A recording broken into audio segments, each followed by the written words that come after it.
The tale of the Silk Road begins in the shadows of ancient mountains, where caravans of camels once trudged through deserts and over peaks, carrying treasures more valuable than gold. This network of routes stretched across the vast expanse of Eurasia, connecting civilizations that had barely known of each other's existence. It was not a single road paved with stones, but rather a web of paths beaten by countless footsteps over thousands of years. The story of these paths is the story of human connection, of how people from different worlds found each other across seemingly impossible distances. 2,000 years ago, in the palaces of imperial China, emperors of the Han Dynasty wore robes of a material so fine and lustrous that it seemed to glow with an inner light. This was silk, a fabric so precious that its production method was China's most closely guarded secret. The Chinese had discovered that the cocoons of certain caterpillars could be unwound to create threads of remarkable strength and beauty. For centuries they alone knew the art of silk making, carefully tending to the mulberry trees that fed the silkworms and developing looms to weave the delicate threads. Word of this magical cloth spread westward. Merchants would speak in hushed tones of a land far to the east where men wore garments that shimmered like water and felt softer than the finest wool. These stories reached the ears of nobles in Persia, India, and eventually the Roman Empire. In Rome, senators and their wives began to crave this exotic fabric, paying its weight in gold for even small pieces. Roman writers complained that vast fortunes were being drained from the empire to purchase what they considered an unnecessary luxury from the mysterious land they called Serica, the land of silk. The demand created opportunity. Bold merchants began to organize journeys eastward, while Chinese traders ventured west.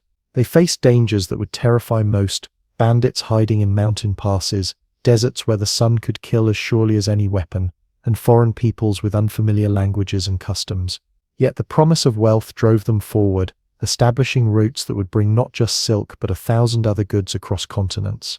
Under the Han Dynasty of China, particularly during the reign of Emperor Wu in the 2nd century BCE, these trade connections gained imperial support.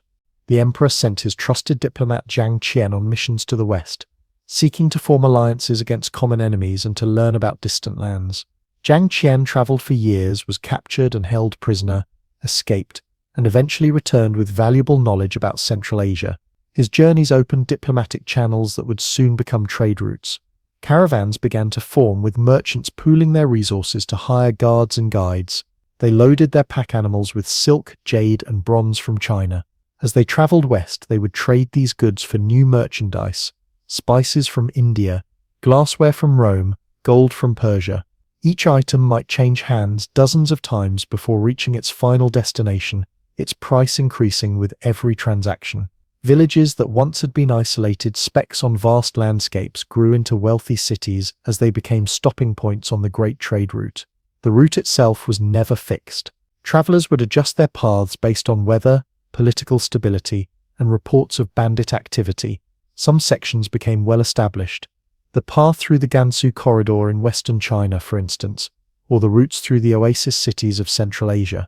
Other segments might shift with the seasons or as new powers rose and fell along the way. It was not until thousands of years later, in the 19th century, that the German geographer Ferdinand von Richthofen would give this ancient network of routes the name we now know it by: the Silk Road. This name captures the importance of silk in stimulating this trade, but in truth the routes carried much more than this single commodity. They transmitted ideas, religions, technologies, and even diseases across continents. The roads themselves were not paved or marked. They existed in the knowledge of guides, in the stories told by merchants, and in the growing connections between East and West. The earliest traders on these routes faced challenges we can scarcely imagine today. They navigated without maps, relying on landmarks and oral directions. They crossed the formidable Taklamakan Desert, a name that some claim means "go in and you won't come out" in the local language. They climbed mountain passes in the Pamirs and the Tian Shan that reached toward the heavens,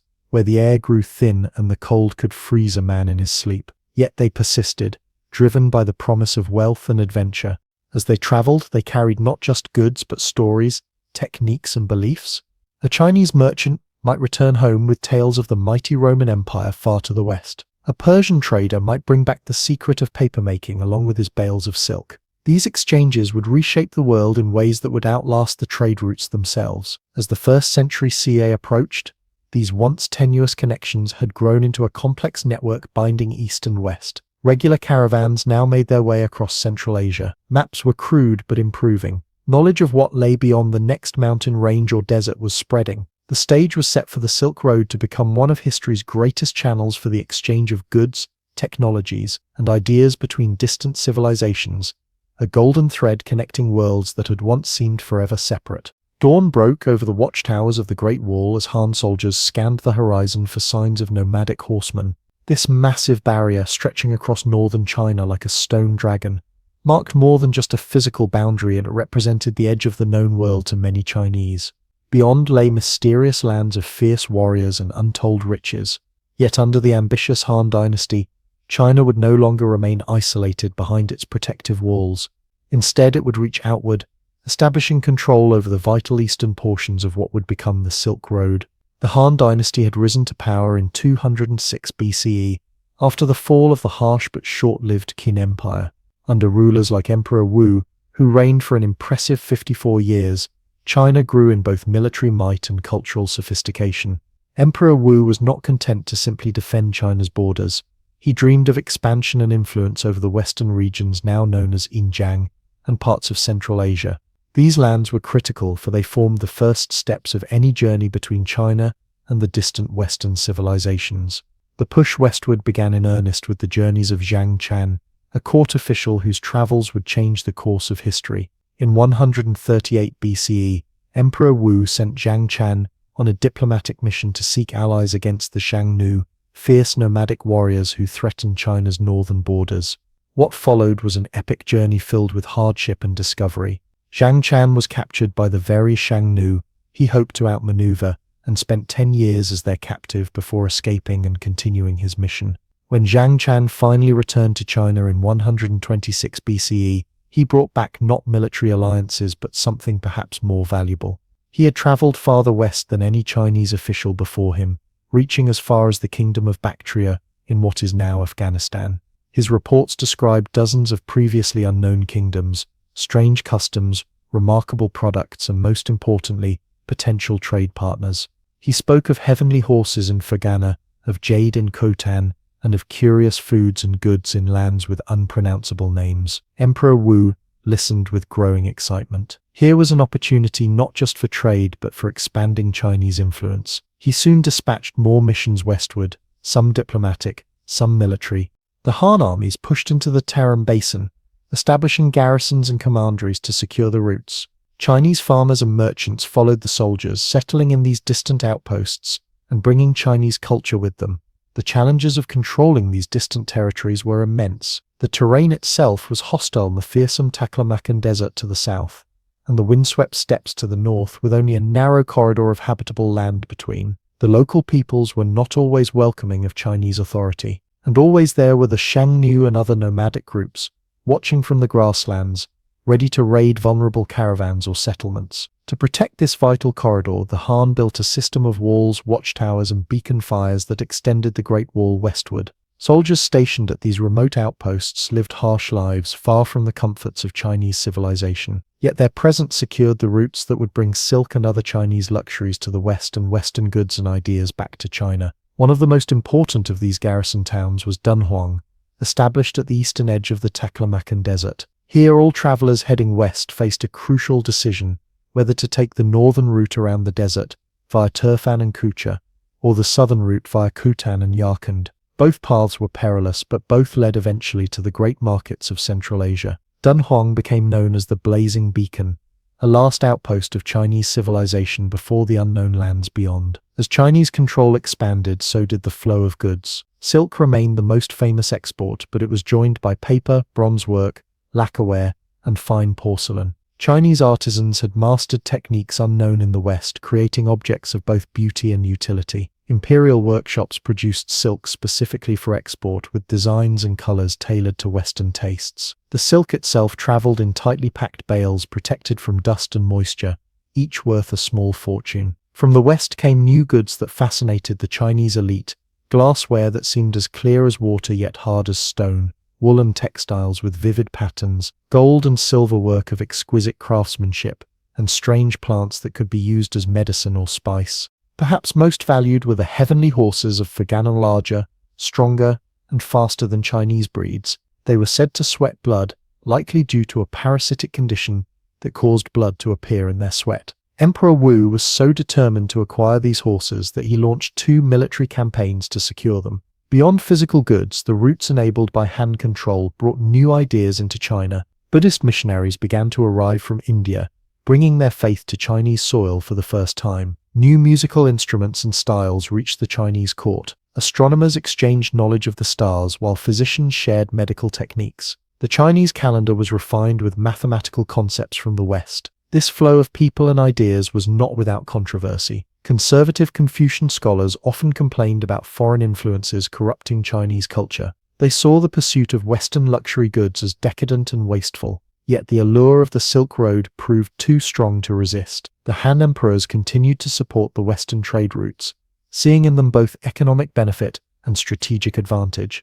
By the 1st century CE, Chinese influence extended deep into Central Asia. Han coins have been found as far west as the Caspian Sea. Chinese-style artifacts appeared in tombs throughout the region. The routes became more established, with regular way stations and markets developing at key points. Maps were created, guides became more knowledgeable, and the dangers, while still real, became more predictable. This golden age of the early Silk Road would not last forever. The Han Dynasty itself began to weaken in the later 1st century CE, with court intrigues and economic problems sapping its strength. Control over the distant western regions became more tenuous, yet the connections established during this period would endure. The pathways opened by Zhang Qian and secured by Han soldiers would remain vital arteries of commerce and communication, ready for the next powers to arise and claim control of the eastern gate to the Silk Road.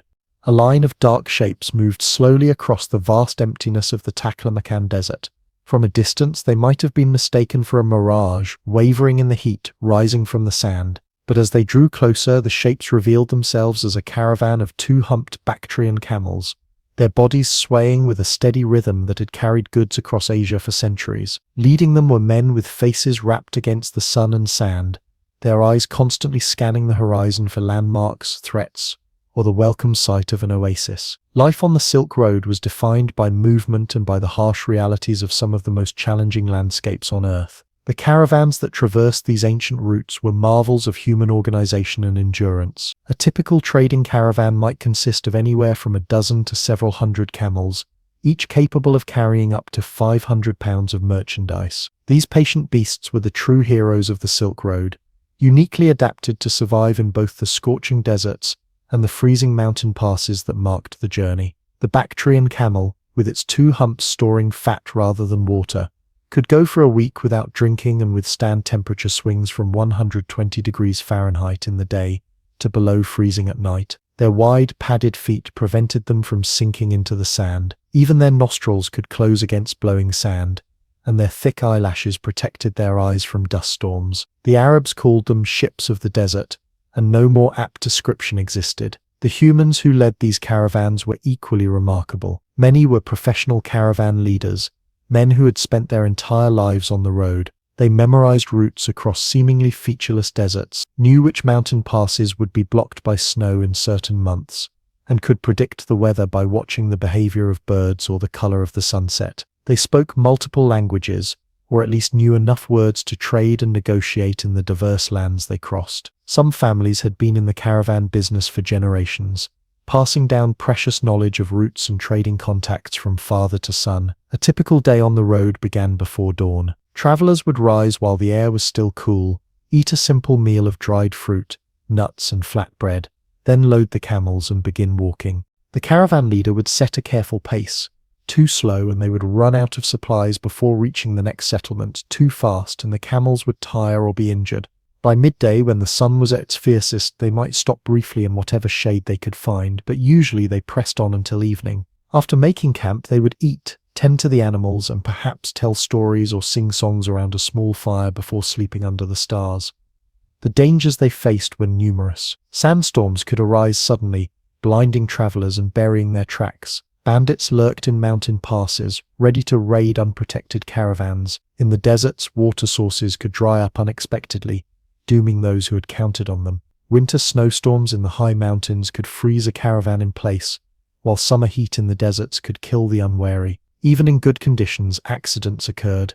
Camels might stumble and break legs, men might fall ill far from any healer, and loads could shift and be damaged. To minimize these risks, merchants rarely traveled the entire length of the Silk Road. Instead, goods changed hands multiple times, sold and resold at the markets of oasis cities that emerged like jewels in the harsh landscape. These cities were lifelines for travelers, places to rest, resupply, trade, and gather information about conditions ahead. They grew wealthy on the taxes and fees they collected from the constant flow of caravans passing through their gates. The most famous of these oasis cities dotted the rim of the Taklamakan Desert in what is now western China. Kashgar, at the western edge, was a major hub where routes from China, India, and Central Asia converged. Its Sunday market remains famous even today, a direct descendant of the trading traditions established thousands of years ago. Khotan, on the southern edge of the desert, was renowned for its jade, while Turfan to the north was famous for its fruits, especially grapes and melons that thrived thanks to an ingenious underground irrigation system called Caravans. Further west lay Samarkand, perhaps the greatest of all Silk Road cities. Located in modern Uzbekistan, Samarkand sat at a crucial crossroads where routes from China, India, Persia, and the steppes of Central Asia met. Its markets overflowed with goods from across the known world: Chinese silks, Indian spices, Persian carpets, Russian furs, and Byzantine glassware. Its architecture blended styles from many cultures, and its streets echoed with dozens of languages. At the heart of these oasis cities were the caravanserais, combination inn, warehouse, and trading post. These structures usually followed a standard design, a large rectangular building with a single fortified entrance, leading to an open courtyard surrounded by 2 levels of rooms. The ground floor held stables for animals and storage for goods, while the upper floor provided sleeping quarters for travelers. The thick walls offered protection from both bandits and the elements, while the central courtyard served as a meeting place where merchants could negotiate deals. Inside a caravanserai, a weary traveler could find basic but welcome comforts: a place to sleep out of the wind and sand, food and water, perhaps a bath, and the company of fellow travelers.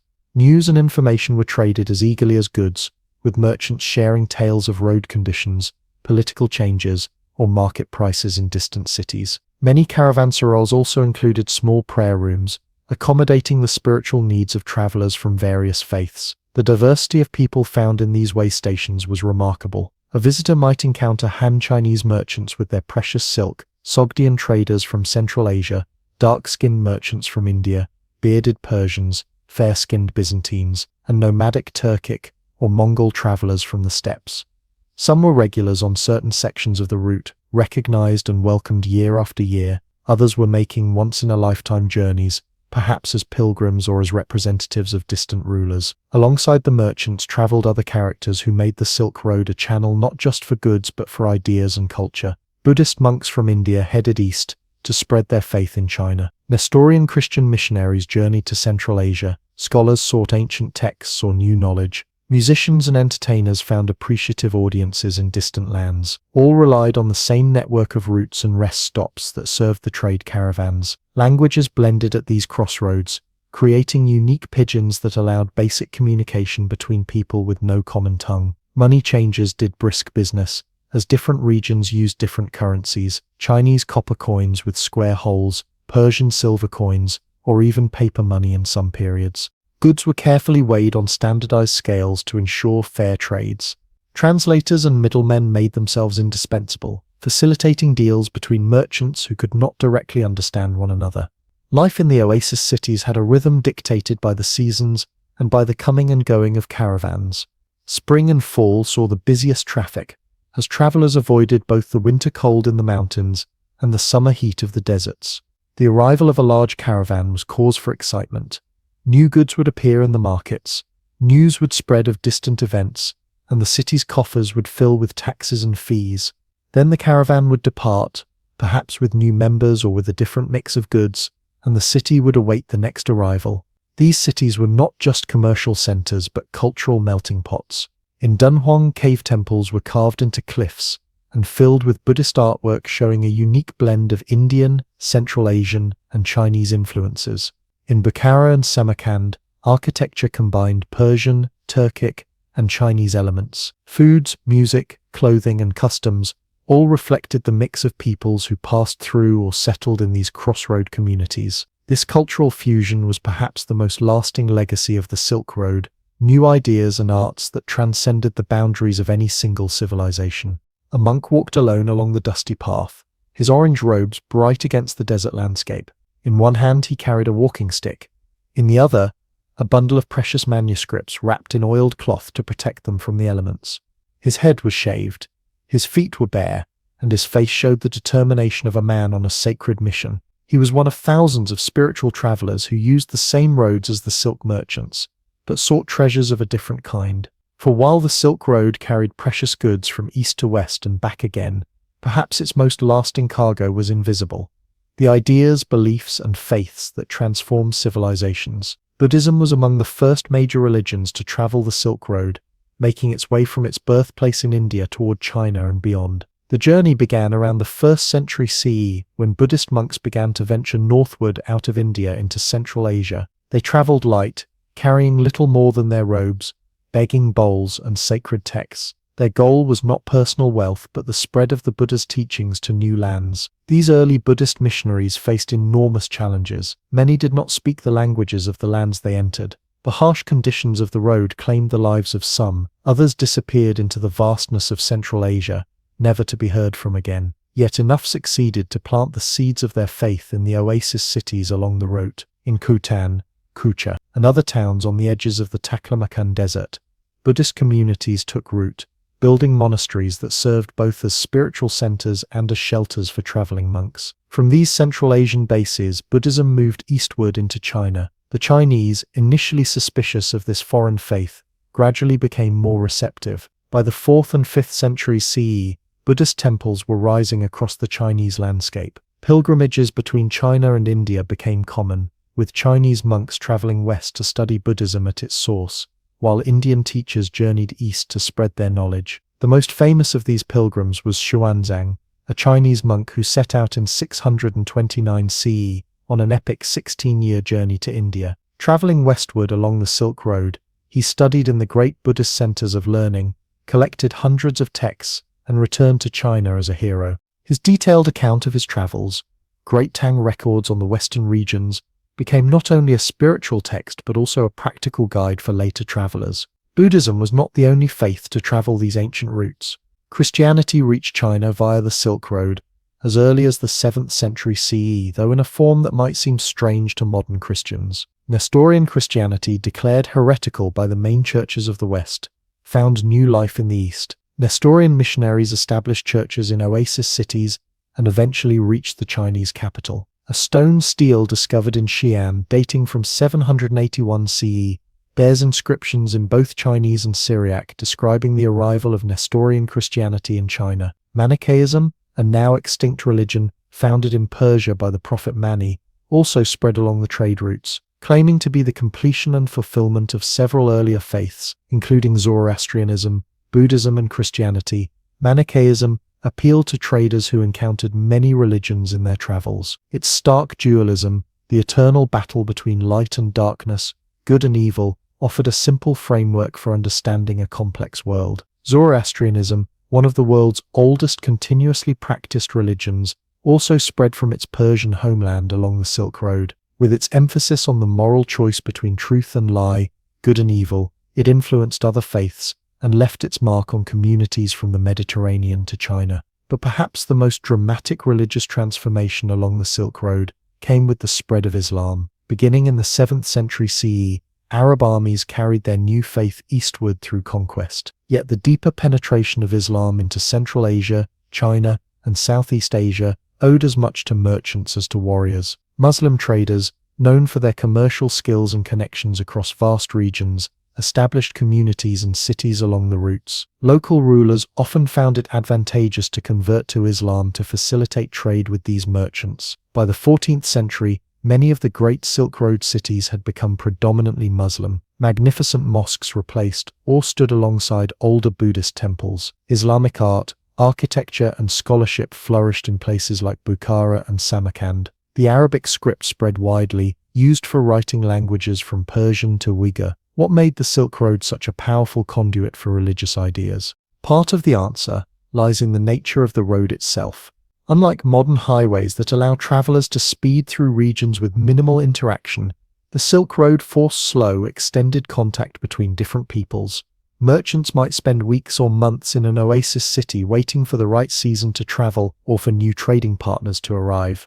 During these long stays, they observed local religious practices, listened to sermons or teachings, and engaged in conversations about faith and philosophy.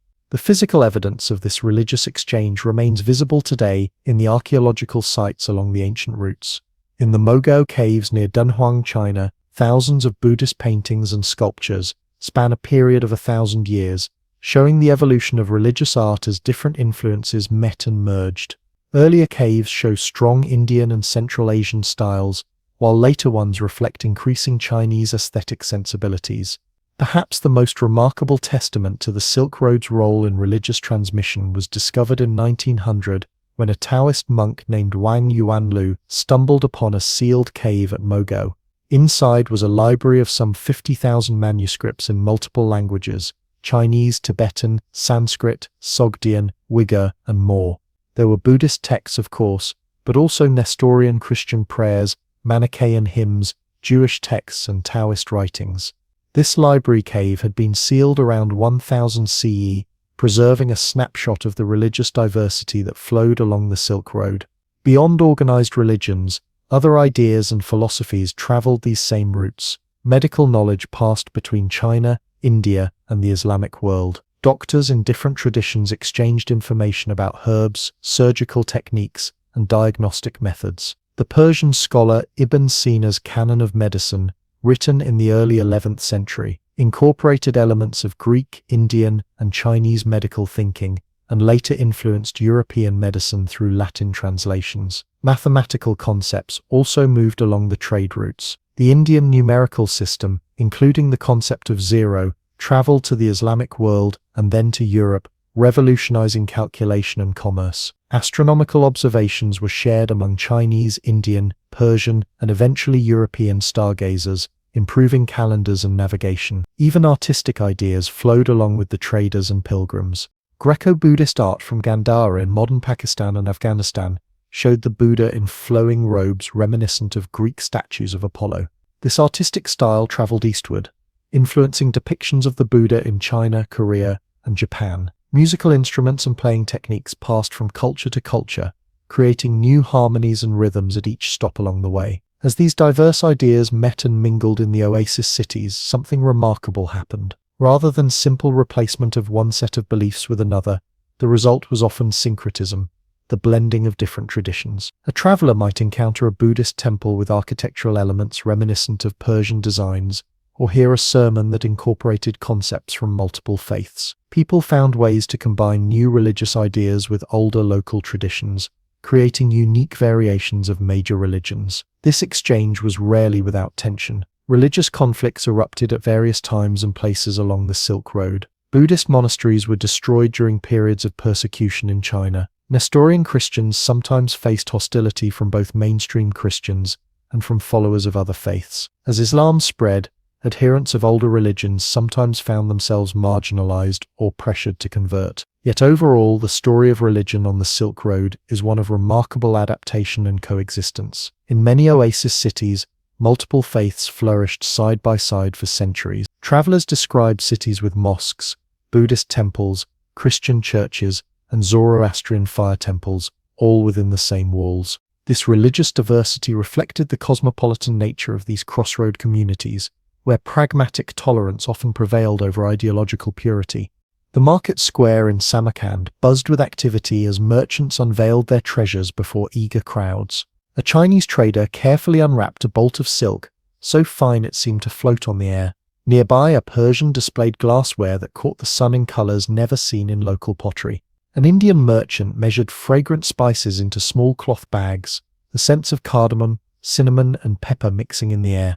This was the Silk Road at its most vibrant, a place where the rarest and most desired goods from across the known world changed hands, fueling a network of trade that stretched across continents.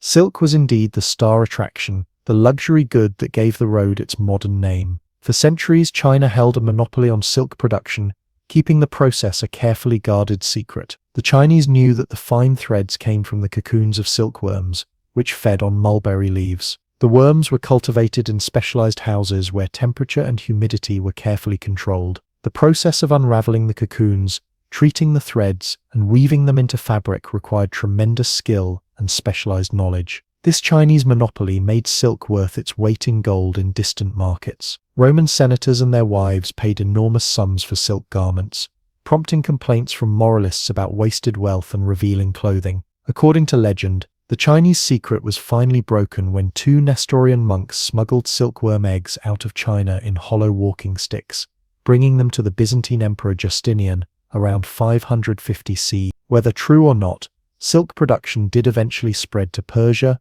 Byzantium, and later to the Mediterranean world. Yet even as the secret spread, Chinese silk maintained its reputation for superior quality. Different regions of China specialized in particular types of silk: brocades with intricate patterns, light gauzy silks for summer garments, or heavy silks for winter wear. Imperial workshops produced especially fine pieces reserved for the emperor and high officials, while commercial workshops created silk specifically for export, with colors and patterns designed to appeal to Central Asian, Persian, or Roman tastes. Though silk dominated the luxury trade heading westward, it was far from the only Chinese good in demand. Porcelain, with its glass-like finish and clear ring when struck, amazed those used to rougher earthenware. Fine Chinese paper, stronger and more suitable for writing than papyrus or parchment, gradually spread westward.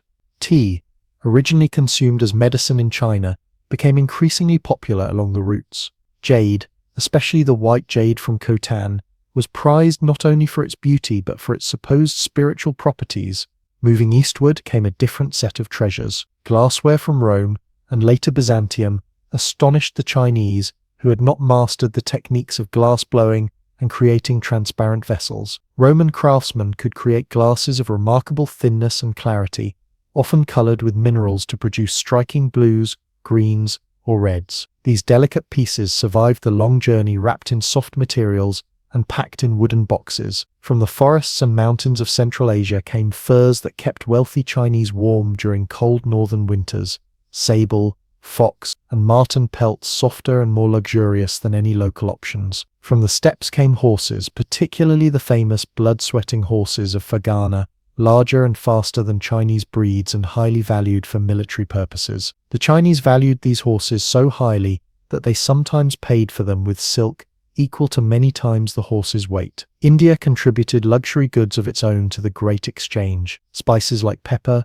cinnamon, and cardamom transformed ordinary meals into exotic feasts. Fragrant woods like sandalwood were carved into decorative items or burned as incense. Cotton textiles, more comfortable in hot weather than silk or wool, moved both east and west from their Indian origin. Ivory from Indian elephants was carved into intricate figurines, combs, and game pieces by skilled artisans. Persian goods were equally coveted. Carpets woven with geometric or floral patterns in vibrant colors adorned the floors of palaces from Constantinople to Chang'an. Metalwork from Persian craftsmen, inlaid with gold or silver, etched with calligraphy, or scenes of hunters and animals, set the standard for luxury tableware. Persian glassmakers created their own styles to compete with Roman wares. Perhaps most valuable were Persian pearls from the Persian Gulf, which adorned the jewelry of elites across Eurasia. From the Mediterranean world came olive oil and wine, flavors unknown in East Asia,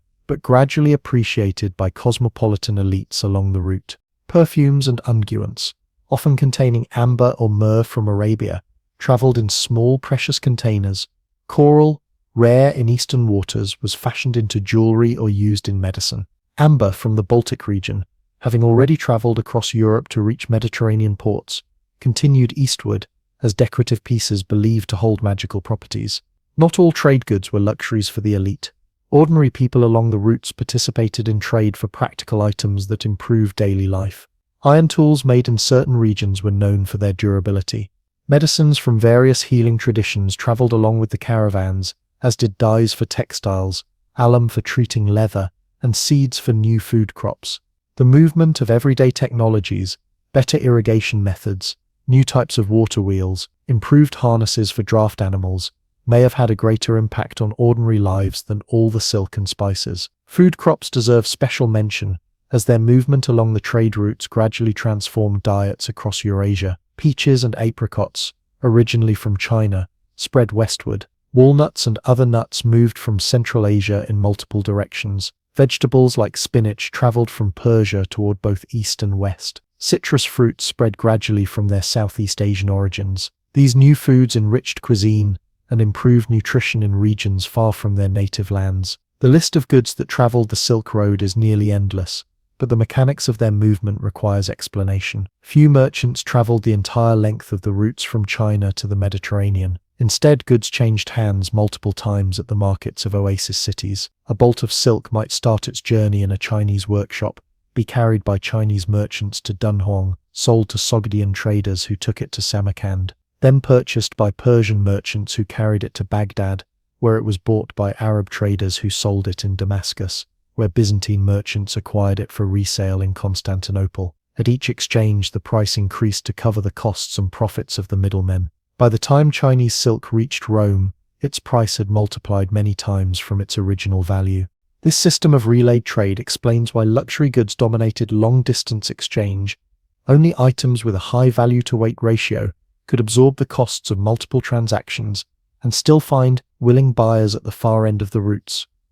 The physical movement of these goods required careful packing and protection. Silk traveled in tightly wrapped bales, often coated with wax for waterproofing. Porcelain was nested in straw or other soft material inside wooden crates. Spices were sealed in leather bags to preserve their aromas. Glassware was wrapped in soft textiles and packed in boxes filled with straw or wool. Despite these precautions, breakage and damage were common. Merchants factored these losses into their prices, and buyers understood that goods that had traveled thousands of miles might bear the marks of their journey. Beyond the legitimate trade in desirable goods, the Silk Road also saw commerce in more controversial items. Slaves were transported in many directions. Fair-skinned people from the Caucasus region were particularly valued in the Islamic world and China, while specialist craftsmen or performers might be sold to distant courts regardless of their origin. Opium moved eastward from its sources in the Middle East, initially as medicine but increasingly as an addictive substance. Weapons and military technology transferred between regions, sometimes changing the balance of power. Perhaps the most significant unintentional cargo of the Silk Road was disease. The same caravanserais and crowded markets that facilitated trade also allowed pathogens to spread. The most devastating example was the bubonic plague or Black Death of the 14th century, which likely originated in Central or East Asia and followed trade routes westward, killing perhaps a third of Europe's population. Earlier, smallpox, measles, and other diseases had moved along the same paths, causing similar if less documented devastation. Yet despite these darker exchanges, the overwhelming impact of Silk Road trade was positive. The movement of goods satisfied human desires for beauty, flavor, and comfort. New foods improved health and pleasure. Technologies spread that made life easier or more productive. Most importantly, the trade in physical goods facilitated the exchange of something even more valuable, knowledge and ideas that transformed societies far from their origins. The precious silks might eventually wear out, the spices be consumed, the porcelains break, but the exchange of innovations, beliefs, and cultural practices would leave a permanent mark on human civilization. The royal messenger galloped through the gates of the Tang Dynasty capital of Chang'an, his horse lathered with sweat after days of hard riding. He carried news from the western frontiers. Tibetan forces had seized control of key mountain passes along the southern Silk Road routes. Within hours, court officials were debating their response. Should they dispatch troops to reclaim these vital arteries of trade, negotiate with the Tibetan king, or develop alternative northern routes that bypassed the troubled region entirely? Such was the constant struggle for control over the Silk Road, a contest of empires and kingdoms that shaped the destiny of Eurasia for over 1,000 years. The story of power over the Silk Road is in many ways the story of the great empires that rose and fell along its length. These massive states recognized that whoever controlled the trade routes controlled not just commerce but information, military access, and cultural influence. For ambitious rulers, the Silk Road was both a prize and a tool, a source of wealth and a means of projecting power far beyond their borders. The Chinese empires were among the most persistent in their efforts to secure the eastern portions of the routes. Under the Han Dynasty, 206 BCE to 220 CE, Chinese armies pushed westward into Central Asia, establishing garrisons and administrative centers in the Tarim Basin. They appointed officials to oversee trade, collect taxes, and maintain security along the roads. Chinese farmers were encouraged to settle in these distant regions, bringing their agricultural techniques and gradually extending Chinese cultural influence. This pattern of expansion, consolidation, and cultural diffusion would be repeated by later Chinese dynasties, most notably the Tang 618–907 CE. At its height, Tang control extended far into Central Asia, with Chinese authority recognized as far west as the borders of Persia. The Tang capital of Chang'an became the eastern terminus of the Silk Road and one of the world's greatest cities, home to over 1 million people, including thousands of foreign merchants, monks, and diplomats. The Tang established a system of post stations along the main routes, where official couriers could change horses and find shelter. This network allowed information to travel rapidly across vast distances. A military threat or diplomatic opportunity in the West could be reported to the imperial court within days. The same system facilitated trade by providing security and infrastructure for merchants. At key points, the Tang maintained garrisons whose soldiers patrolled the routes, protected caravans from bandits, and ensured that taxes were collected on goods passing through their territory. At the western end of the Silk Road, the Roman Empire and its successor, the Byzantine Empire, played similar roles. Roman demand for silk and other Eastern luxuries drove much of the long-distance trade, while Roman coins found as far east as China testify to the reach of Mediterranean commerce. Byzantine emperors attempted to break the Chinese silk monopoly by establishing their own silk industry, eventually succeeding when silkworm eggs were smuggled out of China in the 6th century CE. The Byzantines exercised control over their end of the trade routes through diplomacy, as much as military power. They negotiated agreements with Persian rulers to facilitate the movement of goods, established trading posts in Central Asian cities, and sent embassies to distant courts. When direct military control wasn't possible, they relied on alliances with local powers who could secure the routes in exchange for Byzantine gold or political support. Between these eastern and western anchor points stood the Persian empires, first the Parthians, then the Sassanids, who controlled the central portions of the Silk Road from the 3rd century BCE to the 7th century CE. The Persians were masters of the middleman position, profiting enormously from trade passing through their territory. They built caravanserais, maintained roads,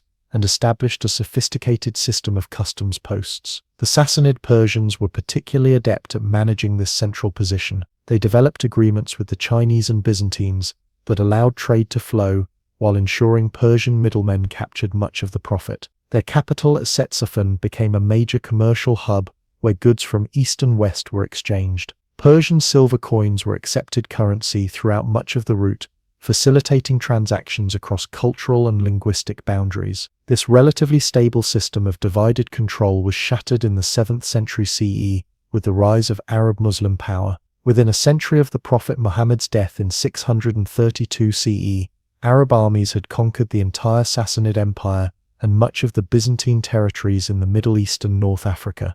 This created a new imperial power stretching from Spain to the borders of China, united by religion and eventually by a common administrative language, Arabic. Under the Umayyad and Abbasid caliphates, Arab and Persian Muslims became the new masters of the central Silk Road. The Abbasid capital at Baghdad replaced Caliphate as the great central marketplace where Eastern and Western goods were exchanged.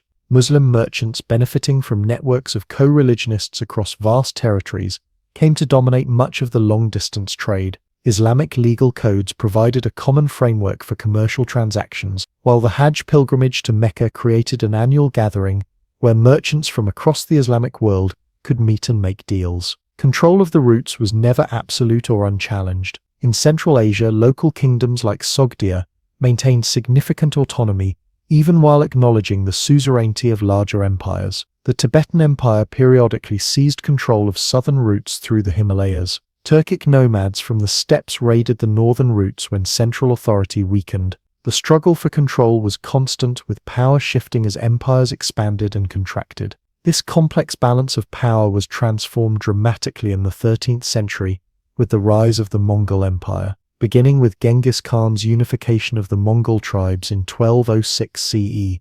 The Mongols embarked on a campaign of conquest unparalleled in human history. Within decades, they had established control over territories stretching from Korea to Eastern Europe, including nearly all of the Silk Road routes. For the first time, the entire length of the Silk Road came under the rule of a single power. The Mongols understood the value of trade and took deliberate steps to facilitate it. They established a system called the Yam, a network of post stations similar to those of earlier empires, but on a much larger scale. Merchants carrying official passes could use these stations, finding fresh horses, food and shelter at regular intervals across the entire expanse of the Mongol domains. The Mongols also imposed a harsh but effective peace across their territories. Their reputation for brutally punishing banditry and their practice of holding local officials responsible for any crimes in their areas made the roads safer than they had been for centuries. Marco Polo, traveling from Venice to China in the late 13th century, marveled at the security of the routes, noting that merchants could travel vast distances without fear.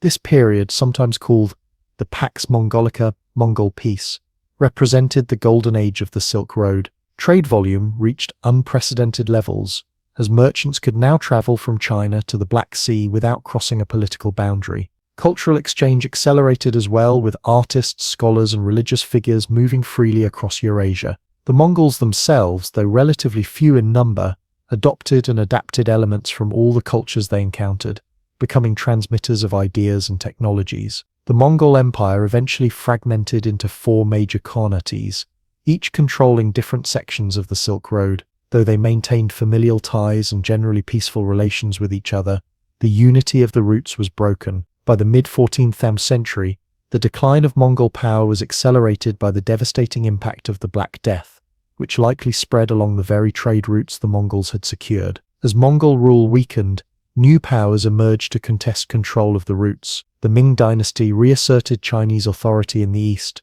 while the Ottoman Turks gradually expanded their control in the west. In Central Asia, Timur Tamerlane built a new empire centered on Samarkand in the late 14th century, briefly reviving the glory of the Silk Road cities. His descendants, the Timurids, maintained control of key Central Asian segments of the route until the 16th century. The methods of controlling the Silk Road remained remarkably consistent across different empires and eras. Military force secured key choke points like mountain passes and desert oases. Administrative systems collected taxes and customs duties from merchants. Infrastructure investments, roads, bridges, caravanserais, water sources, made travel possible and attracted traders to certain routes over others. Diplomatic agreements between neighboring powers established frameworks for dealing with disputes and facilitating cross-border movement. The economics of controlling the Silk Road were straightforward but lucrative. Empires derived revenue in multiple ways: direct taxes on goods entering or leaving their territory,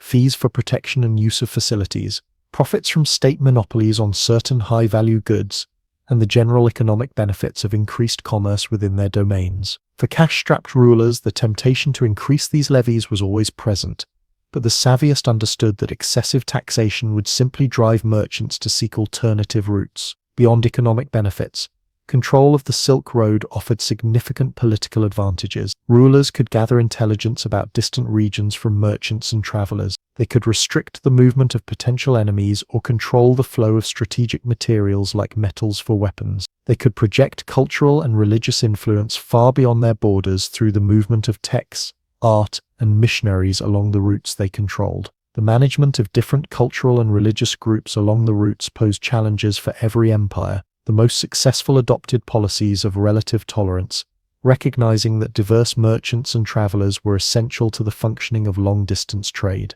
The Tang Chinese generally allowed foreign merchants to maintain their own customs and religious practices in special quarters of Chang'an and other cities. The Mongols famously exempted religious leaders of all faiths from taxation and granted them various privileges. The Abbasid caliphs, while promoting Islam, allowed Christian, Jewish, and Zoroastrian communities to maintain their identities as people of the book. This pragmatic tolerance was never absolute. Even the most open empires imposed certain limits on foreign activities and maintained hierarchies that privileged their own people. During periods of political instability or religious fervor, tolerance could give way to persecution.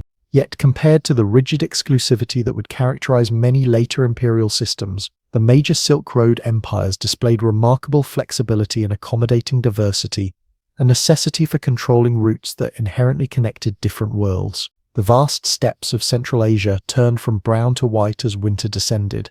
A lone rider appeared on the horizon, traveling at a pace that seemed impossible for the harsh conditions. He wore layers of furs and felt, carried minimal provisions, and rode a sturdy Mongol horse bred for endurance. Around his neck hung a metal tablet, marked with the seal of the Great Khan. This was a Mongol messenger, part of the remarkable communication system called the Yam, that connected the largest land empire the world had ever seen, and with it created the greatest flourishing of the Silk Road in its long history. The rise of the Mongol Empire began with a boy named Temujin, born around 1162 CE, to a minor Mongol chieftain who was murdered when the boy was still young. From these humble and desperate beginnings, Temujin would rise to unite the warring Mongol tribes and take the title Genghis Khan, universal ruler, in 1206 CE. What followed was one of history's most extraordinary stories of conquest. Within his lifetime, Genghis Khan would build an empire stretching from the Pacific Ocean to Eastern Europe,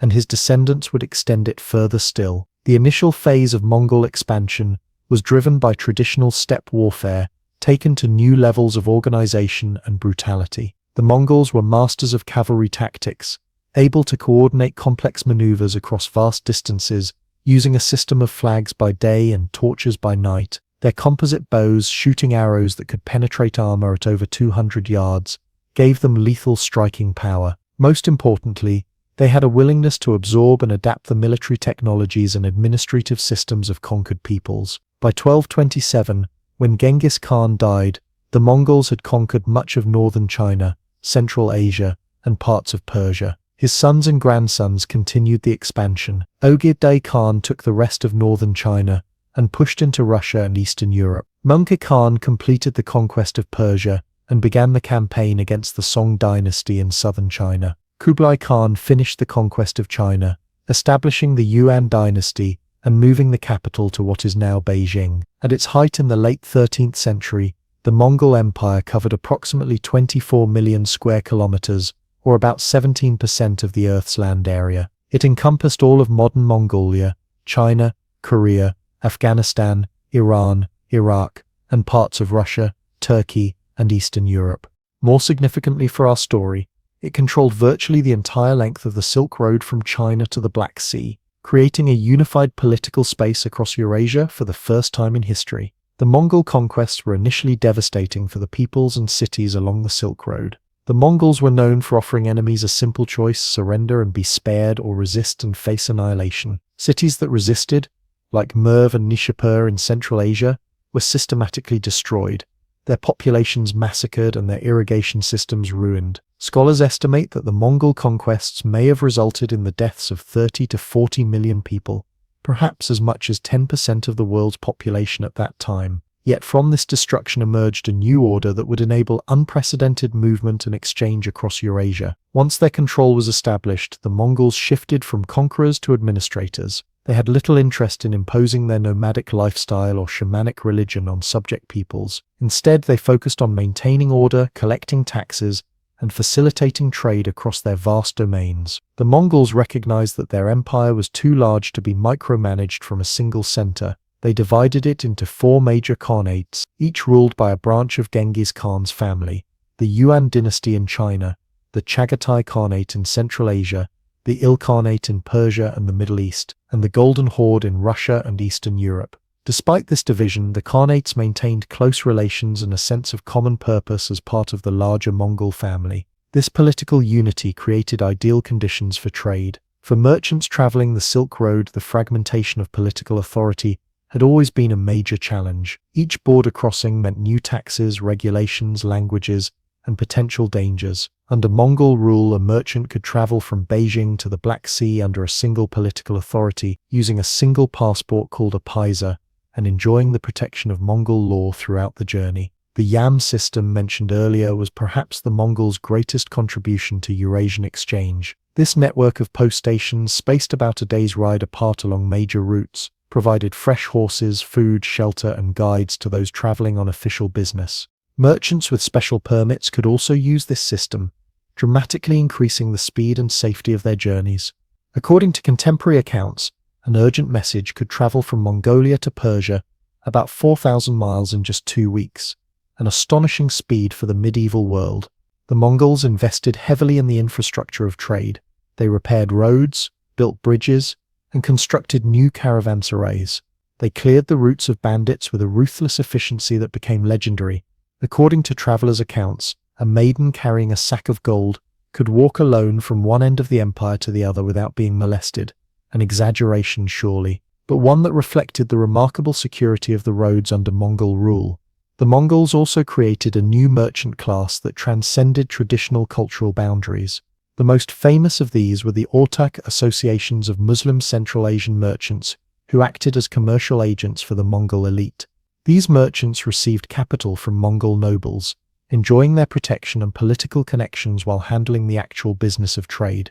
Many became enormously wealthy, building magnificent homes and patronizing arts and scholarship in cities like Samarkand and Bukhara.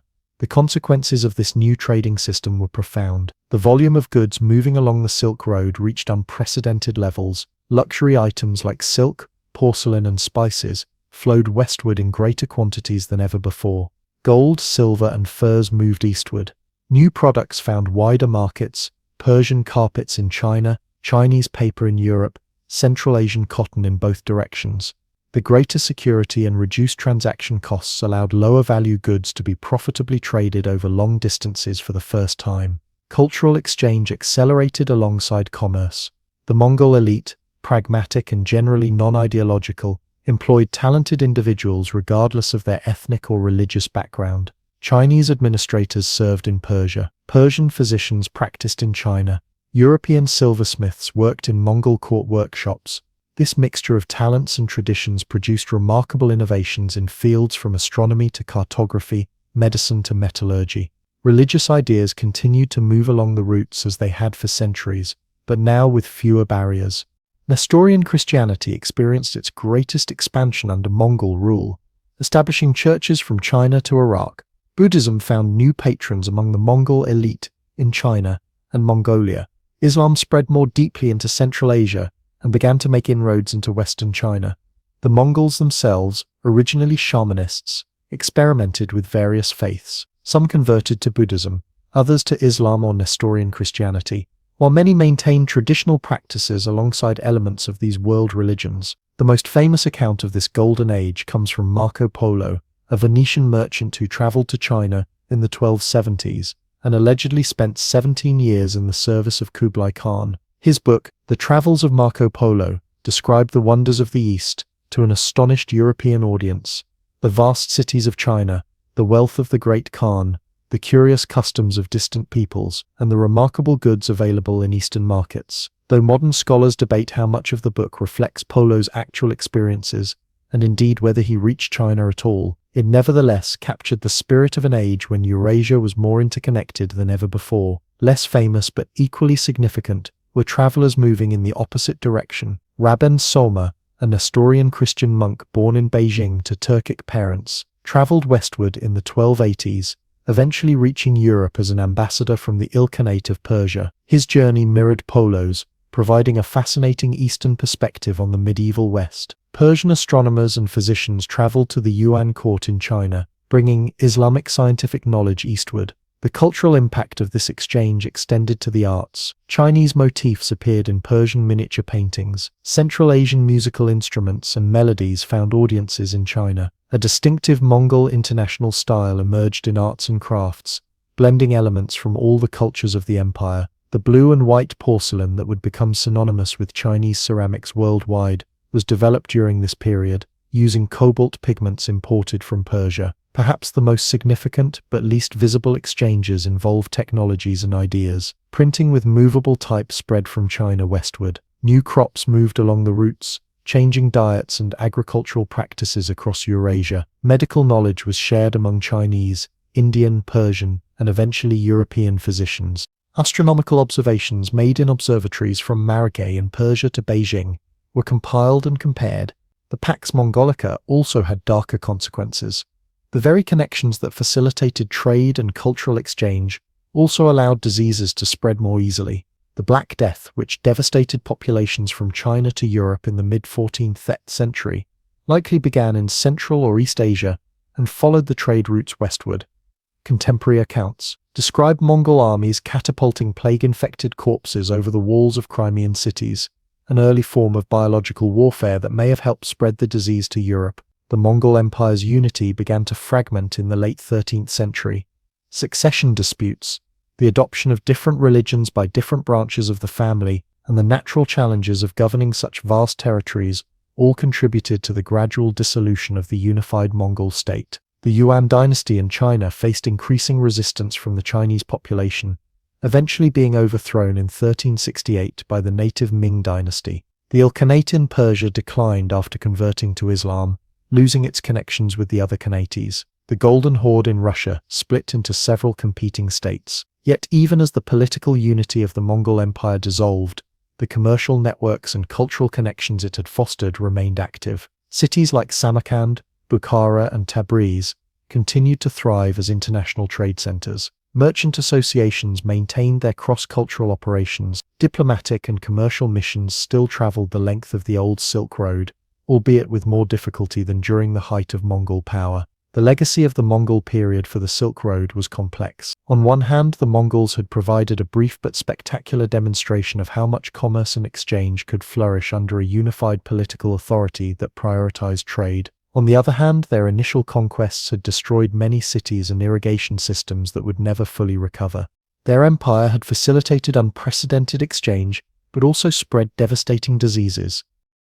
In the shadows of World War II, while much of the world focused on rebuilding, a small group of brilliant minds began quietly laying the groundwork for what would become the most transformative technology of our time. This is the story of the Internet, a tale of human ingenuity, collaboration across borders, and a vision that would ultimately connect billions of people around the globe. The story begins not with cables or computers as we know them today, but with ideas, revolutionary theories that emerged in laboratories and university halls during the 1940s and 1950s. In those early days, computers were massive machines that filled entire rooms, humming and clicking, as they processed basic calculations. They stood alone, isolated islands of technology, with no way to communicate with each other. It was in this environment that a young British mathematician named Alan Turing began exploring the theoretical limits of computation. Having helped crack the German Enigma code during the war, Turing turned his brilliant mind toward understanding what machines could potentially accomplish. In 1936, even before practical computers existed, he described a theoretical device, later known as the Turing machine, that could simulate any computer algorithm. This conceptual breakthrough suggested something profound, that information and logical processes could be universal, transferable, and not limited to human minds. As Turing's ideas spread through academic circles, another pioneer emerged across the Atlantic. In 1948, a researcher at Bell Laboratories named Claude Shannon published A Mathematical Theory of Communication, a paper that would become the foundation of information theory. Shannon showed how all information, whether text, audio, or images, could be broken down into the simplest possible form, binary digits or bits. This insight was revolutionary. It meant that any type of information could be encoded in the same language that computers understood. Shannon introduced the concept of the bit as the basic unit of information and developed mathematical formulas, showing how information could be accurately transmitted even through noisy or imperfect channels. His work gave engineers a framework for thinking about how data could move between locations while maintaining its integrity, an essential concept for any future network. While Turing and Shannon worked on theoretical foundations, practical computing began taking shape. The 1940s saw the development of ENIAC, Electronic Numerical Integrator and Computer, one of the first general-purpose electronic computers, built to calculate artillery firing tables for the US Army. ENIAC weighed 30 tons and contained 18,000 vacuum tubes. Despite its size and limited capabilities by modern standards, it demonstrated that electronic computing was possible at a meaningful scale. In the following years, computers like UNIVAC made the leap from military to commercial applications, but these early machines were still primarily designed for batch processing, running one program at a time with results delivered hours or days later. The idea that computers might communicate with each other in real time remained distant. The Cold War, with all its tension and global anxiety, ironically helped push computer networking forward. In 1957, the Soviet Union launched Sputnik, the first artificial satellite, shocking the American scientific establishment. Government created the Advanced Research Projects Agency, ARPA, to regain technological superiority. This agency would later play a crucial role in the birth of the Internet. By the late 1950s, more voices began advocating for connected computer systems. JCR Licklider, a psychologist and computer scientist, wrote about his vision of an intergalactic computer network, where people could access data and programs from anywhere. When he joined ARPA in 1962, Licklider began funding research into computer networking, setting the stage for later breakthroughs. Meanwhile, an American engineer named Paul Baran was developing ideas that would solve a critical problem in networking: vulnerability. Working at the Rand Corporation, Baran was tasked with designing a communication system that could survive a nuclear attack. His solution was revolutionary: a distributed network with no central hub that could be targeted. If some connections were destroyed, messages could automatically find alternative paths to their destinations. Baran proposed breaking messages into standardized chunks, what we now call packets, that could travel independently through the network before being reassembled at their destination. This concept of packet switching would become fundamental to the Internet's design, though it faced resistance from established telecommunications companies who were invested in existing circuit switching technology. While these technological developments were brewing, cultural visionaries began imagining how interconnected information might change society.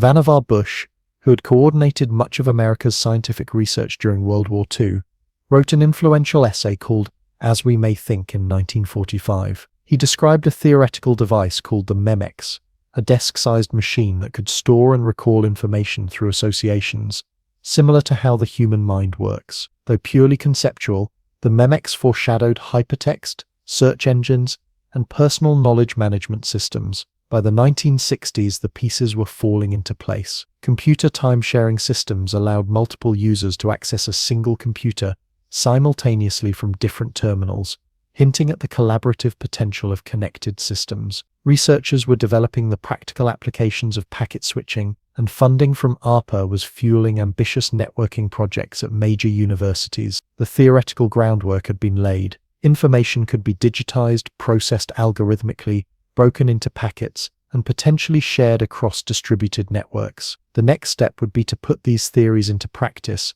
to create an actual network connecting distant computers. As the decade came to a close, a small team began working on an experimental network that would connect 4 major research computers across the western United States. They couldn't have known they were about to change the world. The age of isolation was ending, and the age of connection was about to begin.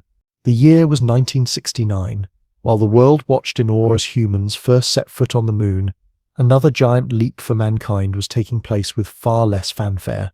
In university labs across America, a small team of researchers was about to send the first message between 2 computers, hundreds of miles apart, a moment that would mark the birth of what we now call the Internet. The project was known as ARPANET, named after its funding agency, the Advanced Research Projects Agency, ARPA of the US Department of Defense. Unlike the space race, this technological breakthrough wasn't showcased on television or celebrated with parades. It happened quietly, in academic computer labs, led by scientists and engineers who were focused on solving practical problems rather than making history. By the late 1960s, ARPA had invested millions in university computer research, yet these expensive machines sat in isolation, unable to share resources or data. The vision for ARPANET was straightforward but revolutionary: create a network that would allow these computers to communicate, enabling researchers to share computing resources across long distances. The project was led by Larry Roberts,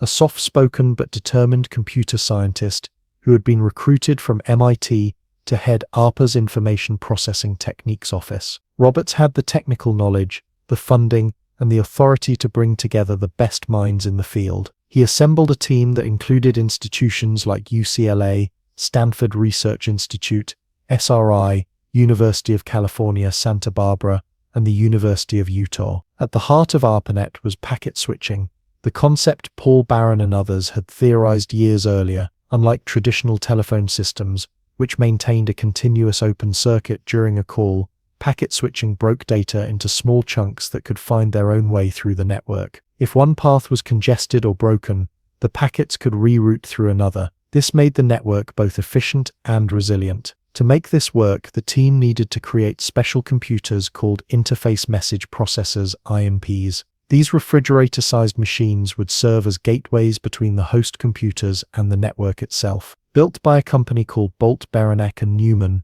BBN, the first IMP was delivered to UCLA in late August 1969, accompanied by a 40-page instruction manual. On the evening of October 29, 1969, the moment of truth arrived. A small group gathered in a lab at UCLA, where graduate student Charlie Klein sat at a computer terminal.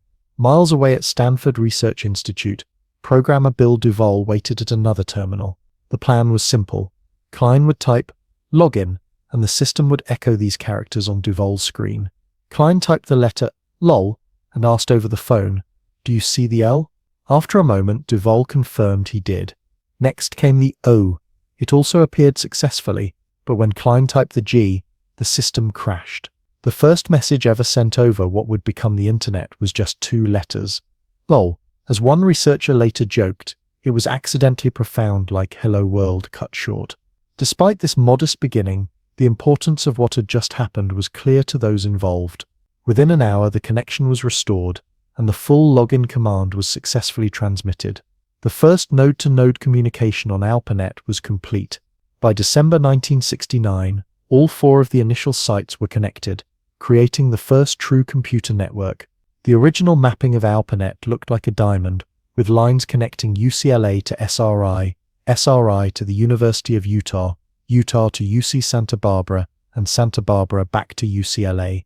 This simple diagram represented the beginning of a new era in human communication. Throughout 1970, the network grew. More MPs were installed at other universities and research centers, expanding ARPANET's reach. The engineers worked tirelessly to improve the reliability and functionality of the system. Sometimes they'd discover a problem only after a node went down at midnight, requiring emergency phone calls and late-night debugging sessions. This was uncharted territory. There were no instruction manuals for building a nationwide computer network. One of the key technical achievements came in 1970 when the Network Control Protocol (NCP) was finalized. This was the first standardized method for computers on ARPANET to communicate with each other. Before NCP, each computer might speak its own language, making communication difficult or impossible. The protocol established rules for how data should be formatted, transmitted, and received, creating a common language for the network. As the network grew, so did its capabilities. Scientists were no longer limited to the computing resources at their own institutions. A researcher at MIT could run a program on a specialized computer at UCLA without having to travel across the country. Data could be shared instantly, accelerating the pace of collaboration and discovery. In 1971, ARPANET took another giant step forward with the invention of electronic mail, or email. Ray Tomlinson, a programmer at BBN, created a simple program that allowed users to send messages to other users on the network. To separate the username from the host computer, Tomlinson chose the @ symbol, a character that was on the keyboard but rarely used in programming at that time. This seemingly minor decision created the username at host format still used in email addresses today. Email was not part of the original ARPANET plan.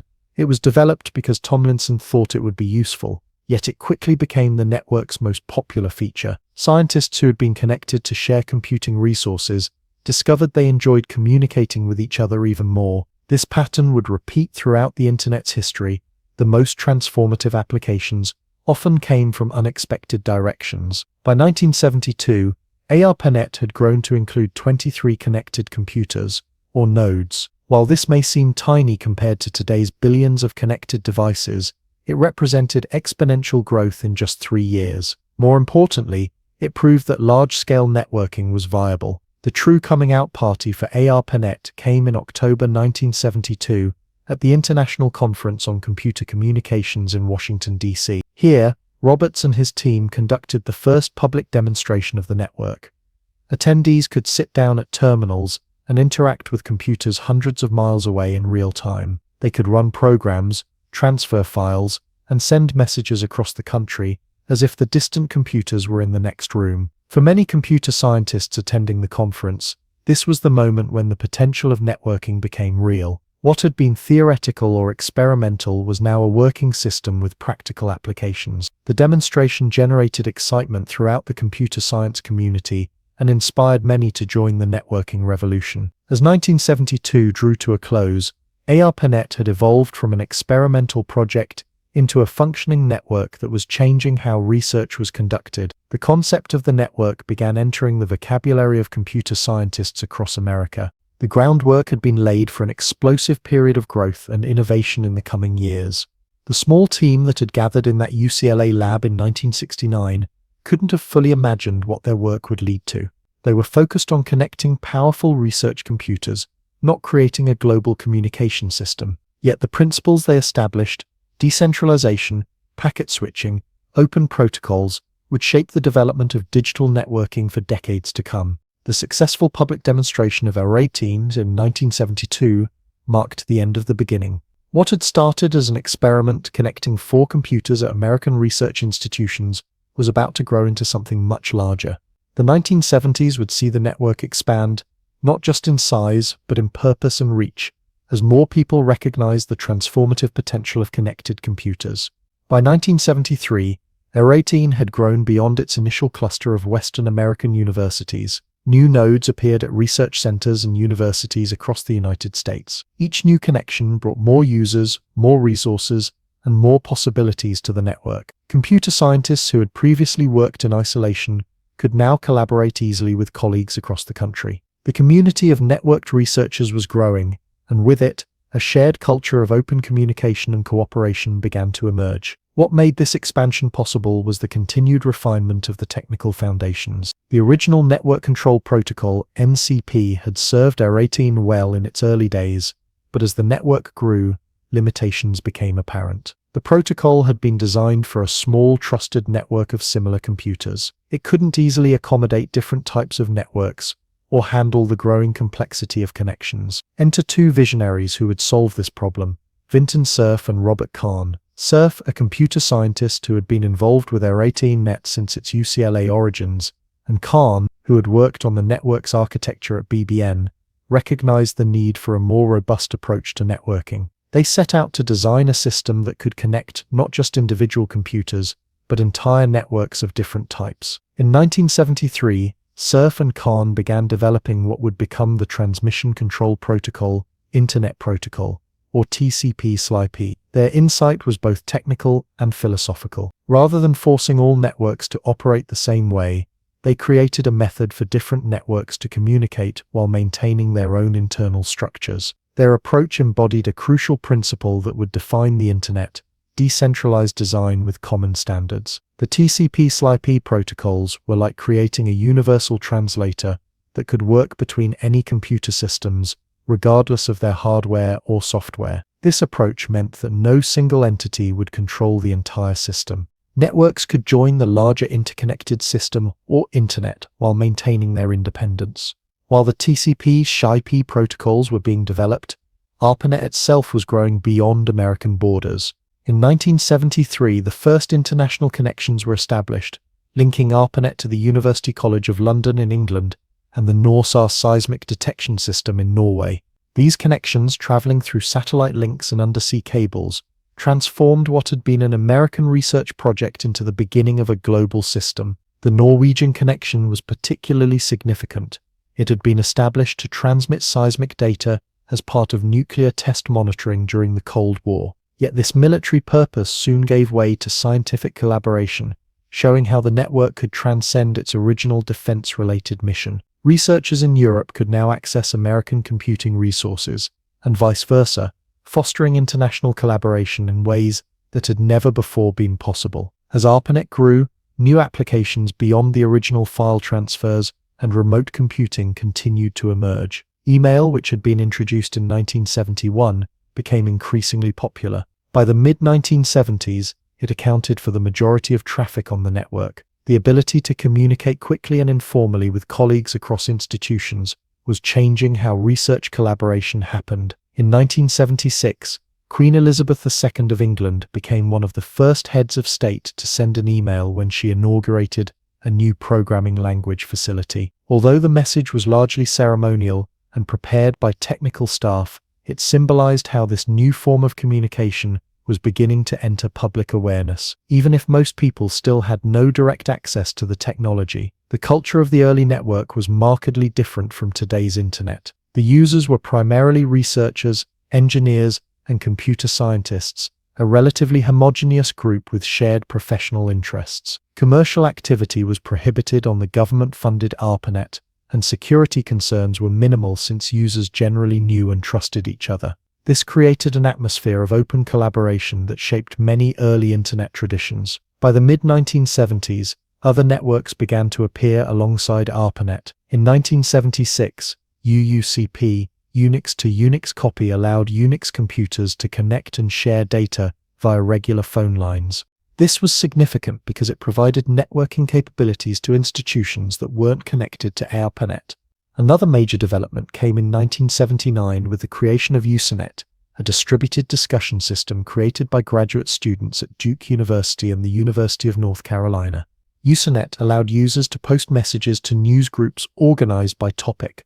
Unlike ARPANET, which required a dedicated connection, Usenet could operate over standard phone lines, making it accessible to a much wider audience, including home computer enthusiasts.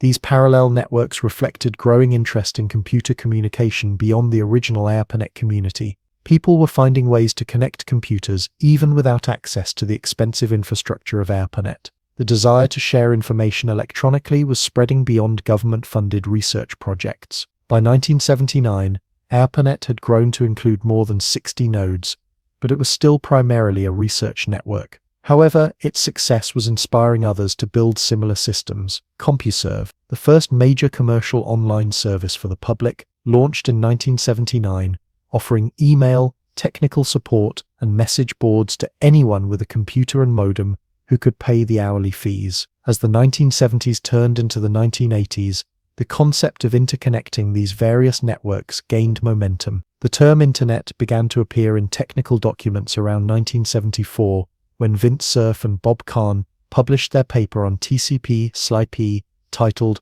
A Protocol for Packet Network Intercommunication. However, it would take time for the term to enter common usage. The early 1980s saw the formation of BATnet because its time network, which connected academic mainframe computers primarily for email and file transfers. Unlike ARPANET, BATnet was not funded by the government but by the institutions that joined it. This marked an important shift in how networks were funded and governed, moving away from centralized government control. CSNet Computer Science Network was established in 1981 with National Science Foundation support to provide networking services to computer science departments that didn't have access to ARPANET. This further expanded the community of networked researchers and laid groundwork for later NSF involvement in Internet development. Throughout this period, the various networks existed as separate entities, though with growing connections between them. The adoption of TCP/IP would eventually allow them to function as parts of a unified network of networks, the true Internet. But in the early 1980s, this integration was still in progress. Despite these advances, the network remained largely unknown to the general public. In 1982, a typical American would never have heard of ARPANET or the emerging concept of an Internet. Computers themselves were still primarily found in businesses, universities, and government facilities, not in homes.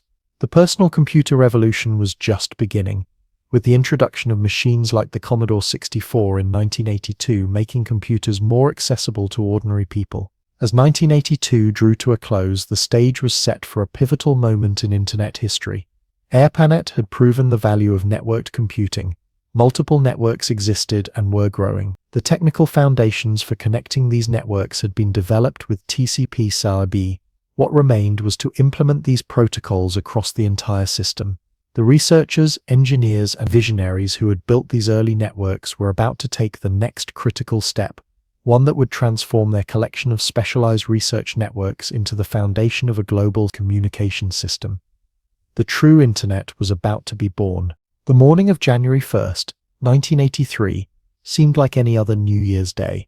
While many Americans were recovering from celebrations or watching college football bowl games, something momentous was happening behind the scenes. On that day, with the flip of a digital switch, ARPANET officially transitioned from its original Network Control Protocol, NCP, to the new Transmission Control Protocol, Internet Protocol, TCP/C. This technical change, invisible to most of the world, would later be recognized as the true birth date of the Internet, as we know it today. The transition was years in the making. Vint Cerf, Bob Kahn, and their colleagues had developed TCP/C in the mid-1970s, but implementing it across an already functioning network was no simple task. John Postel and Joyce Reynolds at the University of Southern California's Information Sciences Institute led the massive effort to coordinate the switchover. For months, they had worked with network administrators across dozens of sites, preparing for what some called Flag Day, the moment when the old protocol would be permanently disabled. The change was not merely technical but philosophical. TCP/C was designed with a fundamentally different vision than the original ARPANET protocols. Where NCP had been created for a single closed network, TCP/C was built for an open system of interconnected networks, an internet. Any network could join this system if it implemented the standard protocols. No central authority would control who could connect or what they could do with their connection, as long as they followed the basic rules of the protocols. This design embodied what would later be called the end-to-end principle, the idea that the network itself should be as simple as possible, with intelligence residing in the devices at either end of a connection. The network's job was simply to carry packets from source to destination. What those packets contained, how they were used, and what happened to them when they arrived was not the network's concern. This principle would allow for tremendous innovation at the edges of the network without requiring changes to its core. The transition to TCP/C was not without challenges. Some computers weren't ready on January 1st and had to scramble to implement the new protocols. Others experienced temporary problems that required quick fixes. But remarkably, given the scale and complexity of the change, the transition was largely successful. By the end of January, the entire ARPANET was operating on TCP/IP. This change meant that ARPANET was now just one network among potentially many in the broader Internet. Other networks could connect to it as equals through gateways that spoke the common language of IP. The architecture was in place for the explosive growth that would follow. With the foundational protocol in place, other crucial elements of modern Internet infrastructure soon followed. One of the most important came later in 1983 with the introduction of the domain name system DNS. Before DNS, every computer on the network was identified by a numeric IP address, a string of numbers that computers could easily process but humans found difficult to remember. Host names existed, but they were managed through a single file called hosts.txt that had to be manually updated and distributed across the network. As the network grew, this centralized approach became increasingly unwieldy. Paul Mockapetris, working at USC's Information Sciences Institute, developed DNS as a distributed, hierarchical system for translating between human-readable domain names and machine-readable IP addresses. Instead of a single file containing all host information, DNS distributed this information across multiple servers organized in a tree-like structure. The DNS design introduced the now familiar domain suffixes like .com, commercial.edu, educationalinstitutions.org, organizations.gov, government, and .mil, military. These top-level domains created a logical organization for the growing network. Country-specific domains like UK for the United Kingdom or FR for France acknowledged the increasingly international nature of the Internet. The first domain ever registered under this new system was Symbolics.com, claimed by the Symbolics Computer Corporation in March 1985. While few could have predicted it at the time, domain names would eventually become valuable digital real estate, with some selling for millions of dollars decades later. Another significant development in 1983 was the split of ARPANET into two separate networks, eARPANET for research purposes and MULNET, military network for non-classified military communications. This division reflected the growing recognition that different user communities had different needs and security requirements. MILNET eventually became part of the Defense Data Network, while ARPANET continued as the backbone for civilian research. This splitting of networks was an early example of how the Internet would evolve, not as a single monolithic system, but as a diverse ecosystem of interconnected networks serving different purposes, yet able to communicate through common protocols. The academic community also expanded its networking presence in 1983.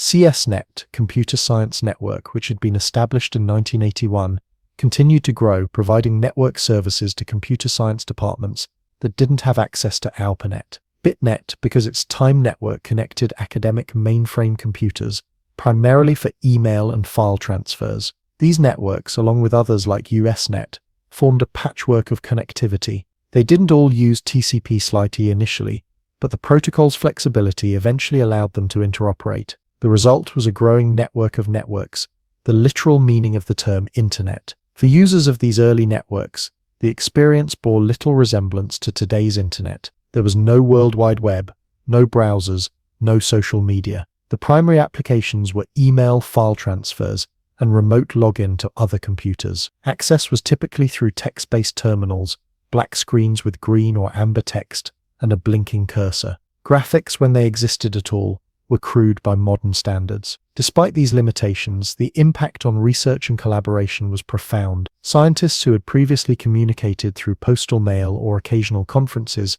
could now exchange ideas daily. Software could be shared instantly across continents. Problems that might have taken months to solve through traditional correspondence could be addressed in days or hours. The physical infrastructure of this early internet was also evolving. The original ARPANET had used dedicated phone lines leased from telephone companies, with data transmitted at speeds that would seem glacial today, typically 56 kilobits per second. By 1983, plans were already underway for faster backbone networks that would eventually reach speeds of 1.5 megabits per second, still slower than a modern home connection, but a massive improvement at the time. For all its technical advances, the Internet of 1983 remained largely unknown to the general public. Access was limited to those affiliated with participating research institutions, government agencies, or a handful of private companies involved in network research. Home computer ownership was growing with popular models like the Commodore 64 and Apple IIe, but these machines typically weren't connected to any network. Commercial online services like CompuServe and The Source offered some network features to consumers, but they were closed systems, not part of the open internet. They provided email, chat rooms, forums, and access to certain databases, all for hourly fees that could quickly add up. Connecting typically required a telephone modem, a device that converted digital computer data into audio tones that could travel over standard phone lines, usually at speeds of 300 to 1200 bits per second. Despite being largely invisible to the public, the developments of 1983 made the Internet infinitely more scalable than it had been before. The combination of TCP/IP and DNS created a system that could theoretically grow to connect billions of devices, a possibility that few considered realistic at the time. What made these protocols so powerful was their simplicity and flexibility. TCP/IP didn't care what type of computer you were using, what operating system it ran, or what you wanted to do with your connection. It simply provided a standard way for packets of data to find their way from source to destination across multiple networks. This simplicity allowed for incredible diversity in both the devices that could connect and the applications they could run. As 1983 drew to a close, the foundations were firmly in place for what would become a global communications revolution. The technical community had created a system with the capacity to grow far beyond its current boundaries. What remained to be seen was how that growth would happen, who would drive it, and what new applications would emerge to harness the power of a truly global network. While engineers and scientists were building the technical infrastructure of the Internet, something equally important was happening on screens across America and beyond. In living rooms, college dorms, and small offices, people were discovering the magic of connecting with others through technology. The mid to late 1980s marked the rise of the first true online communities, digital gathering places where people came together, not just to share files or send messages, but to build relationships, exchange ideas, and create culture. These early online communities took many forms, but few were part of the official Internet with its TCP/IP protocols. Instead, most existed on parallel systems that were more accessible to everyday computer enthusiasts. The most popular were bulletin board systems, or BBSs, electronic message boards run by hobbyists using personal computers and phone lines. To access a BBS, you needed a computer, a modem, and the phone number of the system you wanted to call. Your computer would dial the number, the modem on the other end would answer, and suddenly you were connected to another computer that might be across town or across the country. Unlike the internet, which allowed many users to connect simultaneously, most BBSEs could host only one user at a time. When you connected, the phone line was busy for anyone else trying to call. Despite these limitations, BBSEs fostered vibrant communities. A typical BBS might offer message boards, file sharing areas, and games. Users would leave messages for each other, upload and download software, and participate in ongoing discussions on topics ranging from computer programming to science fiction. Some BBSEs specialized in particular topics or communities.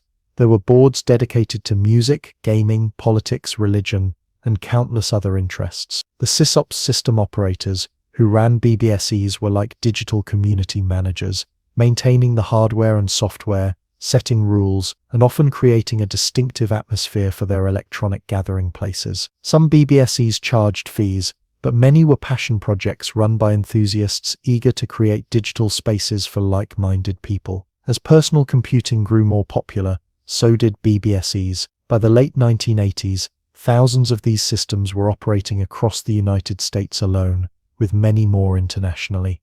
They represented a grassroots telecommunications revolution, ordinary people creating their own networks, independent of major corporations or government agencies. For many users, BBSEs provided their first experience of online community. The excitement of connecting with distant strangers who shared your interests was powerful. People formed friendships, fell in love, debated politics, and exchanged knowledge all through text on a screen, often at the glacial pace of 1200 or 2400 bits per second. While BBSEs flourished in local communities, other systems were creating larger, more connected networks.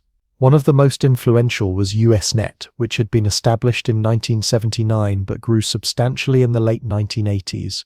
Unlike BBSEs, which were standalone systems, USNet was a distributed network of servers that exchanged messages, creating discussion forums called newsgroups. USNet was organized into hierarchies: Compi for computer topics, Sci for science, Rec for hobbies and recreation, Seg for social issues, and so on. Within these categories were thousands of specific newsgroups covering nearly every imaginable topic. Want to discuss Star Trek? Join rec.arts.startrek. Interested in artificial intelligence? Compife. I was the place for you. These newsgroups created global communities of interest long before social media platforms existed. The content on USNet reflected the demographics of early network users, predominantly college-educated, technically inclined, and based at universities or technology companies. Discussions could be scholarly and detailed, but USNet also had its share of arguments, jokes, and social bonding. It was here that many internet traditions began, including emoticons like the smiley face, to convey tone in text-only communications. Another significant development in this period was Internet Relay Chat, IRC, created in 1988 by Jarkko Okarinen, a Finnish student. Unlike the asynchronous communication of BBSEs and USNet, IRC allowed users to chat in real time. Participants would join channels dedicated to various topics and converse as if they were in the same room, despite being scattered across the globe. IRC quickly became popular, especially among the technical community. During major world events like the Gulf War in 1991, IRC channels became improvised news networks, with participants sharing information and first-hand accounts faster than traditional media. This foreshadowed how social media would later transform news consumption and reporting. While these various systems were growing, a remarkable experiment in online community was unfolding in the San Francisco Bay Area. The Whole Earth Electronic Link, launched in 1985, became one of the most influential early online communities. Founded by Stuart Brand of Whole Earth Catalog fame and Larry Brilliant, the Well attracted an eclectic mix of technologists, journalists, Grateful Dead fans, and counterculture figures. The Well charged for access but fostered exceptionally thoughtful discussions through its conference system. It became famous for its sense of community and the quality of conversation. As journalist Howard Riesingold, a Well member, would later write in his book The Virtual Community, these online spaces were places where people gathered for intellectual fellowship, emotional support, companionship. What made the Well special was not its technology, which was relatively simple, but its community norms and the diversity of its participants. It demonstrated that online communities could foster meaningful relationships and substantive intellectual exchange. Many WELL members formed real-world friendships, gathering at parties and events organized through the system. For businesses and organizations, email was becoming an essential tool during this period. By the late 1980s, email was no longer confined to research networks. Commercial email services allowed businesses to communicate electronically, both internally and with external partners. Companies like MCI Mail and CompuServe offered email addresses to paying customers, and gateways between different email systems were established. Email was transforming workplace communication, though not without resistance. Many executives initially viewed electronic messages as less important than paper memos or phone calls. Some refused to use computers altogether, having assistants print out emails for them and type their responses. Despite this resistance, the efficiency of electronic communication was undeniable, and email adoption steadily increased. The physical infrastructure connecting these various communities continued to evolve. By the late 1980s, modems had become faster and more reliable, with speeds reaching 9,600 bits per second in more advanced models. This was still painfully slow by modern standards. Downloading a single high-resolution photograph could take minutes, but it represented significant progress. For those lucky enough to be at major universities or research institutions, direct internet connections offered much higher speeds. The National Science Foundation Network (NSFNet) had been established in 1985 to connect university supercomputing centers, and by 1988 its backbone had been upgraded to T1 lines running at 1.5 megabits per second, roughly 50 times faster than the fastest consumer modems of the era. Throughout this period, the official internet remained largely a tool for research and education. Commercial use was still restricted by the National Science Foundation's acceptable use policy, which prohibited use for commercial activities by for-profit institutions. This policy reflected the internet's origins as a government-funded research network. However, these restrictions were increasingly at odds with the growing commercial interest in networking. Businesses were establishing private networks using the same TCP/IP technology, and entrepreneurs were beginning to see the potential for commercial services delivered over internet-like infrastructure. By 1990, the landscape of online communication was diverse and expanding. The official internet connected thousands of research institutions and universities. USNet reached tens of thousands of computers worldwide. Hundreds of thousands of people used commercial online services like CompuServe, Prodigy, and the rapidly growing America Online (AOL), and countless local communities formed around thousands of BBSEs. These various systems weren't yet integrated into a single seamless network. Moving information between them often required gateways or manual intervention. Each had its own interface, culture, and rules, but collectively they were teaching a generation of users the value of electronic communication and community. The users of these early systems were pioneering a new form of human interaction. They were learning how to express themselves through text alone, how to form relationships with people they might never meet in person, and how to collaborate across distance. They were creating the social norms and practices that would eventually shape life online for billions of people. As the 1980s came to a close, these online communities remained largely invisible to mainstream culture. Most Americans had never used a modem or sent an email. Newspapers and television rarely reported on developments in computer networking, except as occasional curiosities. But for those already participating in these digital spaces, it was clear that something transformative was happening. A new kind of public sphere was taking shape in the electronic ether. What none of these early online explorers could have predicted was how dramatically things would change in the coming decade. A new application was about to emerge that would make the internet accessible and appealing to the general public, transforming it from a specialized tool for researchers and enthusiasts into a mass medium with global reach. On a snowy day in December 1990, in a research laboratory near the Franco-Swiss border, a British computer scientist named Tim Berners-Lee completed work on a project that would transform the internet from a specialized tool for academics and researchers into a mass medium that would eventually touch every aspect of human life. His creation was deceptively simple, but its impact would be profound. He called it the World Wide Web. Berners-Lee had been working at CERN, the European Organization for Nuclear Research, one of the world's largest physics laboratories. CERN employed thousands of scientists from across Europe and beyond, generating enormous amounts of data and research papers. Keeping track of all this information was becoming increasingly difficult. Scientists would arrive at CERN for a few months, create new documents and data, then leave, often with critical knowledge and connections lost in the process. In March 1989, Berners-Lee had submitted a proposal to his managers titled Information Management. A proposal. In it, he suggested creating a hypertext system that would allow researchers to share and link documents across the CERN network. Initially, the proposal received a lukewarm response. His supervisor wrote vague but exciting on the cover, but Berners-Lee persisted, refining his ideas and eventually receiving permission to pursue the project. What made Berners-Lee's vision revolutionary wasn't the concept of hypertext itself, which had been around since the 1960s. Computer pioneers like Douglas Engelbart and Ted Nelson had long advocated for interconnected documents with clickable links. What Berners-Lee did was combine hypertext with the existing infrastructure of the Internet, creating a system that could work across different computers and networks worldwide. By the end of 1990, Berners-Lee had developed the three fundamental technologies that still form the foundation of today's web: HTML, hypertext markup language, the formatting language for web pages; HTTP, hypertext transfer protocol, the rules for how information passes through the web; and URLs, uniform resource locators, the unique addresses that identify each resource on the web. He also created the first web browser and editor, which he called World Wide Web, later renamed Nexus to avoid confusion with the abstract space World Wide Web. The first web server ran on a NeXT computer in his office with a handwritten sign taped to the front reading, "This machine is a server.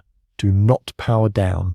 On August 6, 1991, Berners-Lee publicly announced the World Wide Web project on several internet news groups and made his code available for anyone to use. This decision to release the web as open, non-proprietary technology was crucial to its rapid adoption. Had Berners-Lee or CERN attempted to patent or license the technology, the web's growth might have been significantly stunted. The first website, hosted at info.cern.j, was simple by today's standards, mostly text with hyperlinks, explaining what the World Wide Web was and how to use it. There were no images, videos, or interactive elements, but the fundamental idea was revolutionary.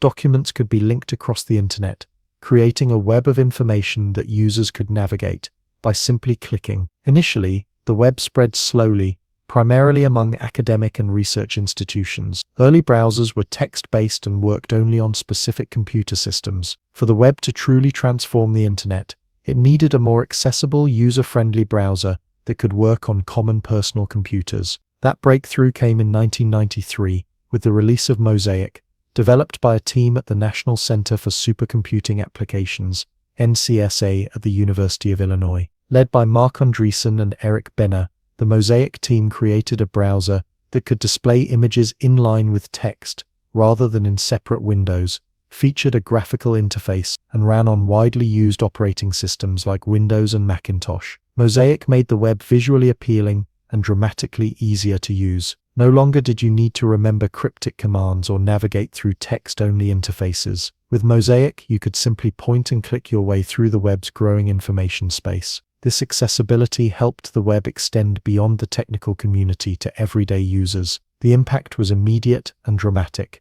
In 1993, the web accounted for just 1% of internet traffic. By 1995, that figure had grown to 30%. Websites were proliferating at an astonishing rate. In June 1993, there were approximately 130 websites in existence. By January 1996, there would be more than 100,000. As the web's popularity exploded, Andreessen left NCSA to co-found Netscape Communications with Silicon Valley entrepreneur Jim Clark. Their Netscape Navigator browser, released in late 1994, quickly became the dominant way people access the web. By mid-1995, Netscape controlled around 80% of the browser market and became a symbol of the emerging internet economy. The early web was notably different from today's version. Pages were simpler, dominated by text with limited graphics. Backgrounds were often gray, not white.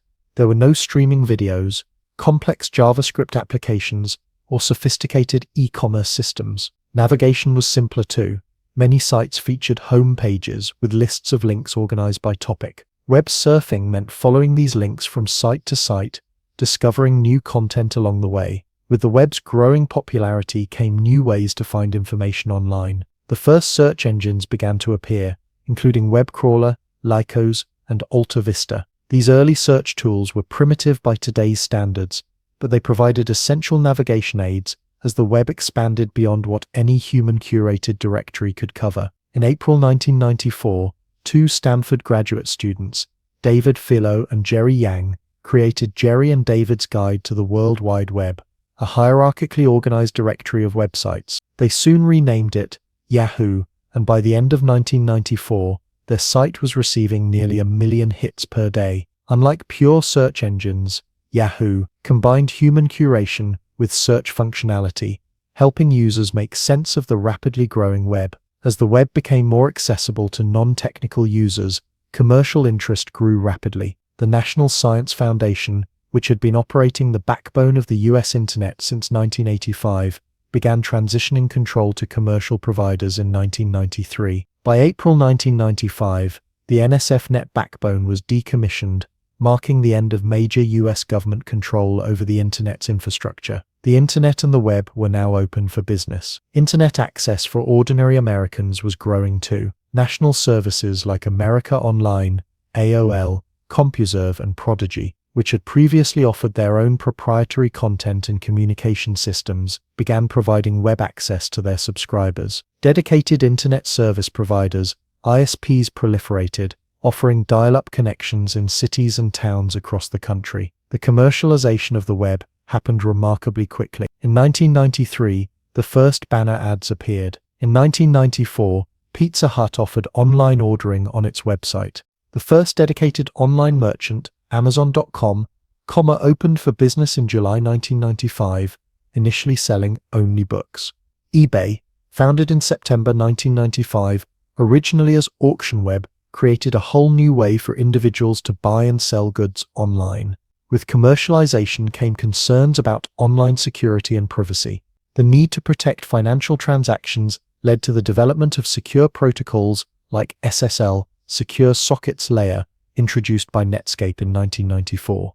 These technologies made it possible for users to share credit card information and other sensitive data with reasonable confidence that it wouldn't be intercepted by malicious actors. The mid-1990s also saw the beginning of what would become known as the domain name rush. As businesses recognized the importance of establishing an online presence, valuable domain names were quickly claimed. By 1995, companies were waking up to the value of having their brand name as a .com address. Some forward-thinking individuals registered generic domains like business.com and sex.com, which would eventually sell for millions of dollars. Behind the scenes, the web's infrastructure was evolving to handle its explosive growth. The initial protocol, HTTP Sells 09, was upgraded to HTTP Sells 1.0 in 1996, adding features needed for the increasingly sophisticated web. Tim Berners-Lee established the World Wide Web Consortium, DU3C, in 1994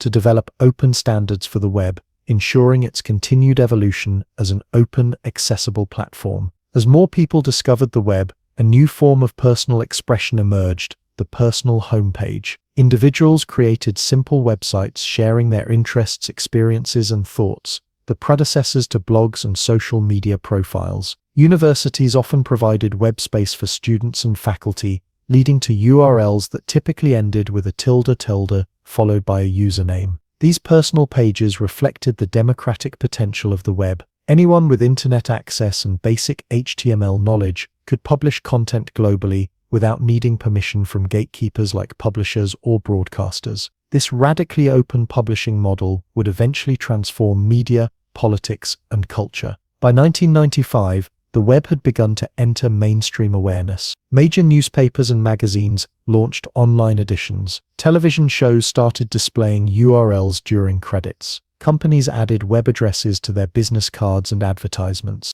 The distinctive www prefix and .com suffix became part of everyday language. Yet even as the web grew in popularity, it remained unfamiliar to most Americans. A Pew Research survey in 1995 found that only 14% of US adults used the internet in any form. For many, the web was still something they had heard about but never experienced, a mysterious new technology covered in news stories, but not yet part of daily life. Those who did venture online often connected through painfully slow dial-up modems, typically running at 14.4 or 28.8 kilobits per second. At these speeds, a single image could take minutes to load. Users would start a download and then go make a sandwich while waiting for it to complete. The web's promise was evident, but the user experience remained constrained by the limitations of existing infrastructure. Despite these constraints, by the end of 1995, the foundation had been laid for a new era of communication, commerce, and culture. What had begun as a project to help physicists share research papers had evolved into a global information system accessible to anyone with a computer and a modem. The stage was set for the Internet's transformation from a niche technology into a mainstream medium that would reshape modern life. In just 5 years, from 1990 to 1995, the web had gone from concept to cultural phenomenon. It had begun to fulfill the Internet's long-promised potential to connect people and information across boundaries of geography and institution. But this was just the beginning. The coming years would bring even more rapid change, as investors, entrepreneurs, and the general public rushed to stake their claims in this new digital frontier. The morning sun cast long shadows across San Francisco's South Park as young entrepreneurs gathered at a local cafe. It was early 1996, and the air buzzed with excitement. Around tables scattered with napkin sketches and hastily scribbled business plans, 20-somethings in casual clothes discussed concepts that sounded more like science fiction than business. Online shopping malls, virtual communities, digital currencies. The words .com and IPO punctuated nearly every conversation. Money was flowing into the city at an unprecedented rate, all chasing the same dream, to stake a claim in the new digital frontier known as the World Wide Web. This scene played out daily across Silicon Valley as the Internet entered its gold rush era. Between 1995 and 2000, the United States experienced one of the most remarkable investment booms in its history. Venture capital poured into Internet startups at a staggering pace. Initial public offerings, IPOs of Internet companies, routinely saw stock prices double or triple on their first day of trading. Young entrepreneurs became paper millionaires overnight. The Internet had captured the imagination of Wall Street, and the resulting flow of capital would fundamentally transform the online landscape. The dot-com boom had its roots in the public recognition of the web's potential. Netscape's wildly successful IPO in August 1995 served as the opening bell. The company, barely 16 months old and not yet profitable, ended its first day of trading with a market value of $2.9 billion. This sent a clear message to investors and entrepreneurs alike. The Internet represented an extraordinary financial opportunity. What followed was a period of intense innovation and competition, as companies raced to establish themselves in this new medium. Some of today's most recognized Internet brands emerged during this era. Incorporated in 1995, rapidly evolved from a simple web directory into a major portal, offering news, email, and other services. Amazon, also founded in 1995, began selling books online with the ambitious vision of becoming Earth's biggest bookstore before expanding into other product categories. eBay transformed person-to-person commerce after its 1995 launch, creating a global marketplace where individuals could buy and sell directly to one another. In 1998, two Stanford PhD students named Larry Page and Sergey Brin incorporated a company called Google, offering a search engine that used a revolutionary algorithm to rank web pages by relevance and popularity. Not all significant players from this era survived in their original form. Companies like Excite, Lycos, and AltaVista were once dominant search engines that eventually lost out to Google. GeoCities, an early platform for personal websites organized into virtual neighborhoods, grew to become one of the most visited sites on the early web before its eventual decline. The rush to digitize traditional businesses led to experimentation with online versions of almost every service imaginable. Pets.com sold pet supplies online, complete with a sock puppet mascots that appeared in Super Bowl commercials. Webvan attempted to revolutionize grocery shopping with online ordering and home delivery. Cosmo.com promised one-hour delivery of small items in major cities. These companies raised hundreds of millions of dollars despite unproven business models. The dot-com era was characterized by a business philosophy that prioritized growth and market share over profitability. The mantra was get big fast, acquire as many users as possible before competitors could establish themselves, then figure out how to monetize later. This approach was justified by references to network effects, the idea that certain online services become more valuable as more people use them. This strategy required enormous amounts of capital, which investors were eager to provide. Venture capital investments in internet companies rose from $250 million in 1995 to $10 billion in 1999. The Nasdaq Composite Stock Index, home to many technology stocks, rose from under 1,000 in 1995 to a peak of over 5,000 in March 2000, reflecting the market's exuberance for all things internet-related. Money flowed into advertising and marketing as companies competed for consumer attention. The 2000 Super Bowl featured commercials from 17 dot-com companies, each paying millions for 30-second spots. Lavish launch parties became standard, with companies spending hundreds of thousands of dollars on single events featuring celebrity performances and open bars. One infamous party for a now-defunct startup featured mist-spraying elephants and trapeze artists. The boom created a distinctive culture in technology hubs like Silicon Valley, Seattle, and New York City. Startups embraced casual dress codes, open office plans, and workplace perks like free food and games. 20-something programmers could command six-figure salaries plus stock options. The traditional boundaries between work and leisure blurred as employees worked long hours in pursuit of stock option, riches, and the thrill of building something revolutionary. For many Americans, this period marked their introduction to the internet. AOL America Online played a crucial role in bringing millions online through its user-friendly interface and aggressive marketing, including the ubiquitous free trial CD-ROMs that seemed to arrive weekly in mailboxes across the country. By 1997, AOL had more than 10 million subscribers, many accessing the internet for the first time through AOL's walled garden of content and services. Home internet access grew rapidly as dial-up service spread across the country. From 1995 to 2000, the percentage of U.S. households with internet access jumped from about 14% to over 40%. Connection speeds improved too, as 56K modems replaced slower predecessors, though these dial-up connections still required tying up phone lines and produced the distinctive screeching sound of modems handshaking. The internet was becoming an everyday utility rather than a novelty. Email addresses began appearing on business cards alongside phone numbers. www prefixes showed up in television commercials and billboards. Schools started building computer labs with internet access. Public libraries installed web-connected computers for patrons. The internet was weaving itself into the fabric of daily life. New forms of online culture emerged. Chat rooms and instant messaging services like ICQ and AOL Instant Messenger created spaces for real-time conversation. Napster, launched in 1999, allowed users to share MP3 music files directly from their hard drives, attracting tens of millions of users before legal challenges from the recording industry shut it down. The open publishing model of the web enabled blogs, short for weblogs, to emerge as a new form of personal expression and alternative media. Behind the scenes, significant investments were being made in internet infrastructure. Telecommunications companies laid thousands of miles of fiber optic cable, greatly expanding network capacity. Data centers sprouted up to house the growing number of servers needed to power websites and services. Internet exchange points were established to handle the increasing flow of traffic between networks. As the 1990s drew to a close, the dot-com boom reached fever pitch. The fear of missing out drove investors to fund increasingly speculative ventures.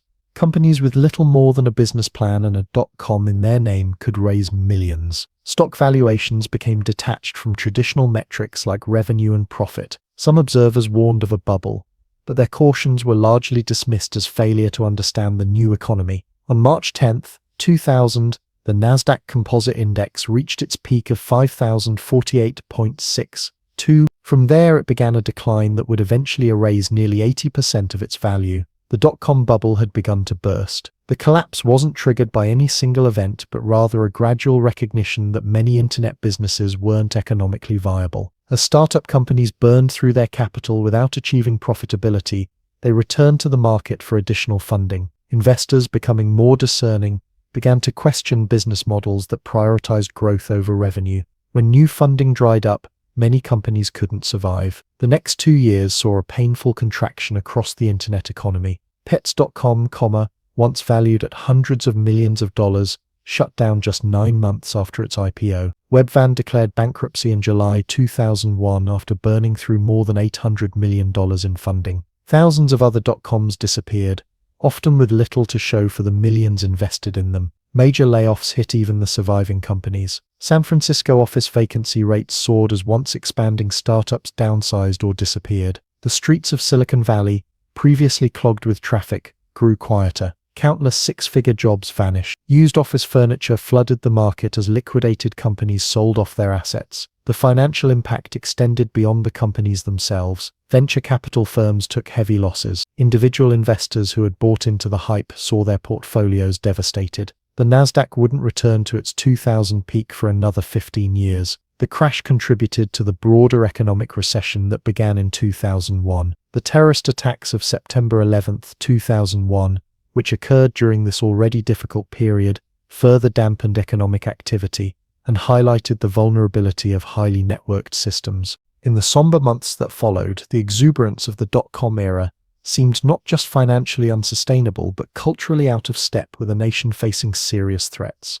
And yet, amid the wreckage of failed startups and devalued stocks, the fundamental transformation brought by the internet continued.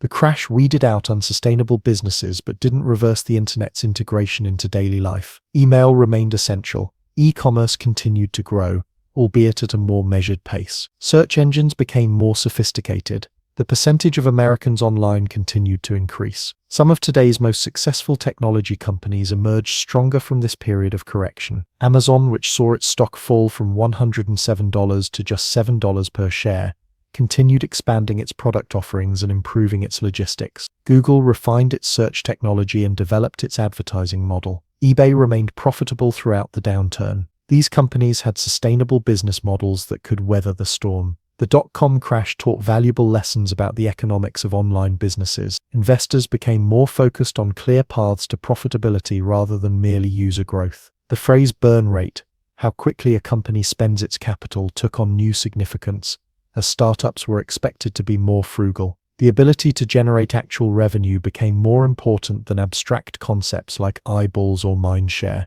By late 2001, as the dust settled from both the crash and the 9/11 attacks, the internet landscape had been fundamentally altered. Gone were many of the excesses of the boom years, the lavish parties, the absurd valuations, the companies with more marketing budget than actual product. What remained was a more sober approach to internet business, focused on creating sustainable value rather than quick exits. The survivors of this period would go on to build the foundation for the next phase of internet development. The crash hadn't killed the internet revolution, it had simply ended its wild adolescence. The technologies, business models, and cultural practices that would define the next era were already taking shape, though few could yet see their full potential. As one era ended, another was beginning. The rapid rise and fall of the first internet boom had demonstrated both the transformative potential of the technology and the need for sustainable approaches to harnessing that potential. The stage was set for a new phase of internet development, one that would be more participatory, more mobile,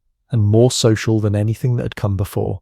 In the quiet aftermath of the dot-com crash, with investment capital scarce and public enthusiasm dampened, something remarkable was happening to the internet. Rather than retreating, the web was undergoing a profound transformation. The static pages of the early internet were giving way to dynamic, interactive platforms where users didn't just consume content, they created it. This shift would eventually be called Web 2.0, and it would fundamentally change our relationship with technology and each other. The term Web 2.0 inches was coined in 2004 by publisher Tim O'Reilly to describe emerging trends in web development and business models. It wasn't a new version of technical specifications, but rather a new approach to what the web could be. At its core was a simple but revolutionary idea: the web as a platform for participation rather than just publication. In the first iteration of the web, sites were primarily created by professionals and organizations. Users were mostly passive consumers of content, much like readers of magazines or viewers of television. Web 2.0 flipped this model on its head. Now, platforms were being built that allowed ordinary users to create, share, and comment on content without needing technical skills or special resources. This transformation didn't happen overnight. It began with modest innovations that made the web more interactive. Comment sections allowed readers to respond directly to articles. Rating systems let users express opinions on products and content. Forums evolved into more sophisticated discussion platforms. Simple tools for creating personal websites became more accessible. One of the earliest and most influential Web 2.0 platforms was the blog, Short for weblog, blogs emerged in the late 1990s but gained mainstream traction in the early 2000s. Unlike traditional websites, blogs were chronological journals that could be easily updated without technical knowledge. Services like Blogger, acquired by Google in 2003, and WordPress launched in 2003, made it possible for anyone to become a publisher with just a few clicks. Blogs democratized media in unprecedented ways. Political bloggers challenged traditional news outlets. Personal bloggers shared their lives with growing audiences. Corporate bloggers gave organizations more human voices. A culture of linking and commenting connected these individual voices into what became known as the blogosphere, a distributed conversation across the internet that bypassed traditional media gatekeepers. Another cornerstone of Web 2.0 was the wiki, a website that could be edited by its users. The most famous example, Wikipedia, launched in January 2001 and grew rapidly through the decade. Initially viewed with skepticism by educators and researchers, Wikipedia's community-driven approach to knowledge creation proved remarkably effective.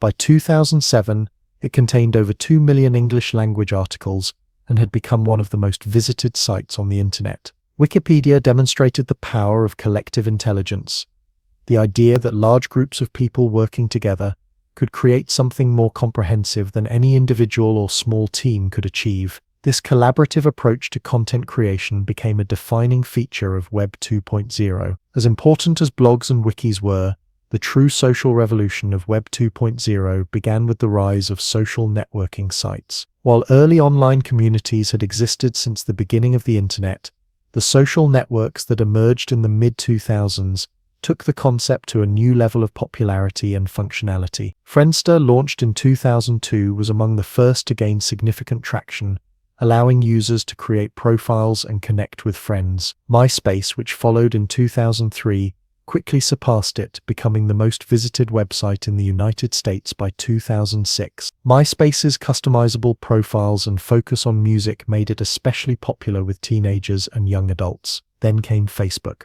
Founded by Mark Zuckerberg and his Harvard classmates in 2004, Facebook was initially limited to college students. The requirement of a university email address created an exclusive atmosphere that helped drive its early adoption. In September 2006, Facebook opened registration to anyone over 13 with an email address, beginning its expansion to a global audience. Facebook's clean design and focus on real identities distinguished it from competitors like MySpace. Its news feed, introduced in 2006, transformed how users experience the site, presenting a constantly updating stream of friends' activities. Despite initial privacy concerns, the news feed became one of Facebook's most engaging features, keeping users coming back multiple times daily to see new updates. While Facebook was building the dominant social network, other platforms were exploring different aspects of social sharing.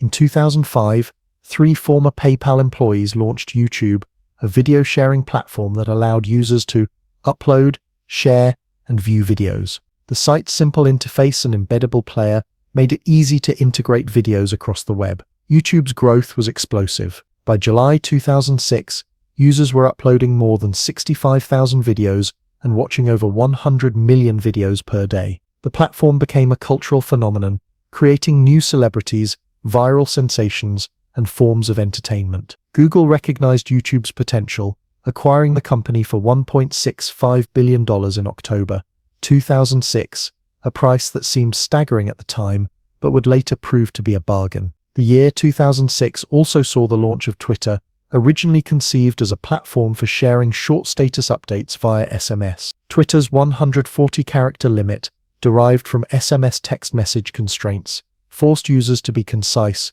creating a unique communication style. Initially dismissed by some as trivial, Twitter would eventually become a powerful tool for real-time news, public discourse, and direct communication between public figures and their audiences. These platforms weren't just adding new features to the internet, they were changing how people interacted with each other and consumed information. Before social media, most online activity happened in relative isolation. You might send emails, read websites, or shop online, but these were largely private activities. Social networks made online activity inherently social, with likes, comments, shares, and friend requests creating a continuous feedback loop of engagement. The impact on society was profound. Long-lost friends reconnected after decades. Family members separated by oceans could share daily updates. Communities formed around niche interests that might be too specialized to sustain in any physical location. The definition of friend expanded to include people we might never meet in person, but with whom we shared interests or connections. For businesses, Web 2.0 created both opportunities and challenges. Direct engagement with customers through social media offered new ways to build brand loyalty and gather feedback. However, it also meant that companies had less control over their public image, as customers could publicly share negative experiences that might previously have remained private complaints. The rise of user-generated content also created new business models. YouTube's partner program, launched in 2007, allowed popular creators to earn money from advertisements shown on their videos. This created a new category of content creators who could build careers producing videos, blogs, or social media content, often with production values that rivaled traditional media, but with far lower costs. Another key development during this period was the concept of tagging content with keywords. Sites like Flickr for photos and Delicious for bookmarks allowed users to assign their own tags to content, creating what became known as folksonomies, classification systems that emerged organically from user behavior rather than being imposed by experts. This approach to organizing information was more flexible and responsive than traditional hierarchical categories. The mid-2000s also saw the emergence of mashups, web applications that combine data or functionality from multiple sources. Google Maps, launched in 2005, was particularly important in this regard. When Google released an API, application programming interface for Maps, developers could integrate mapping functionality into their own sites and applications, creating services that showed everything from crime statistics to restaurant reviews on interactive maps. This openness to third-party development became another hallmark of Web 2.0. Major platforms began offering APIs that allowed developers to build applications on top of their services. Facebook's platform, launched in 2007, enabled the creation of thousands of third-party applications and games like Farmville, which at its peak had over 80 million active users. This created ecosystems around major platforms, increasing their value and user engagement. While social networks and user-generated content defined much of Web 2.0, the period also saw important advances in web technology. AJX, asynchronous JavaScript and XML, allowed web pages to update content without reloading the entire page, creating more responsive and app-like experiences. CSS improvements gave designers more control over web page appearance. These technical advances made the web feel more like software and less like static documents. Everything changed again in 2007 when Apple introduced the iPhone. This wasn't just a new phone, but a paradigm shift in how people accessed the internet. The iPhone's full web browser, touch interface, and later its App Store would eventually transform the internet from something we visited on computers to something always with us, accessible with a tap or swipe. Mobile internet usage grew steadily after the iPhone's introduction. Social media platforms quickly adapted, with mobile apps that made sharing even more immediate. You could now post photos directly from where you took them, check in at locations you were visiting, and maintain continuous connection to your social networks throughout the day. The phone was becoming the primary internet device for many users. Cloud computing also gained significant traction during this period. Rather than storing data and running applications on local computers, users increasingly relied on servers accessed over the internet. Services like Google Docs, later Google Drive, allowed collaborative editing of documents, spreadsheets, and presentations through a web browser. Dropbox, founded in 2007, made file storage and sharing simple and reliable. The cloud model reduced the importance of specific devices, as your data could be accessed from anywhere with an internet connection. By 2010, the transformation was well underway. Facebook had over 500 million active users. YouTube was streaming more than 2 billion videos daily. Twitter was processing 65 million tweets per day. The web had become deeply social, mobile, and participatory. User-generated content wasn't just a feature of the internet, it was becoming its primary purpose. This evolution reflected broader cultural shifts. Hierarchy and authority were giving way to networks and collaboration. The line between creators and consumers was blurring. Information was becoming more abundant, but also more filtered through social connections. Our digital and physical lives were increasingly intertwined. The Web 2.0 era fundamentally changed our relationship with information and each other. It democratized publishing, amplified individual voices, and created new forms of community. It made the internet more personal, more social, and more essential to daily life. These changes came with both benefits and costs: greater connection, but also distraction, more voices, but also more noise, new opportunities, but also new vulnerabilities. As the decade ended, the foundation was being laid for even more significant changes. Smartphones were becoming ubiquitous. Social media was moving from novelty to necessity. Data collection was expanding exponentially. The internet was no longer just a technology or a medium. It was becoming the primary infrastructure of modern life, with implications that would unfold in the years to come. As the calendar turned to 2010, a young woman in Cairo pulled out her smartphone and opened Facebook. With a few taps, she joined a group called We Are All Colored Said, named after a man beaten to death by Egyptian police.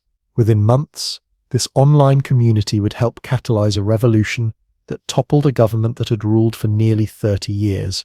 Halfway around the world, a college student streamed a movie on Netflix while ordering dinner through an app, never once leaving his dorm room. In a corporate office in London, security experts scrambled to contain a cyber attack that had breached their company's data servers, potentially exposing millions of customer records. These scenes, playing out simultaneously across the globe, represented the new reality of the internet in the 2010s. The network that began as a research project and evolved into a social platform had now become thoroughly embedded in the fabric of daily life, economic systems, and political structures worldwide. This deep integration brought unprecedented conveniences and connections, but also new vulnerabilities, challenges, and questions about the technology's impact on society. By 2010, the internet had achieved a level of penetration and importance that would have been hard to imagine in earlier decades. In developed nations, it had transformed from luxury to utility, as essential as electricity or running water.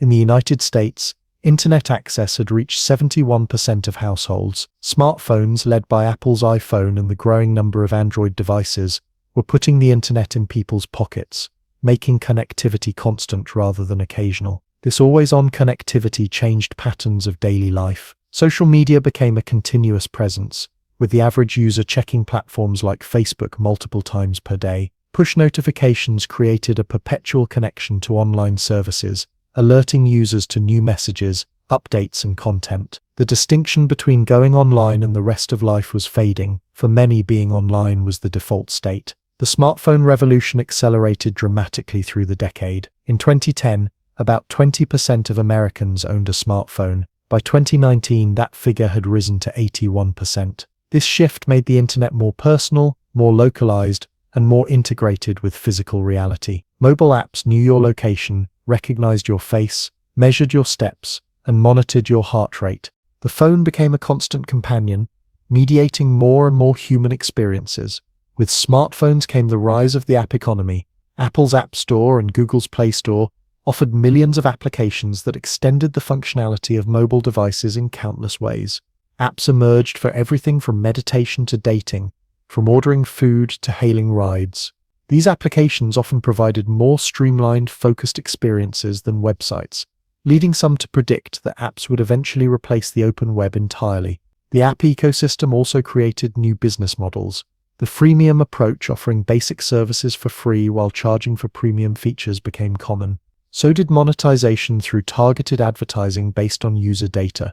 These models allowed services to scale rapidly by removing upfront cost barriers, but they also created incentives for aggressive data collection and attention-grabbing design. Beyond social media, the 2010s saw the rise of other digital platforms that transformed traditional industries. Netflix, which had begun as a DVD-by-mail service, pivoted successfully to streaming video, eventually producing its own original content and challenging the traditional television and film industries. Spotify did the same for music, offering unlimited streaming for a monthly subscription fee, changing how people consumed and discovered music. The sharing economy emerged as another disruptive force. Airbnb, founded in 2008, grew explosively through the 2010s, allowing people to rent out their homes or spare rooms directly to travelers. Uber and Lyft transformed urban transportation by connecting passengers with drivers through mobile apps. These platforms operated in the spaces between established regulatory categories,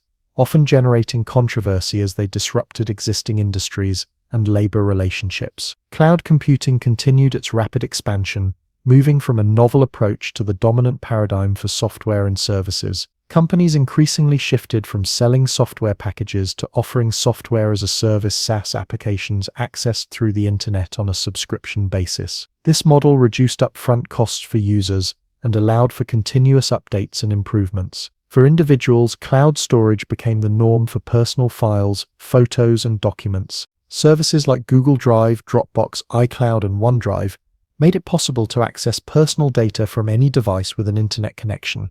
This convenience came with new dependencies.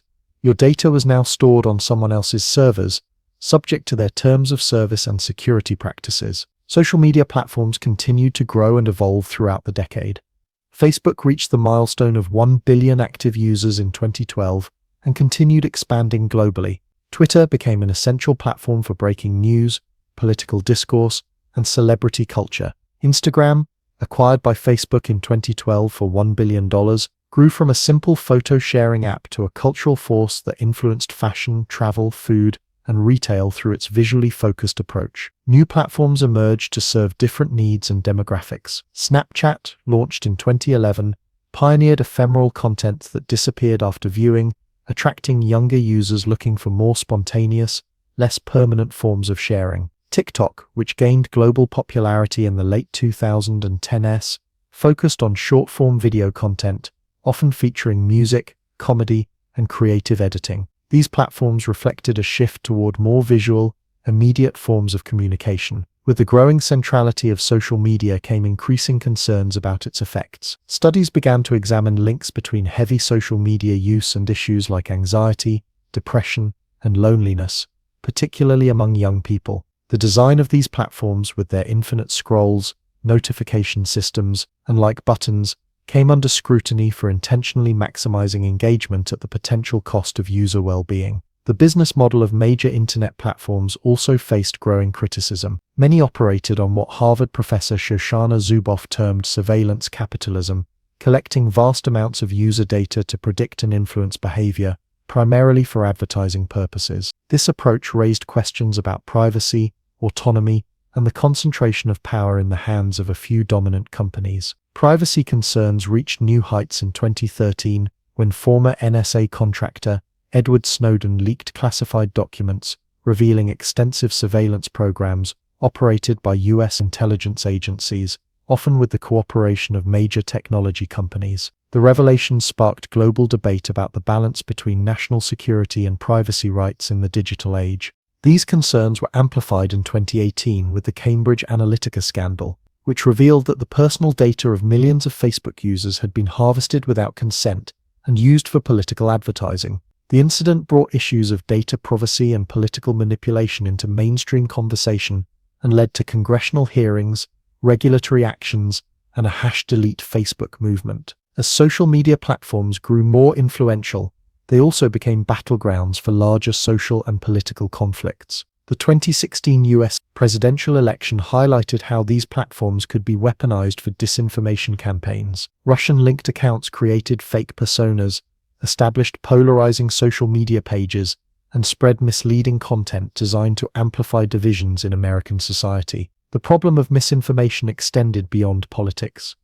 Health misinformation, conspiracy theories, and extremist content found fertile ground on platforms designed to maximize engagement. Content that triggered strong emotional responses, whether outrage, fear, or vindication, often spread faster than more nuanced or factual material. Platform algorithms, optimized for engagement rather than accuracy or social benefit, sometimes amplified these problematic patterns. In response to these challenges, platforms introduced various forms of content moderation and fact-checking. These efforts, however, raised their own difficult questions about free speech, censorship, and who should have the power to determine acceptable discourse. The major platforms found themselves in the uncomfortable position of making consequential decisions about expression and information access on a global scale. cybersecurity emerged as another critical challenge of the decade. As more sensitive activities moved online from banking to healthcare to government services, the potential damage from security breaches increased dramatically. Major cyber attacks like the 2017 WannaCry ransomware incident,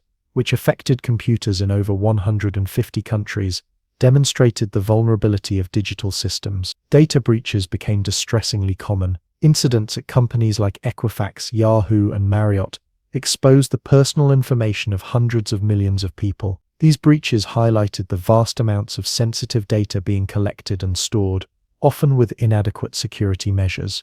They also revealed the limited recourse available to individuals whose data had been compromised. State-sponsored hacking grew more sophisticated and consequential. Nations like Russia, China, North Korea, and Iran developed advanced cyber capabilities for espionage, sabotage, and influence operations. Targets included government agencies, critical infrastructure, major corporations, and political organizations. The line between cybercrime, espionage, and warfare became increasingly blurred. Despite these challenges, the internet continued to transform the world in positive ways throughout the 2010s.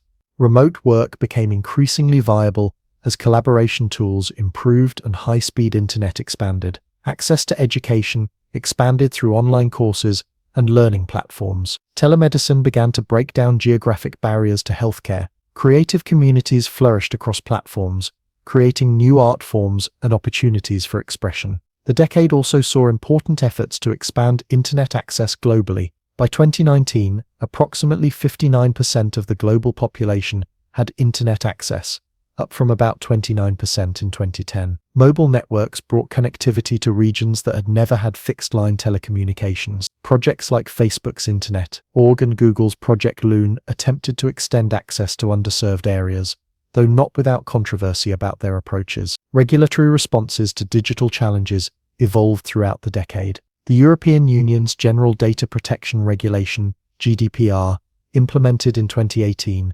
established stronger privacy protections and gave users more control over their personal data. Antitrust investigations into major technology companies began in both the United States and Europe, examining whether their dominant market positions were harming competition and consumers. The net neutrality debate played out across the decade, particularly in the United States. This principle, that internet service providers should treat all online traffic equally, was established as FCC policy in 2015, then repealed in 2017, reflecting deeper political divisions about how the internet should be governed and regulated. By the end of the 2010s, the internet had become both a mirror and a driver of broader social dynamics. It reflected existing inequalities, with digital divides persisting along economic, geographic, and social lines. It amplified certain human tendencies toward connection but also tribalism, toward knowledge-seeking but also confirmation bias, and it concentrated tremendous power in the companies that controlled its most important platforms and services. As the decade drew to a close, there was growing recognition that the internet's evolution had reached a critical juncture. The early techno-optimism that had characterized previous eras had given way to a more nuanced understanding of both the technology's transformative potential and its problematic aspects. Questions about privacy, security, power, truth, and human well-being in digital contexts moved from the margins to the center of public discourse. The Internet of 2020 bore little resemblance to the ARPANET of 1969 or even the World Wide Web of 1995. It had evolved from an academic curiosity to a commercial space, to an essential and contested domain of human activity. What had begun as a technical project had become a social, economic, and political system of incredible complexity. The challenges that emerged in the 2010s would shape its continuing evolution and humanity's relationship with digital technology for decades to come. The early months of 2020 brought a global crisis that would unexpectedly accelerate the internet's integration into daily life. As the COVID-19 pandemic spread across the world, billions of people found themselves suddenly isolated in their homes, dependent on digital connections for work, education, healthcare, shopping, and human contact. What had been a gradual digital transformation became, almost overnight, an urgent necessity. The internet, built over decades as a resilient communication system, faced its greatest test and revealed both its extraordinary capabilities and its persistent limitations. As offices closed worldwide, remote work went from a growing trend to an immediate reality for hundreds of millions of workers. Video conferencing platforms like Zoom, previously used primarily in business settings, became household names. Zoom went from 10 million daily meeting participants in December 2019 to over 300 million by April 2020. The platform hosted everything from corporate meetings to family gatherings, from elementary school classes to religious services. Schools and universities moved online with unprecedented speed, creating virtual classrooms for students from kindergarten through graduate school. Telemedicine appointments replaced many in-person doctor visits. Online shopping, already popular, became essential for obtaining everything from groceries to medications. Streaming entertainment services saw surging viewership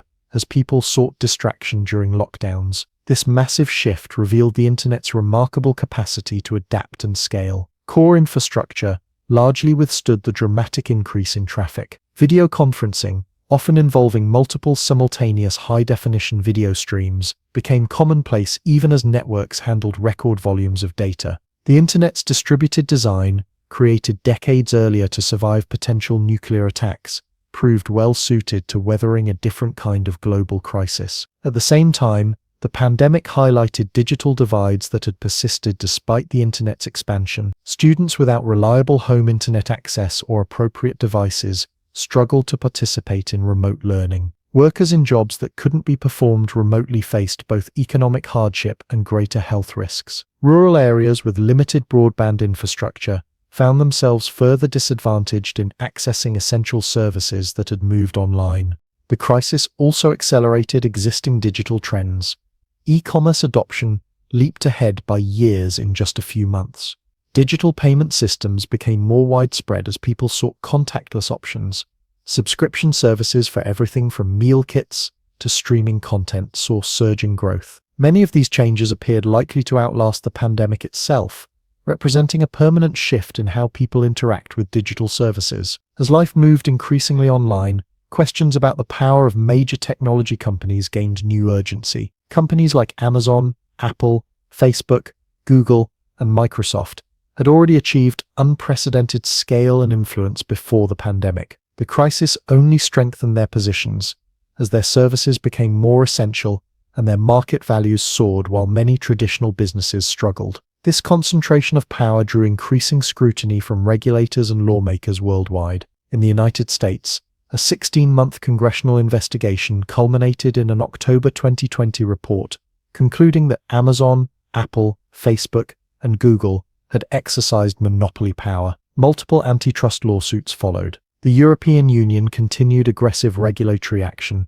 including significant fines and new legislative frameworks aimed at curbing the dominance of these digital giants. Even as these regulatory battles unfolded, major technology companies were investing heavily in emerging technologies that promised to reshape the internet yet again. Artificial intelligence and machine learning advanced rapidly, powering everything from voice assistants to content recommendation algorithms to automated translation services. The capabilities of AI systems expanded dramatically. OpenAI's GPT-3, released in 2020, demonstrated remarkable ability to generate human-like text, raising both excitement about AI's potential and concerns about its possible misuse. Computer vision systems achieved new levels of accuracy in tasks like facial recognition and object detection. AI began moving from research labs into everyday applications, from smartphone features to business analytics tools. These advances in AI intersected with long-standing questions about privacy, bias, and power in digital systems. Facial recognition technology faced particular scrutiny for its potential use in surveillance and its documented accuracy disparities across demographic groups. Automated decision systems in areas like hiring, lending, and criminal justice raised concerns about transparency, accountability, and fairness.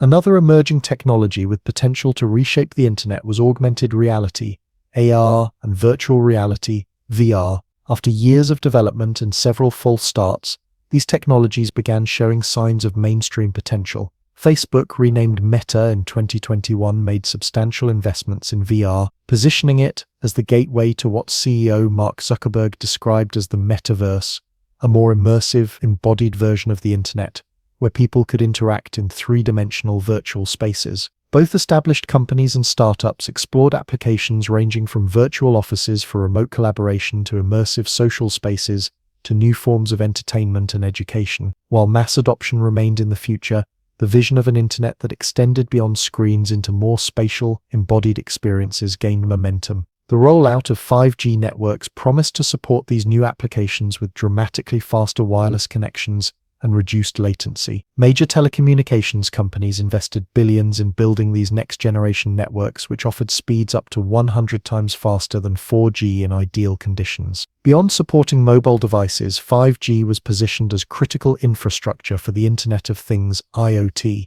the growing network of connected devices embedded in homes, cities, factories, and transportation systems.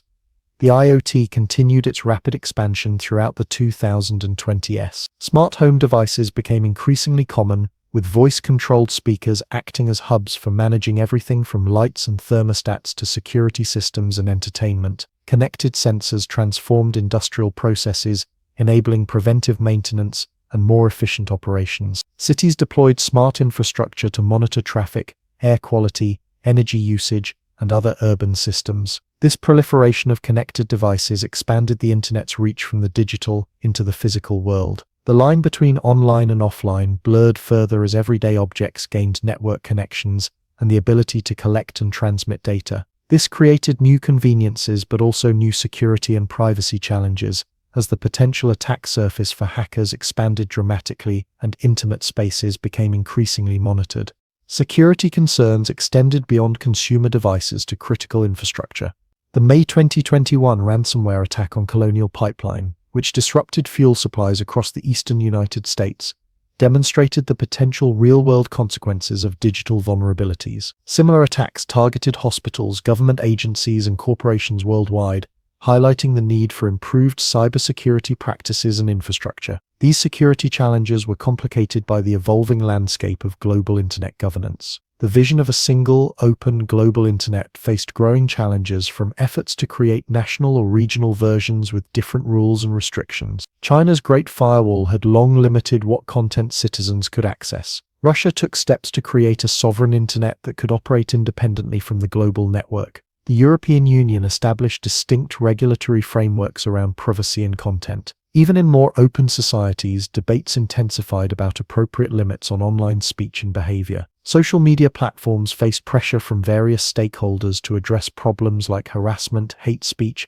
misinformation, and extremist content. Their responses, including content removal, labeling, and account suspensions, sparked debates about free expression, corporate power, and who should make consequential decisions about permissible speech in digital public spaces. The issue came to a head in January 2021, when major platforms suspended then-President Donald Trump's accounts following the Capitol riot, citing concerns that his statements might incite further violence. The unprecedented action against a sitting president highlighted the immense power these private companies wielded over public discourse and raised questions about their roles as de facto gatekeepers of the digital public sphere. These tensions reflected a broader realignment in thinking about the Internet's role in society. The techno-optimism that had characterized much of its history, the belief that connecting humanity through digital networks would naturally lead to greater freedom, knowledge, and progress, had given way to a more complex understanding of both its benefits and its harms. The Internet had indeed created extraordinary opportunities for connection,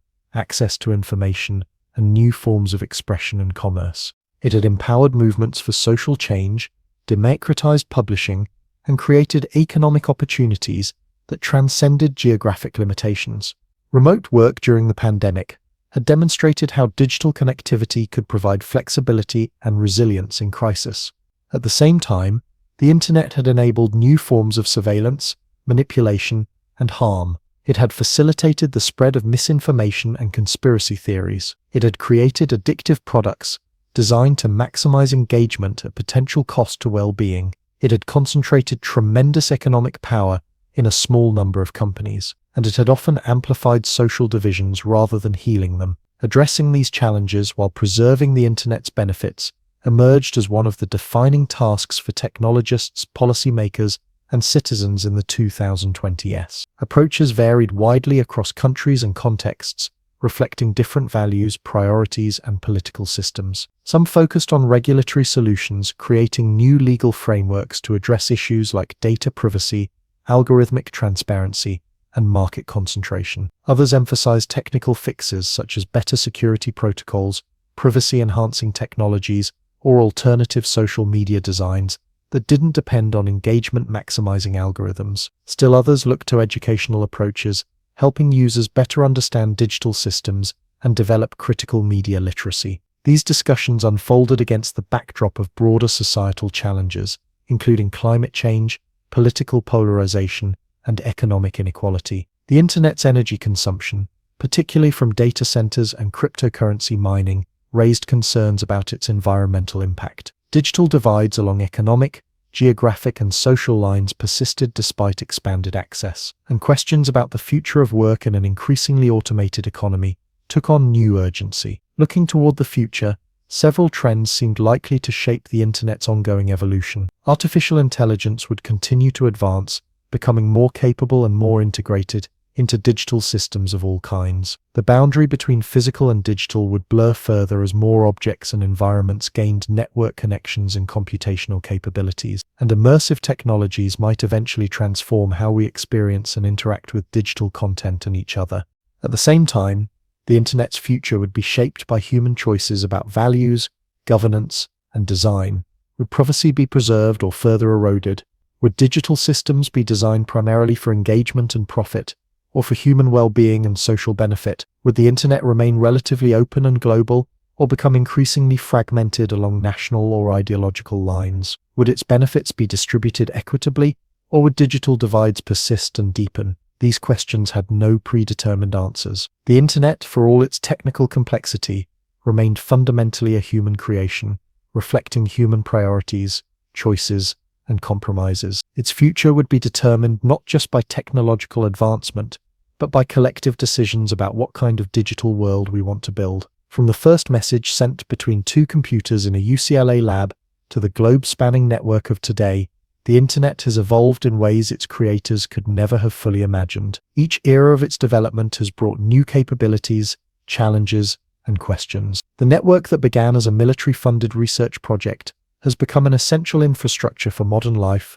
a commons, a marketplace, a public sphere, and an extension of human cognitive and social capacity. The history of the internet reminds us of both human ingenuity and human fallibility. It shows how technical decisions can have profound social implications, often unforeseen by their makers. It demonstrates how systems designed for one purpose can evolve to serve entirely different ones. And it reveals how the same technologies that connect us can also divide us, depending on how they're designed and deployed. As we navigate the internet's next chapter, this history offers valuable perspective. The challenges we face are complex but not insurmountable. The future remains unwritten, shaped by countless decisions made by developers, companies, policymakers, and users worldwide. Understanding where the internet came from, the visions that inspired it, the values embedded in its design, the human needs it serves, helps us make wiser choices about where it should go next. In the end, the internet is neither utopian nor dystopian. It is what we collectively make of it. Its story continues to unfold, a remarkable human achievement with chapters yet to be written. Picture yourself standing on the shores of a sun-drenched Mediterranean island. The year is roughly 2000 BCE. The sea stretches endlessly before you, its azure waters lapping against white stone harbours, where ships with colourful sails dock after long voyages. Behind you rise the walls of an intricate palace complex, a labyrinth of corridors, courtyards, and columns. This is Crete, home to Europe's first advanced civilization, the Minoans, and the cradle of what would become Greek civilization. The story of ancient Greece begins not on the mainland, but on these islands scattered across the Aegean Sea. The Minoans, named after their legendary king Minos, built a maritime empire based on trade rather than conquest. Their sailors navigated the Mediterranean, exchanging olive oil, wine, and exquisite pottery for metals, ivory, and exotic goods from Egypt and the Near East. In their palace at Knossos, walls were adorned with vibrant frescoes depicting dolphins, bulls, and elegant court figures. Women wore open-fronted dresses exposing their breasts, fashion choices that would shock later Greek societies. Unlike the warrior cultures that would follow, Minoan cities lacked defensive walls. The sea was their protection, their ships their strength. But around 1600 BCE, disaster struck. The massive volcano on the nearby island of Tira, modern Santorini, erupted with apocalyptic force. Ash darkened skies hundreds of miles away. Tsunamis battered coastal settlements. The Minoan civilization never fully recovered from this catastrophe, leaving them vulnerable to a new power rising on the Greek mainland, the Mycenaeans. The Mycenaeans were a warrior people, Indo-European speakers who had migrated into Greece around 2000 BCE, where Minoan palaces were open and airy. Mycenaean citadels perched on hilltops behind massive stone walls so impressive that later Greeks believed only the mythical Cyclops could have built them. From these fortresses, kings who called themselves Wainaks ruled over territories dotted with villages. Their tombs overflowed with gold masks, bronze weapons, and amber beads, testifying to their wealth and far-reaching connections.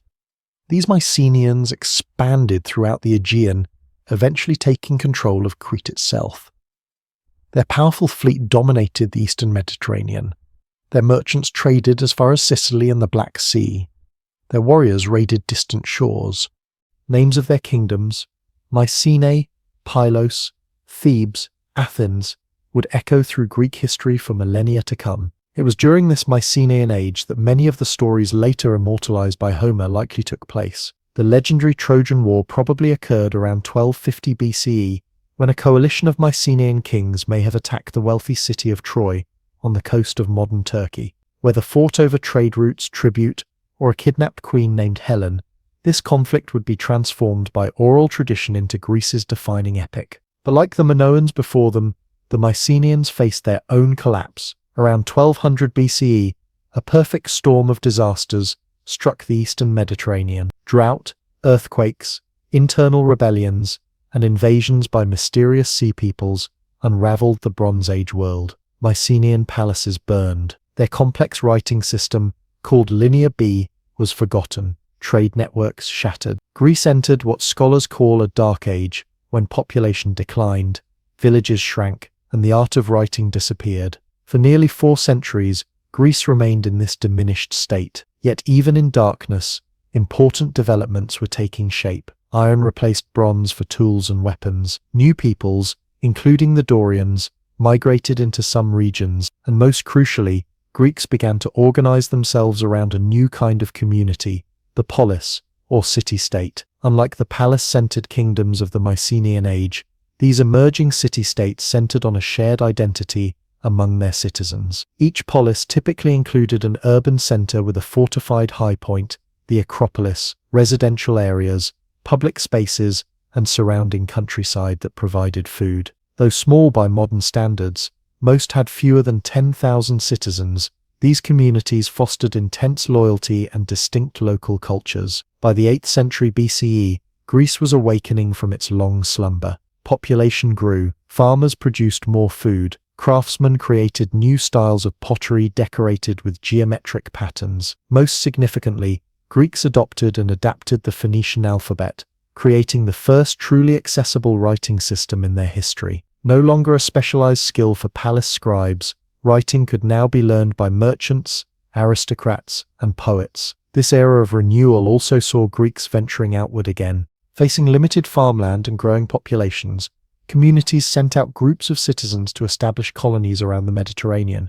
From Spain to the Black Sea, these colonial foundations spread Greek culture, language, and trade networks. Some, like Syracuse in Sicily or Byzantium on the Bosporus, would become powerful cities in their own right. Meanwhile, on the Greek mainland, competition between emerging city-states drove innovation and cultural development. In some regions, aristocratic families dominated, creating oligarchies where power rested with the wealthy few. In others, individual leaders called tyrants seized control, often with popular support against entrenched aristocrats. And in a few places, particularly Athens, experiments with broader citizen participation planted the seeds of democracy. This age of formation witnessed the birth of distinctly Greek art forms. Epic poetry, preserved through oral tradition since the Mycenaean collapse, was finally written down. Homer's Iliad and Odyssey achieved their final form around this time, preserving not just the legendary Trojan War but an entire worldview. Sculptors began creating distinctive Kouros figures, nude male statues with rigid poses, and mysterious smiles that show Egyptian influence but uniquely Greek aesthetics. Religion bound these scattered Greek communities together, despite their political independence. They shared a common pantheon centered on the Olympian gods and a belief that divine forces shaped human destiny. Great sanctuaries like Delphi and Olympia became meeting grounds where Greeks from different city-states gathered for festivals, athletic competitions, and consultation with oracles. The Olympic Games, first recorded in 776 BCE, brought athletes from across the Greek world to compete for olive wreaths and glory. By 600 BCE, Greece had entered what historians call the Archaic period, a time of rapid development in art, architecture, economics, and politics. Black figure pottery depicted elaborate mythological scenes. Monumental stone temples replaced wooden shrines. Poets like Sappho and Archilochus explored personal emotions in their verses. And in Greek colonies in Ionia, western Turkey, thinkers began questioning traditional explanations about the natural world, seeking rational rather than mythological causes, the first stirrings of philosophy. Yet this cultural flourishing occurred against a backdrop of intensifying competition. City-states frequently warred with their neighbors over borders, water rights, and regional influence. Athens and Sparta emerged as particularly powerful, developing contrasting societies that would define much of later Greek history. Social tensions within cities increased as merchants and farmers demanded more rights from traditional aristocrats. The Greek world was about to face its greatest external challenge. To the east, the Persian Empire had risen to become the largest state the ancient world had ever seen. Stretching from India to Egypt, with unmatched wealth and armies, Persia began incorporating Greek cities along the Ionian coast into its vast domains. When these Greeks revolted in 499 BCE, Athens sent ships to support them, an act of defiance that would lead to the momentous Persian Wars and the dawn of Greece's Golden Age. As the 6th century BCE drew to a close, Greek civilization stood poised at a crucial moment. From humble beginnings on Aegean islands and mainland hilltops, through collapse and renewal, the Greeks had created a unique culture based on city-state independence, citizen participation, artistic innovation, and rational inquiry. Their greatest achievements and greatest conflicts still lay ahead. The Greek polis was far more than a dot on a map. It was a revolutionary concept that transformed human society. Unlike the vast empires of Persia or Egypt ruled by god-kings and sprawling bureaucracies, the Greek world fractured into hundreds of independent, self-governing communities. Each polis maintained its own government, laws, military forces, religious festivals, and fierce sense of identity. While sharing language, religion, and broader cultural practices, Greeks identified first and foremost as citizens of their particular city-state. As Athenians, Spartans, Corinthians, or Thebans, most city-states followed a similar physical pattern, despite varying greatly in size and landscape. At the highest point stood the Acropolis, a fortified hilltop containing temples and religious sanctuaries, visible from miles around as the sacred heart of the community. Below stretched residential neighborhoods with narrow, winding streets and modest homes built around central courtyards for light and air. The Agora served as the civic center, a vibrant marketplace surrounded by government buildings, courts, and covered walkways called stoas where philosophers taught and citizens socialized. Beyond the urban core lay the countryside, the Chora, where farmers cultivated wheat, barley, olives, and grapes on terraced hillsides and fertile plains to feed the city. Yet the polis wasn't merely a physical space, but represented a profound political idea that a community should govern itself through the participation of its citizens rather than submit to the dictates of a distant monarch. This revolutionary concept of citizenship transformed those who held it. A citizen belonged to the polis, and the polis belonged to him, for it was almost exclusively men who held full political rights. This mutual relationship created obligations and privileges, unlike anything in earlier societies. No two city-states exemplified the different possibilities of the polis system better than Athens and Sparta, rival powers whose contrasting societies would fascinate Greeks of their time and observers ever since. Athens, nestled between mountains and sea in the region of Attica, evolved the world's first democratic government through a series of reforms. The pivotal figure in this transformation was Cleisthenes, who in 508 BCE reorganized Athenian society to break the power of aristocratic clans. He created artificial tribes that mixed people from different regions and social backgrounds, forcing citizens to identify with the polis as a whole rather than traditional family networks. The resulting Athenian democracy operated through three main institutions. The Assembly Ecclesia met on the Pnyx Hill, where any citizen could speak and vote on policies, wars, and treaties. A council of 500 bulul, chosen by lot, prepared business for the assembly and handled day-to-day governance. Courts composed of citizen jurors, sometimes thousands for important cases, rendered verdicts without judges or lawyers.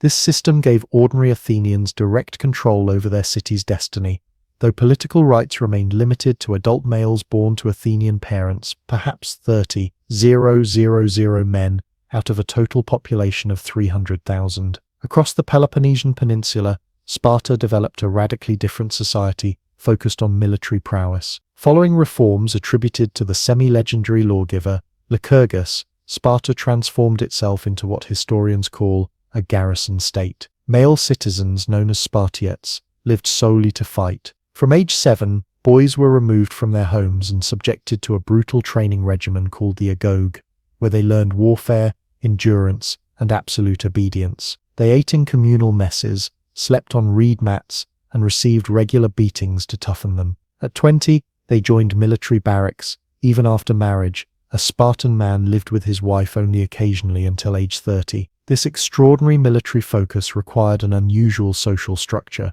Sparta's agricultural land was divided among citizen families and worked by a subjugated population called helots, essentially state-owned serfs descended from conquered peoples. These helots vastly outnumbered their Spartan masters, creating constant fear of rebellion. Each year, Sparta's leaders formally declared war on the helots, allowing them to be killed without religious pollution. Young Spartans sometimes conducted night raids called the cryptia, murdering any helots found outside after dark to maintain terror and control. Between citizens and helots stood a middle class of perioikoi, dwellers around, who were free but lacked political rights. These craftsmen, merchants, and farmers provided essential economic services that citizen soldiers disdained. Sparta's government balanced elements of monarchy, 2 hereditary kings, oligarchy, a council of elders, and limited democracy, an assembly of citizens.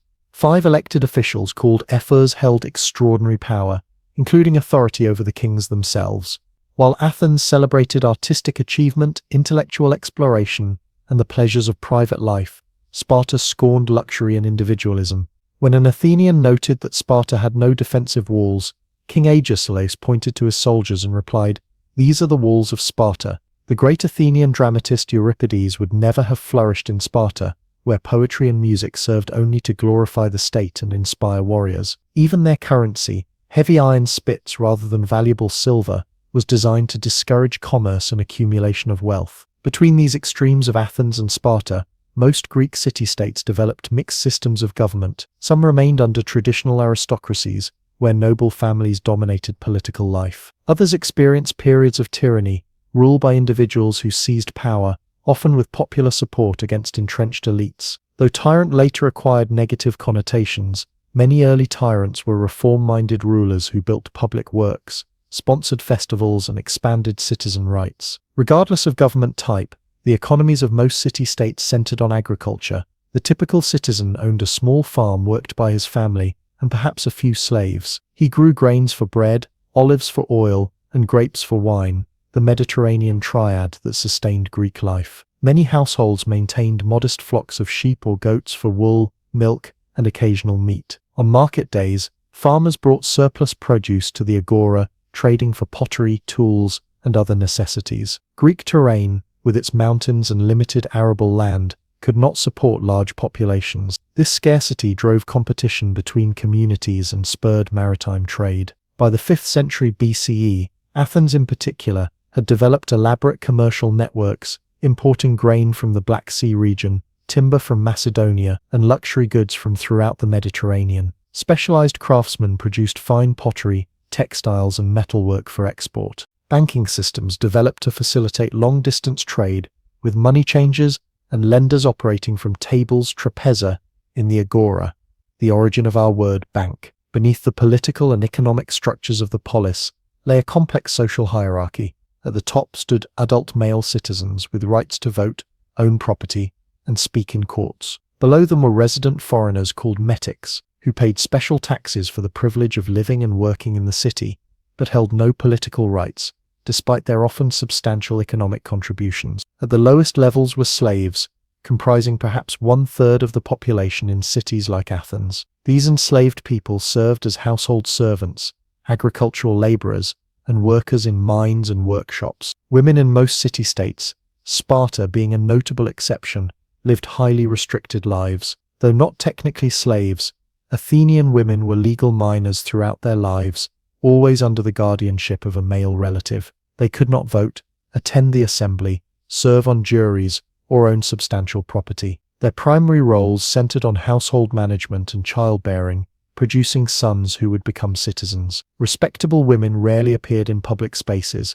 instead occupying the women's quarters, gynaikion, within their homes. Outside this domestic sphere, religious festivals provided their main opportunity for public participation. Yet despite these limitations, the household oikos remained central to polis identity and success. The ideal citizen managed his household prudently, raised children who respected tradition, participated actively in civic affairs, and fought bravely when called to war. This integration of private and public virtue distinguished Greek citizenship from modern conceptions that separate family life from political engagement. Daily life in the polis followed rhythms dictated by season and custom. Citizens rose with the sun and conducted business in the cool morning hours. At midday, many returned home for the main meal, often a simple fare of bread, olives, cheese and wine, followed by an afternoon rest during the Mediterranean heat. Early evening might find them at the gymnasium, originally training grounds for military service that evolved into centers for athletic practice,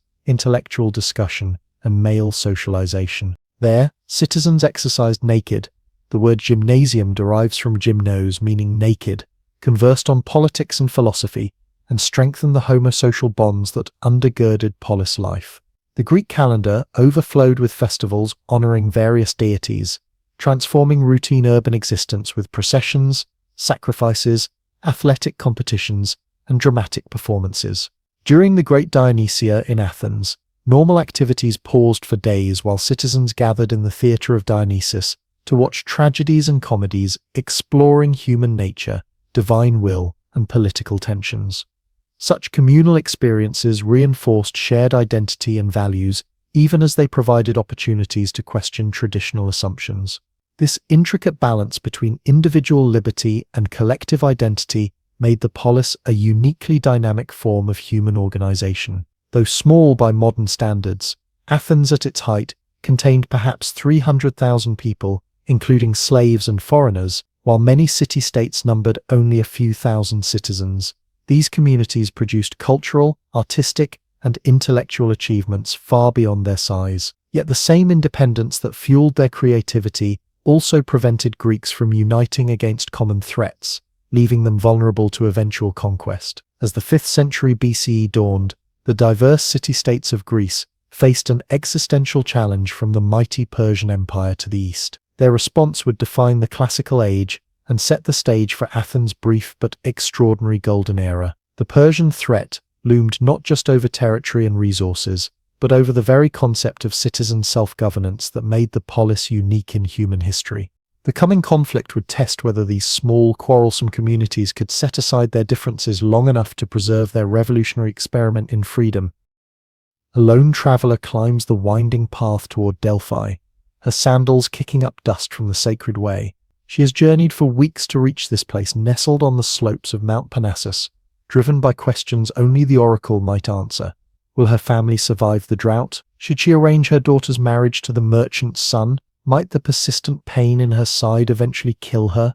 As she approaches the great temple of Apollo, she joins a line of fellow seekers, wealthy aristocrats, desperate farmers, curious philosophers, ambitious politicians, all awaiting their moment before the Pythia, Apollo's priestess, who will breathe in sacred vapors and transmit the god's cryptic wisdom. For the ancient Greeks, the gods were not distant abstractions but active participants in human affairs. Their presence permeated every aspect of daily life, Farmers made offerings to Demeter for bountiful harvests. Sailors prayed to Poseidon for safe passage. Women in childbirth called upon Artemis for protection. This intimate relationship between mortals and immortals formed the foundation of Greek religious experience.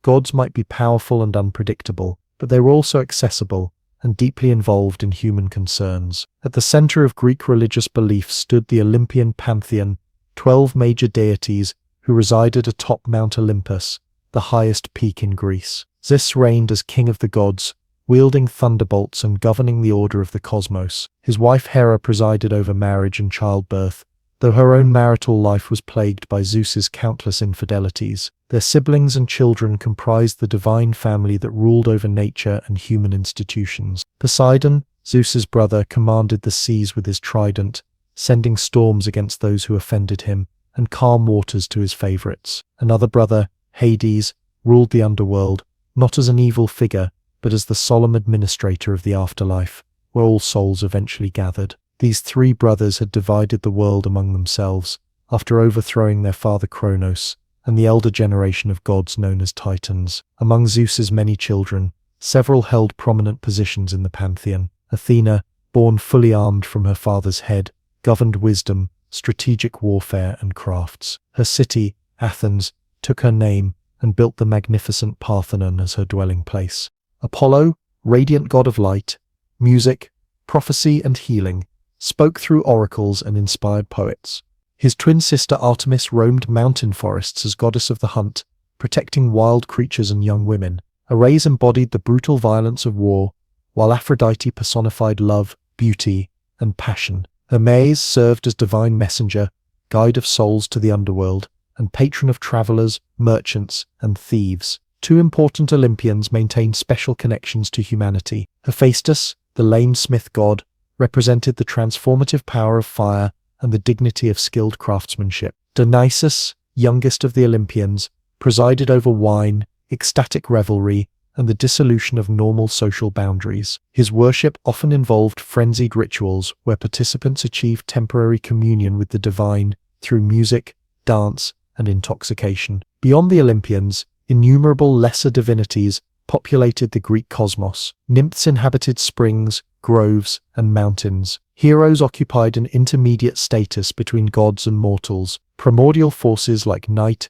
ocean, and earth maintained their ancient power beneath the Olympian order. Even concepts like victory Nike, justice Dike, and strife Eris took divine form. This rich theological landscape reflected the Greeks' attempt to make sense of existence in all its complexity and contradiction. Unlike modern religions centered on sacred texts and fixed doctrines, Greek religion focused on proper practice rather than correct belief. What mattered was observing rituals correctly and maintaining reciprocal relationships with the gods through sacrifices and offerings. The Greeks had no religious hierarchy comparable to a priesthood. Religious officials were ordinary citizens who temporarily assumed sacred duties, while professional seers interpreted omens and oracles conveyed divine messages. No authority dictated what individuals must believe about cosmic matters. Religious practice involved both public and private dimensions. Each polis maintained official cults honoring its patron deities, with elaborate calendars of festivals and sacrifices performed on behalf of the entire community. Magnificent temples housed cult statues and treasuries,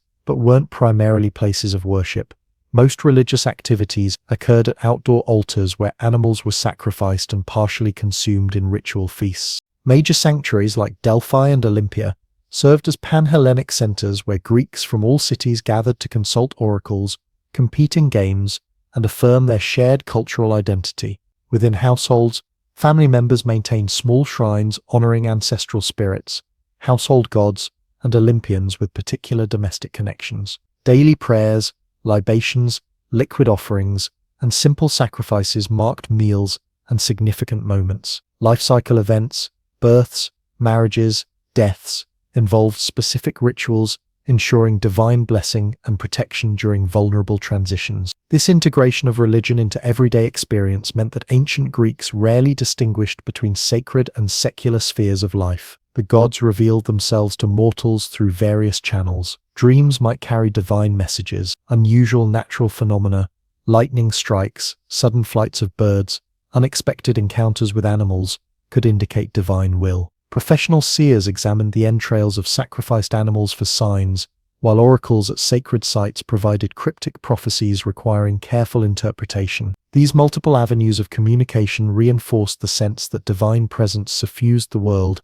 available to those who paid proper attention. Greek mythology, the vast collection of narratives about gods, heroes, and primordial times, provided the framework for understanding this divine-human relationship. Unlike modern conceptions that might dismiss myths as mere fiction, these stories constituted a form of sacred history, explaining cosmic origins, divine hierarchies, and proper human conduct. Poets like Hesiod systematized this mythology in works like the Theogony, which traced divine genealogies from primordial chaos through successive generations of gods. According to these myths, the cosmos began in undifferentiated chaos, from which emerged Gaia, Earth, and other primordial entities. Gaia produced Uranus Sky, who became her mate. Their children, the Titans, overthrew Uranus when he imprisoned their monstrous siblings. Kronos, king of the Titans, later swallowed his own children to prevent them from overthrowing him. But his wife Rhea saved the youngest, Zeus, who eventually freed his siblings and led them in a 10-year war against the Titans. Victorious, the Olympians established the current cosmic order with Zeus as sovereign. Human beings entered this divine narrative through several contradictory creation accounts. Some myths described humans as springing from the earth itself. Others portrayed the Titan Prometheus shaping humans from clay and stealing fire from the gods to ensure their survival. Still others recounted successive races of humans: gold, silver, bronze, heroes, and finally the current iron race, each more debased than the last. These varied origin stories reflected the Greeks' ambivalent understanding of human nature as both godlike in potential yet fundamentally separate from divine perfection. The relationship between gods and mortals in Greek mythology was complex and often troubling. Gods might show favor to particular humans through gifts, protection, or divine offspring. Yet they also punished presumption and disrespect harshly. The beautiful weaver Arachne challenged Athena to a contest and was transformed into a spider for her arrogance. King Tantalus, invited to dine with the gods, attempted to serve them his own son and received eternal punishment in the underworld. Such stories warned against hubris, the dangerous pride that led mortals to forget their proper limitations. Despite these cautionary tales, Greek myths also celebrated human achievements and portrayed mortals occasionally outwitting divine powers. Prometheus tricked Zeus multiple times before stealing fire for humanity, an act of rebellion against divine authority that brought both advancement and suffering to the human condition. The clever Sisyphus twice escaped death before the gods finally confined him to his famous endless labor.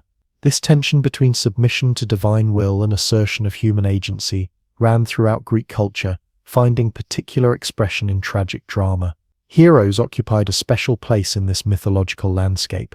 Born from unions between gods and mortals, figures like Heracles, Perseus, and Theseus embodied superhuman potential through their extraordinary deeds.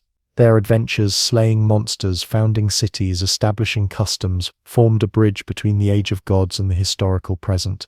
Local communities traced their origins to these heroes and maintained cults at their supposed tombs.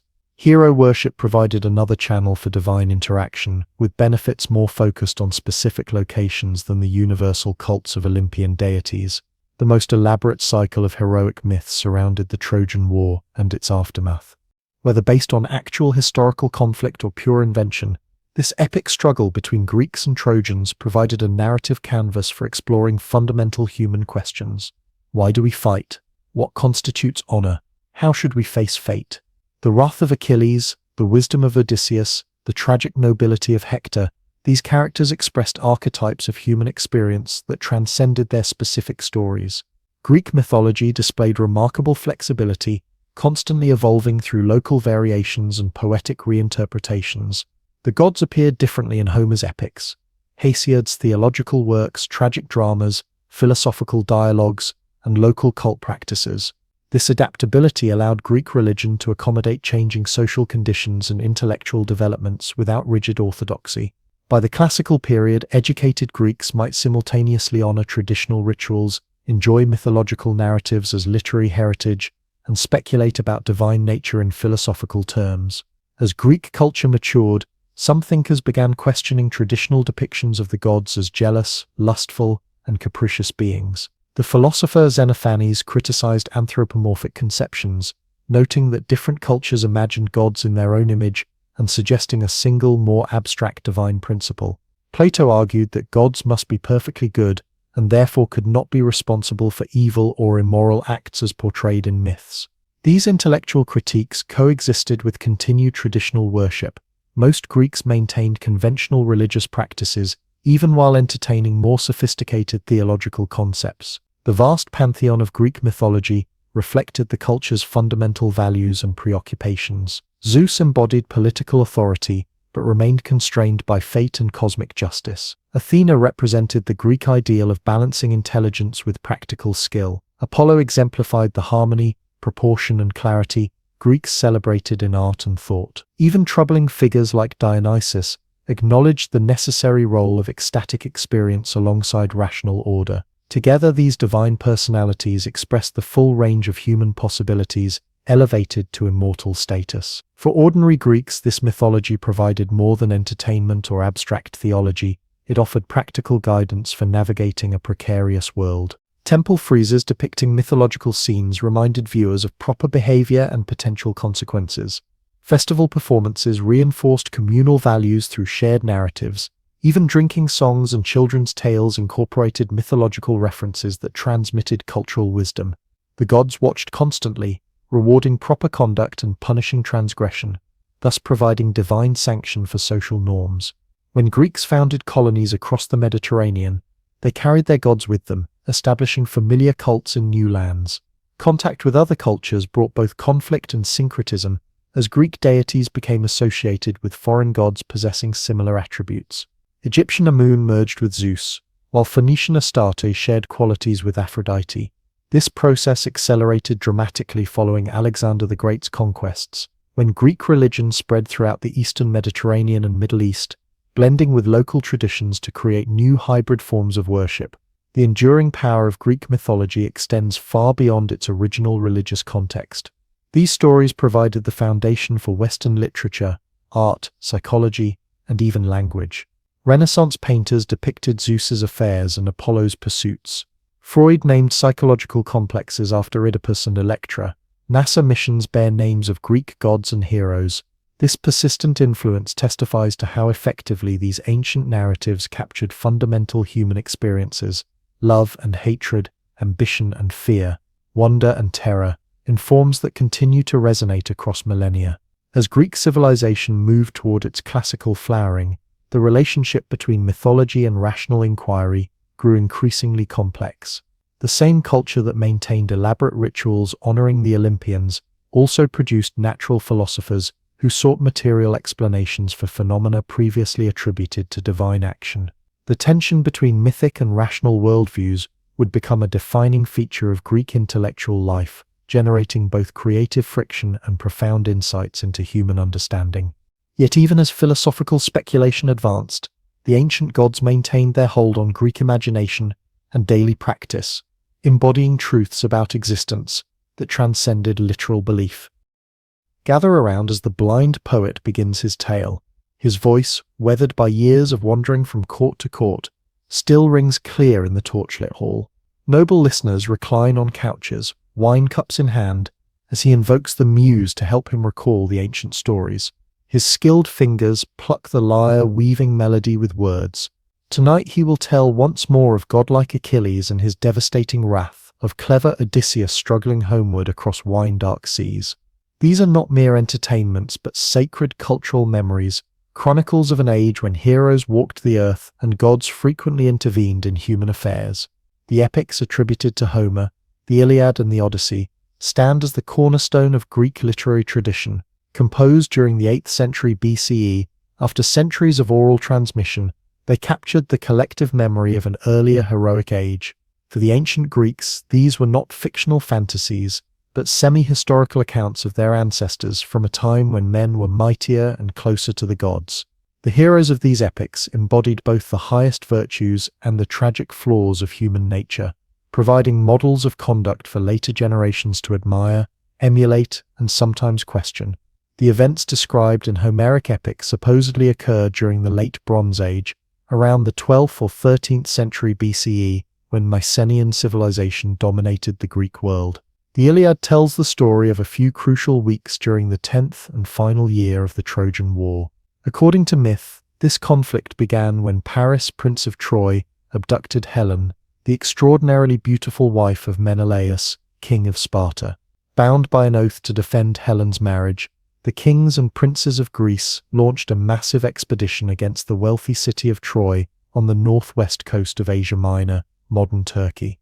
After 9 years of inconclusive fighting, the Iliad opens with a quarrel between the greatest Greek warrior, Achilles, and the expedition's leader, Agamemnon. When Agamemnon takes a captive woman from Achilles, the enraged hero withdraws from battle, bringing disaster upon the Greek forces. The poem explores the terrible consequences of Achilles' wrath as his closest friend Patroclus dies in combat, prompting Achilles to return to the battlefield with unstoppable fury.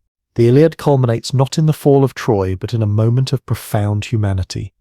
Achilles meeting with the Trojan king Priam to return the body of his son Hector, whom Achilles had killed and dishonored in his grief-fueled rage. The Odyssey picks up after Troy's eventual defeat, following the 10-year journey of Odysseus, as he struggles to return home to Ithaca. Where the Iliad explores themes of war, honor, and mortality, the Odyssey examines homecoming, identity, and the reintegration of the warrior into society. Odysseus faces fantastic obstacles: one-eyed Cyclops, enchanting sirens, divine obstacles sent by the vengeful Poseidon, while his faithful wife Penelope fends off aggressive suitors who assume her husband dead. Through cunning, endurance, and occasional divine help, Odysseus finally reclaims his household, re-establishing order in both family and kingdom. Beyond their narrative power, these epics established fundamental values for Greek culture. They portrayed an aristocratic warrior society where excellence in battle brought glory Cleos that survived beyond physical death. The hero's highest goal was to win imperishable fame through great deeds that would be celebrated in song for generations. This pursuit of glory could lead to both magnificent achievement and catastrophic hubris. The epics acknowledged human greatness while recognizing its limitations against fate and divine power, a tension that would later find its fullest expression in Greek tragedy. The Homeric heroes operated according to a complex honor code. They competed intensely for status and recognition, but remained bound by mutual obligations and guest friendship, xenia. They expressed emotion openly, weeping without shame yet controlling their passions when duty required. They faced death with clear-eyed courage, knowing that even the greatest must eventually yield to mortality. These values, excellence, honor, emotional authenticity, and dignified acceptance of fate, became central to Greek self-understanding, persisting even as their society evolved beyond the aristocratic model depicted in the epics. While Homer's works dominated the Greek imagination, they represented only part of a broader cycle of poems called the epic cycle. These now-lost works narrated the complete Trojan War saga from its divine origins through its aftermath. The Cypria described events leading to the conflict, including the judgment of Paris, when the Trojan prince chose Aphrodite over Hera and Athena, after the goddess of love promised him the most beautiful woman in the world. The Aethiopis told of events after Hector's death, including the arrival of Amazon warriors and Achilles' final battle. The Little Iliad and Sack of Troy recounted the famous stratagem of the wooden horse that finally breached Troy's impregnable walls. The Returns and Telegony described the troubled homecomings of various Greek heroes and Odysseus's final adventure. Beyond the Trojan cycle, other epic traditions preserve tales of earlier generations of heroes. The Theban cycle related the tragic story of Oedipus and the War of the Seven against Thebes. The voyage of Jason and the Argonauts, in search of the Golden Fleece, featured prominently in both poetry and visual art. Most ambitious was Hesiod's catalogue of women, which systematically traced the divine ancestry of heroic lineages throughout the Greek world, providing a mythological framework for understanding relationships between different communities. Heroes were not merely legendary figures in Greek culture, but objects of religious veneration. Many communities maintained shrines at supposed graves of heroes, making offerings to secure their favor and protection. Excavations have revealed that some of these hero shrines were established at actual Bronze Age tombs, suggesting the persistence of cultural memory across centuries. Great pan-Hellenic sanctuaries like Olympia contain numerous monuments honoring heroes alongside temples to the gods, reflecting the hero's intermediate status between the divine and human realms. Of all Greek heroes, none achieved greater renown than Heracles, known to Romans and modern audiences as Hercules. Son of Zeus and a mortal woman, Heracles embodied superhuman strength and endurance, alongside very human weaknesses. His celebrated 12 labors, including slaying the Nemean lion, capturing the Erymanthian boar, cleaning the Ogoaean stables, and stealing the golden apples of the Hesperides, demonstrated his mastery over monstrous forces threatening civilization. Yet this paragon of heroic virtue also experienced madness sent by Hera, during which he murdered his own family. This tragic counterpoint to his triumphs made Heracles a complex figure embodying both human potential and vulnerability. Perseus exemplified a different heroic archetype, the clever champion who prevails through intelligence and divine assistance rather than brute strength. Armed with gifts from the gods, including winged sandals and a cap of invisibility, Perseus beheaded the Gorgon Medusa, whose gaze turned men to stone. Using her severed head as a weapon, he rescued the Princess Andromeda from a sea monster and established a royal dynasty. His story illustrated how mortal heroes could overcome seemingly impossible challenges by combining courage with divine favor and strategic thinking.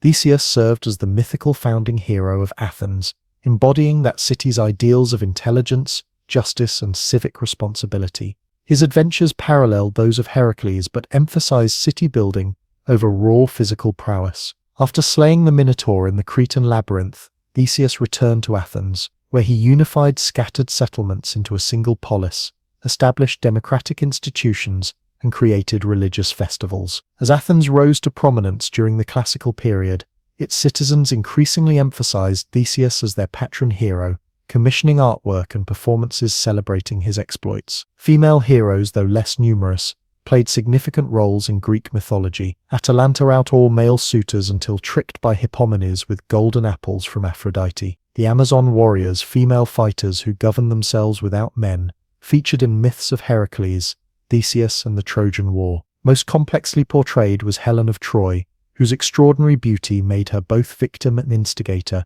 of the greatest conflict of the heroic age. Later Greek literature explored her character from multiple perspectives, debating her culpability and agency in the events that unfolded around her. The heroic stories contained in epic poetry became the common cultural inheritance of all Greeks, regardless of their city-state loyalties. Even communities frequently at war with each other shared reverence for these ancestral figures and their exploits. When Greeks colonized new territories around the Mediterranean, they often justified their claims by connecting local landscapes to episodes from heroic mythology, finding the cave where Odysseus met the Cyclops, identifying the island where Calypso detained him, or establishing the route taken by Jason's Argonauts. These mythological associations helped transform foreign shores into familiar Greek spaces. While originally transmitted through oral performance, heroic myths eventually appeared in every artistic medium. Vase paintings depicted key scenes from epic narratives, often adding details absent from surviving literary sources.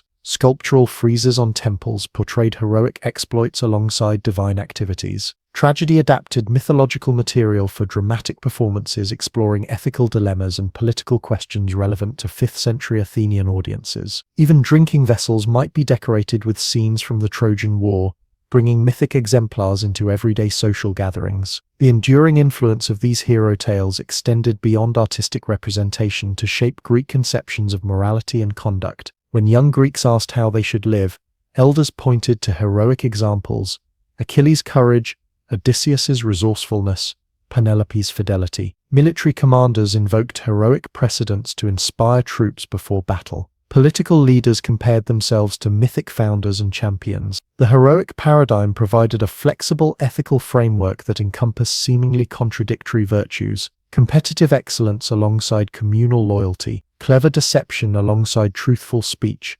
passionate intensity alongside stoic endurance. This heroic ideal underwent significant evolution as Greek society developed from the aristocratic world of the early archaic period toward the democratic polis of the 5th century BCE. The intensely personal honor code of Homeric warriors gradually incorporated more civic elements, emphasizing duties to the community alongside individual achievement. Philosophers questioned whether traditional heroes always exemplified true virtue, suggesting alternative models of excellence based on wisdom and self-control rather than battlefield prowess. Tragic playwrights explored conflicts between heroic values and civic necessities, between family loyalty and public duty. Archaeological discoveries in the late 19th and 20th centuries revealed surprising historical foundations for some heroic legends. Heinrich Schliemann's excavations at Troy and Mycenae uncovered Bronze Age civilizations broadly consistent with the world described in Homeric epic,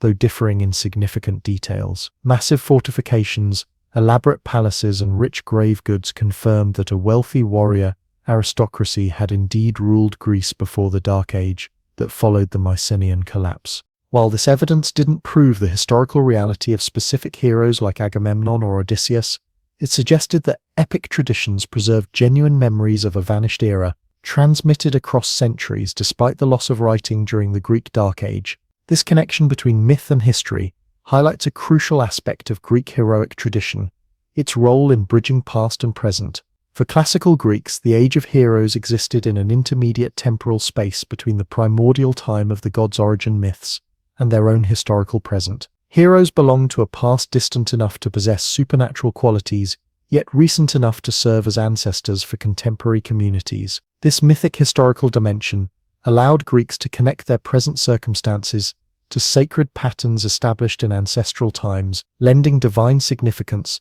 to current conflicts and alliances. The heroic world depicted in epic provided not just role models, but cautionary tales. Alongside admirable qualities, heroes displayed dangerous flaws: Achilles' rage, Ajax's stubbornness, Agamemnon's arrogance. Their stories illustrated how even the greatest individuals remained vulnerable to fate, divine caprice, and their own weaknesses. When tragedy developed as a literary form in 5th century Athens, playwrights drew upon these inherent tensions in heroic mythology. Sophocles' Ajax portrayed the mental collapse of a mighty warrior unable to adapt to changing values. Euripides' Heracles showed the hero's devastating return home after completing his labors, culminating in madness and familial destruction. These complex explorations of heroic psychology transformed ancient legends into sophisticated examinations of human nature. By the classical period, Greek thinkers had developed multiple interpretive approaches to their heroic traditions. Some, like the logographer Hecataeus, attempted to rationalize mythic elements, suggesting that fantastic creatures and divine interventions were exaggerations of natural phenomena or misunderstood historical events. Others, like the tragedian Aeschylus, used heroic stories as vehicles for theological exploration, examining how divine justice operated across generations. Philosophers like Socrates questioned whether traditional heroes provided appropriate ethical models, while simultaneously employing heroic examples in their arguments. This interpretive multiplicity reflected the central but contested role heroic paradigms played in Greek cultural self-definition. As Greek civilization spread throughout the Mediterranean world following Alexander the Great's conquests, heroic traditions traveled alongside other cultural practices. Local elites from Egypt to Afghanistan adopted Greek heroic imagery and narratives, sometimes merging them with indigenous traditions. Roman culture enthusiastically embraced Greek heroic mythology, adapting the stories to reflect their own values, transforming clever Odysseus into the dutiful Aeneas, who embodied Roman pietas, devotion to family, gods, and state. Even as philosophical schools like Stoicism and Epicureanism proposed alternative ethical frameworks, heroes remained potent cultural symbols throughout the Hellenistic and Roman periods. The tales of Greek heroes have displayed remarkable resilience across 3 millennia, continuing to inspire art, literature, psychology, and popular culture into the present day. Hollywood films recreate the wrath of Achilles and the labors of Heracles for modern audiences. Contemporary novelists retell the Trojan War from previously marginalized perspectives. Psychological theorists draw upon figures like Oedipus and Narcissus to illuminate human development. This persistent relevance testifies to how effectively these ancient narratives captured fundamental patterns of human experience: the quest for identity, the struggle against limitations, the tension between individual greatness and social responsibility, the confrontation with mortality. For the ancient Greeks themselves, the Age of Heroes represented a lost golden era of greater possibilities and closer divine connection. Yet the stories also affirmed continuity between that mythic past and historical present. Heroic bloodlines flowed into contemporary aristocratic families. Heroic values, though evolved, still shaped civic ethics. Heroic achievements established patterns that current leaders might emulate, though never quite equal. As Greek civilization moved toward its classical flowering in the 5th century BCE, this rich heroic tradition provided both inspiration and material for its greatest intellectual achievements. The shaped philosophical investigations that would apply rational analysis to questions of virtue, knowledge, justice, and the good life previously addressed through mythic narratives. In the bustling port city of Miletus on the Ionian coast of Asia Minor, a man named Thales gazed at the world around him with questions burning in his mind. Unlike his predecessors who explained natural phenomena through myths of divine action, Thales sought explanations based on observation and reasoning. What fundamental substance, he wondered, might underlie the apparent diversity of nature? After careful consideration, he proposed water as the primal element from which all things derived. Though this conclusion may seem naive to modern minds, his approach, seeking natural rather than supernatural explanations, marked a revolutionary shift in human thought. With Thales and his intellectual heirs in 6th century BCE Aesonia, a new form of inquiry emerged that the Greeks would call philosophia, the love of wisdom. This novel approach to understanding reality would transform how humans conceived their place in the cosmos. By questioning traditional assumptions, proposing explanations based on observable evidence, and subjecting ideas to rational scrutiny, these early thinkers laid the foundations for both scientific investigation and abstract reasoning that continue to shape human knowledge today.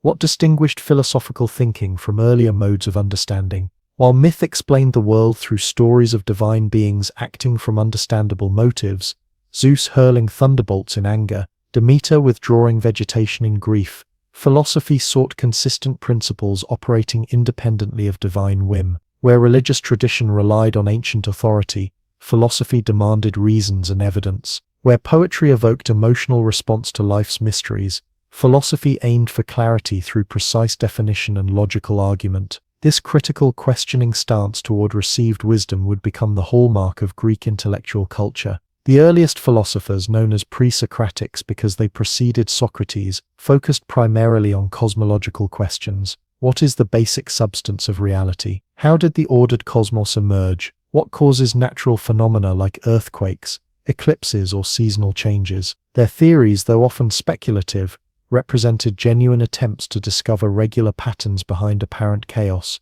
the first steps toward what we would now recognize as scientific inquiry. Following Thales, his student Anaximander proposed an abstract principle called the apeion, the boundless or indefinite, as the source of all things, suggesting that particular substances emerge from and return to this unlimited origin. Another Milesian, Anaximenes, identified air as the fundamental element, capable of transforming into other substances through condensation and rarefaction. These thinkers sought not only to identify basic materials, but to understand processes of change and stability in the natural world. In nearby Ephesus, the enigmatic Heraclitus emphasized constant flux as a universal principle, famously declaring that one cannot step into the same river twice. He spoke of cosmic fire as both the primary substance and the driving force behind perpetual transformation. Yet within this ceaseless change, Heraclitus discerned an underlying pattern or principle he called logos, a rational structure governing all existence. This concept of an intelligible order beneath apparent chaos would become central to Western philosophical tradition. Taking a radically different approach, Parmenides of Eleon, southern Italy, developed the first purely abstract metaphysical system. Through rigorous logical argument, he concluded that true reality must be eternal, unchanging, and indivisible. The world of multiplicity and change that we perceive, he argued, cannot be fundamentally real but must represent some form of illusion. This stark opposition between appearance and reality would become a persistent theme in Western philosophy, influencing thinkers from Plato to modern times. Responding to Parmenides' challenge, later pre-Socratics developed more sophisticated theories to reconcile the evidence of change with logical demands for continuity. Empedocles proposed 4 eternal elements: earth, air, fire, and water, mixed and separated by cosmic forces of love and strife. Anaxagoras suggested infinitely divisible seeds containing all qualities in different proportions. Most influentially, Democritus and Leucippus developed atomic theory, positing that reality consists of indivisible particles moving through empty space, forming different arrangements to create the objects we perceive. Beyond these cosmological speculations, pre-Socratic thinkers explored mathematics, astronomy, medicine, and other fields. Pythagoras and his followers discovered mathematical relationships in musical harmonies and geometric shapes, leading them to believe that numbers constituted the fundamental reality behind appearances. Alcmaeon conducted anatomical dissections, identifying the brain rather than the heart as the center of sensation and thought. These diverse investigations shared a commitment to explaining nature through discoverable principles rather than mythological narratives. As the 5th century BCE progressed, philosophical attention began shifting from questions about the cosmos toward human concerns, ethics, politics, language, and knowledge. This transition reflected changing social conditions as Greek cities developed more complex political structures and engaged in wider cultural interactions following the Persian Wars. A group of traveling teachers called sophists emerged, offering practical education in rhetoric, politics, and culture to ambitious young men in democratic cities, particularly Athens. Though diverse in their views, sophists shared certain intellectual tendencies that challenged traditional certainties. Protagoras famously declared, "Man is the measure of all things," suggesting that truth might be relative to human perception rather than absolute. Gorgias employed sophisticated arguments to claim that nothing exists, or if it does, it cannot be known, or if known, cannot be communicated. Antiphon questioned whether conventional justice truly aligned with natural advantage. These provocative positions stimulated intense debate about the foundations of knowledge, ethics, and social institutions. Against this intellectual backdrop emerged the figure who would transform philosophy's direction, Socrates of Athens. Born around 470 BCE to a stonemason and a midwife,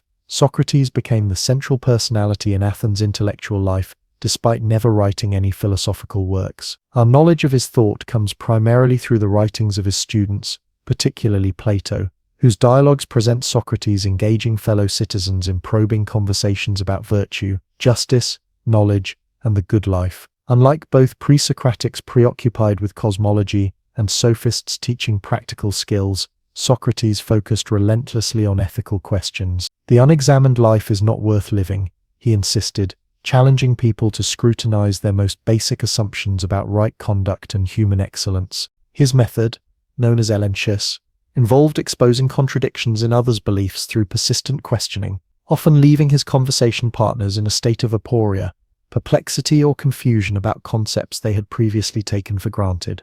Socrates compared himself to a gadfly stimulating Athens, like a large but sluggish horse to greater awareness. He claimed to know only his own ignorance, distinguishing himself from those who believed themselves wise without justification. He described himself as a midwife of ideas, helping others give birth to their own insights rather than imposing doctrine. This Socratic approach, questioning rather than asserting, seeking clarity rather than victory in argument, acknowledging ignorance as the beginning of wisdom, would become a defining strand in Western philosophical tradition. Despite his intellectual brilliance and moral integrity, Socrates met a tragic end. In 399 BCE, following Athens' defeat in the Peloponnesian War and subsequent political turmoil, he was charged with impiety and corrupting the youth. Before a jury of 500 fellow citizens, he refused to compromise his principles or beg for mercy. Condemned by a narrow margin, he accepted the death sentence with philosophical composure,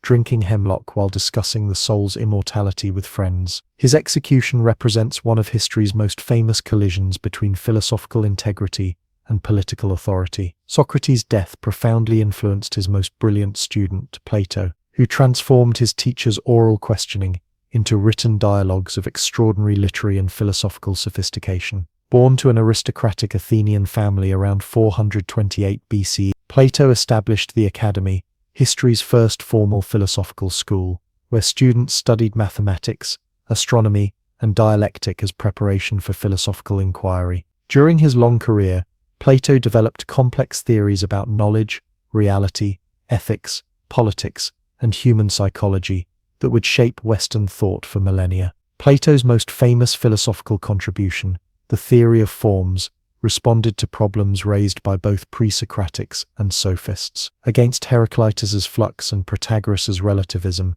Plato posited unchanging, perfect forms or ideas as the ultimate reality behind physical appearances. The form of justice exists independently of particular just acts.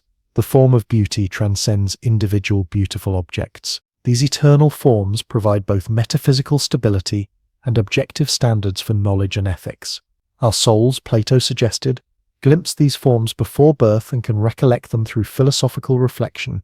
This metaphysical vision informed Plato's political philosophy, developed most extensively in his dialogue Republic.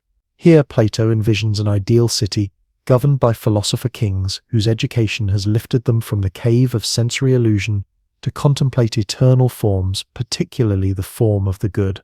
Such rulers would govern not from self-interest, but from genuine knowledge of justice and human flourishing. Though often misinterpreted as advocating totalitarianism, Plato's Republic actually explores the relationship between individual psychology and political order, suggesting that justice in both domains involves proper harmony among constituent parts. While Plato's philosophy emphasized abstract forms accessible to pure intellect, his greatest student took philosophy in a more empirical direction. Aristotle, born in 384 BCE in Stagira, joined Plato's academy as a young man, but eventually developed significantly different approaches to fundamental questions. After serving as tutor to Alexander the Great, Aristotle returned to Athens and established his own school, the Lyceum, where he conducted research across an astonishing range of fields including logic, physics, biology, ethics, politics, psychology, and literary theory. Unlike Plato, Aristotle located reality primarily in particular objects rather than transcendent forms. While recognizing universal principles, he insisted these existed only as embodied in specific instances.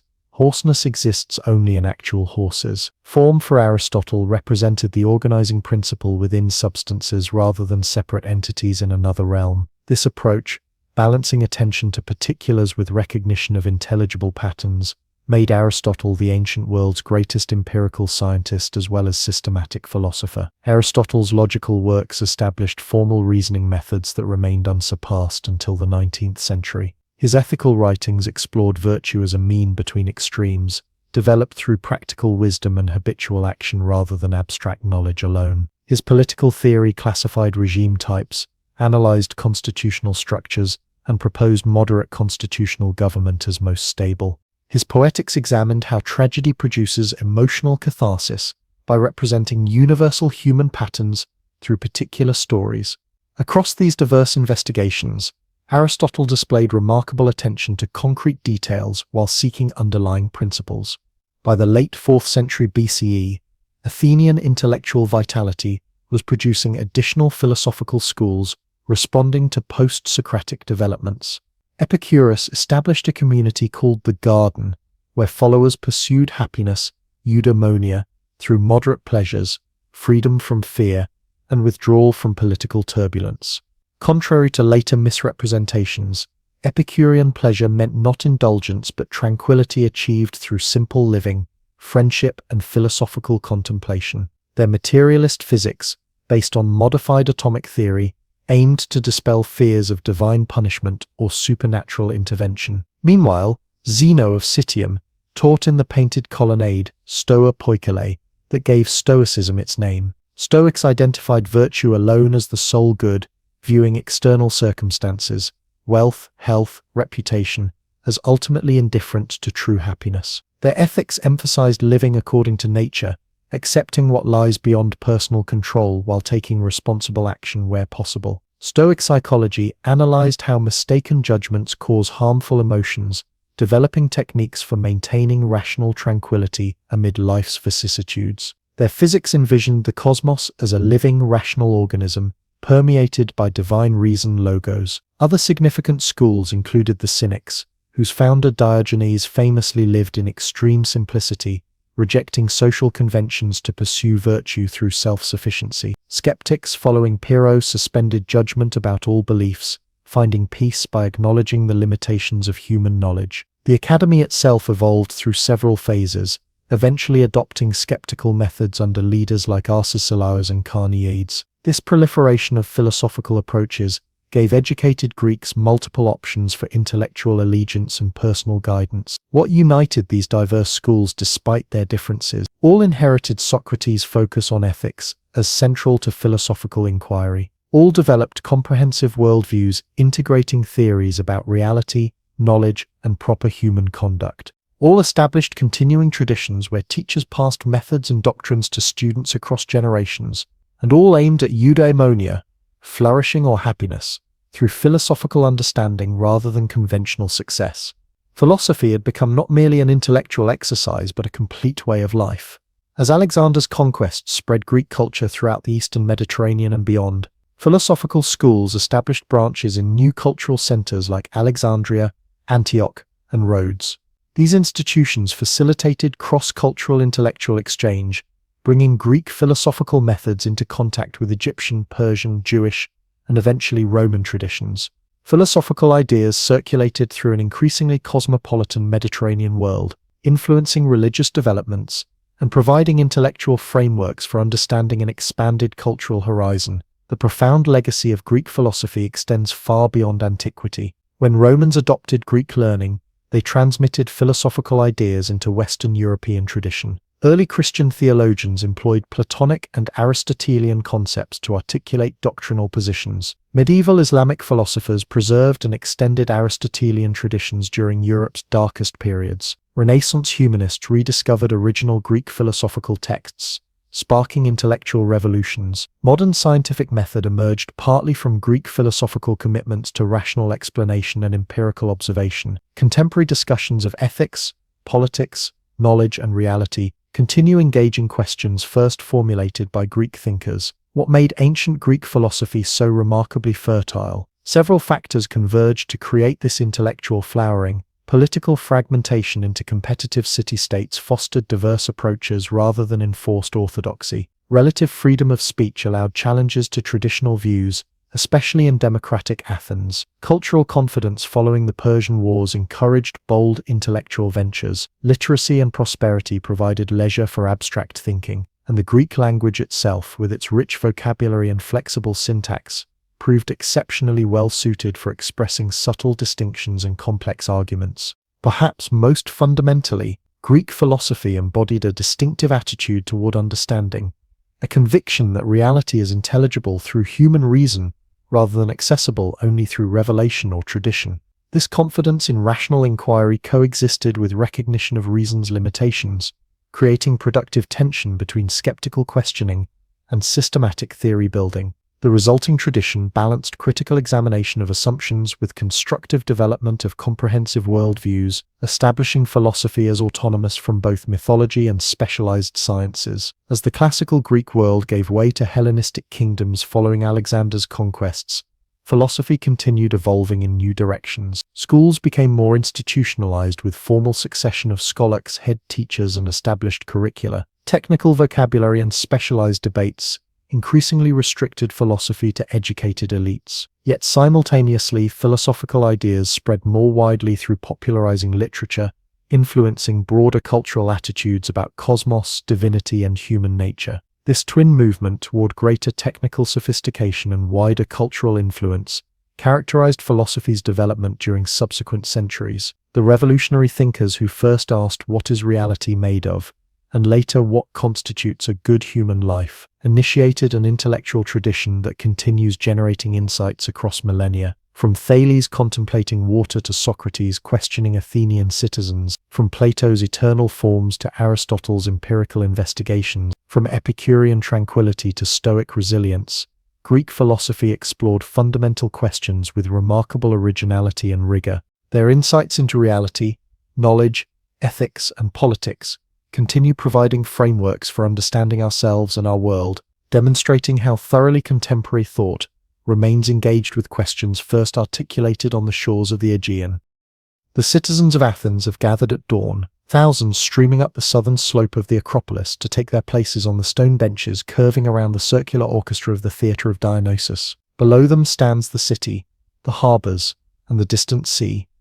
The festival of the great Dionysia has begun. For 3 days they will witness a succession of tragedies portraying the downfall of legendary heroes, the suffering of noble women, the unfathomable designs of the gods. These are not mere entertainments but civic rituals, religious observances and philosophical explorations, all embedded in performances of extraordinary poetic power. Theatre as we understand it today was born in Athens during the late 6th and early 5th centuries BCE, emerging from religious celebrations honoring Dionysus, god of wine, ecstasy, and transformation. What began as ritual processions and choral hymns called dithyrambs gradually evolved into more complex performances, where actors portrayed specific characters engaged in dramatic conflicts. This innovation represented a profound cultural achievement, the creation of a new art form that combined poetry, music, dance, and visual spectacle to explore fundamental questions about human existence and social order. The traditional founder of tragedy was Thespis,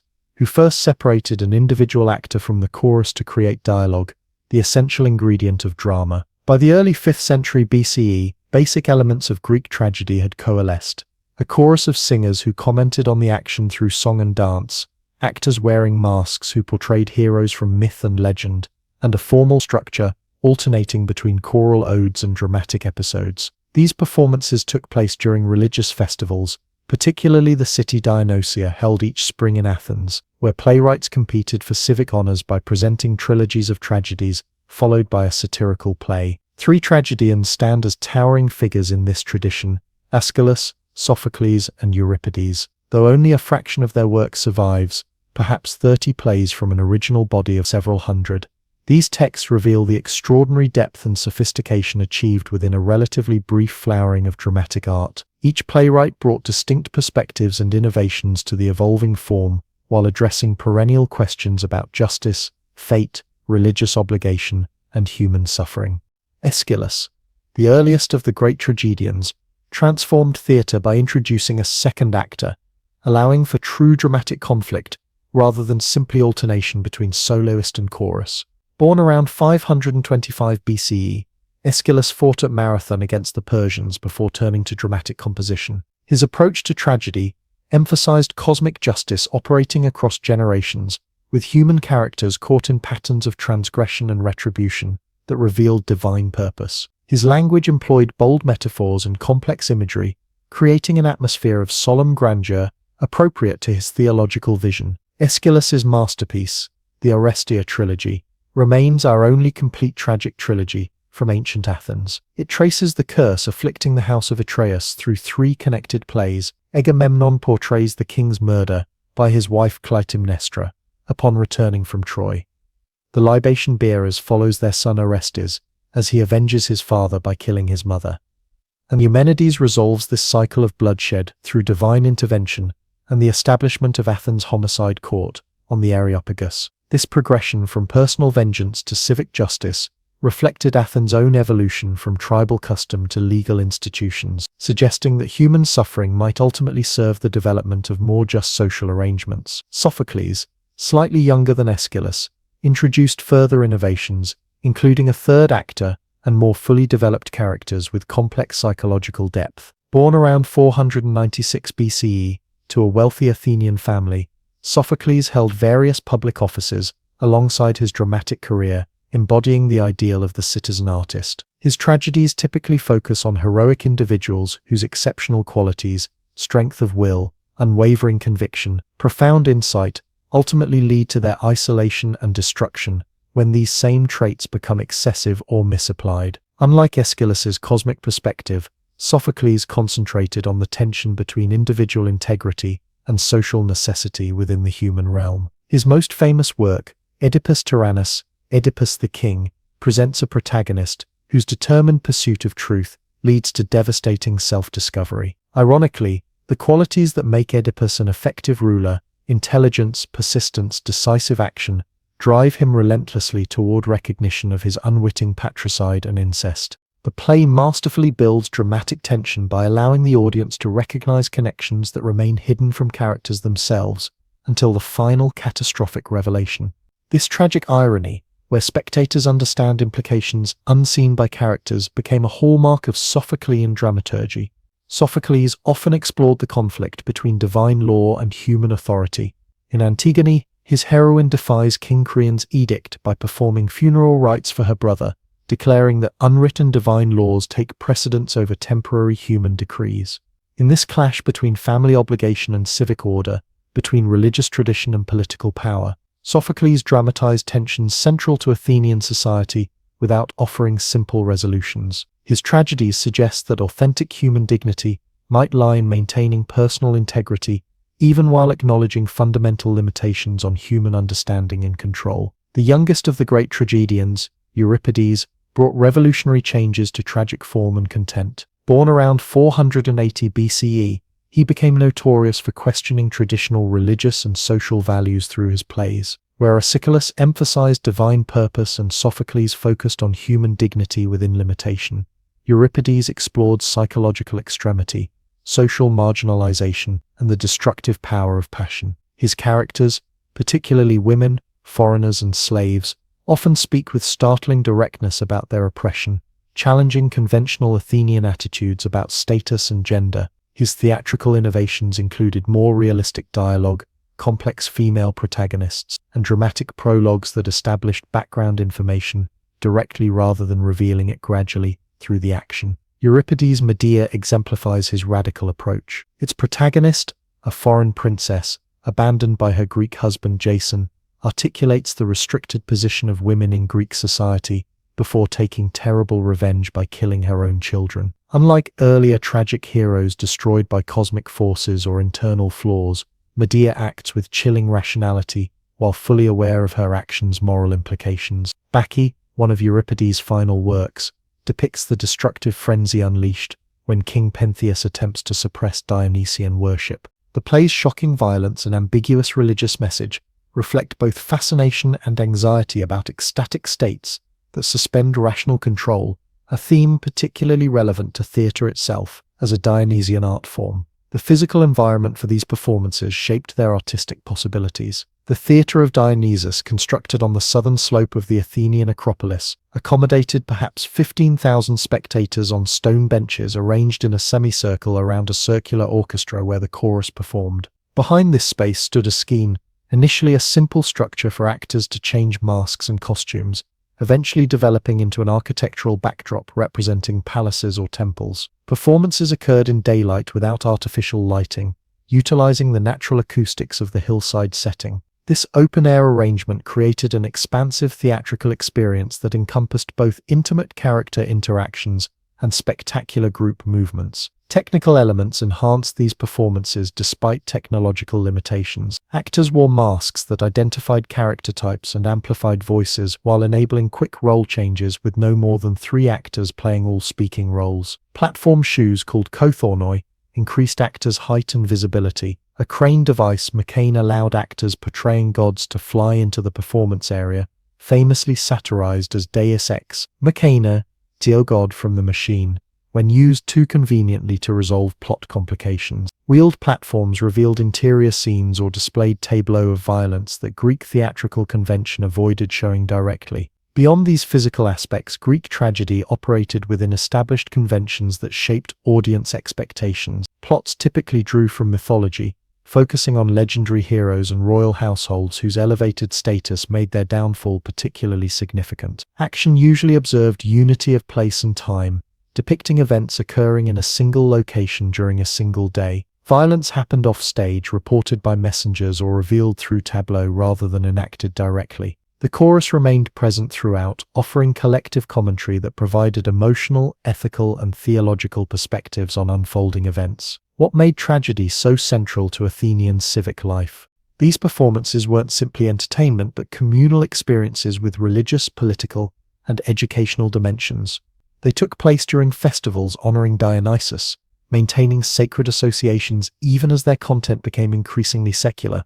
The city government funded productions through a system called choregia, where wealthy citizens served as producers handling expenses as part of their civic responsibility. Attendance itself constituted an act of citizenship, thousands gathering to witness stories exploring collective values, historical origins, and ethical dilemmas. Democracy and tragedy emerged simultaneously in Athens, developing as parallel expressions of the city's distinctive culture.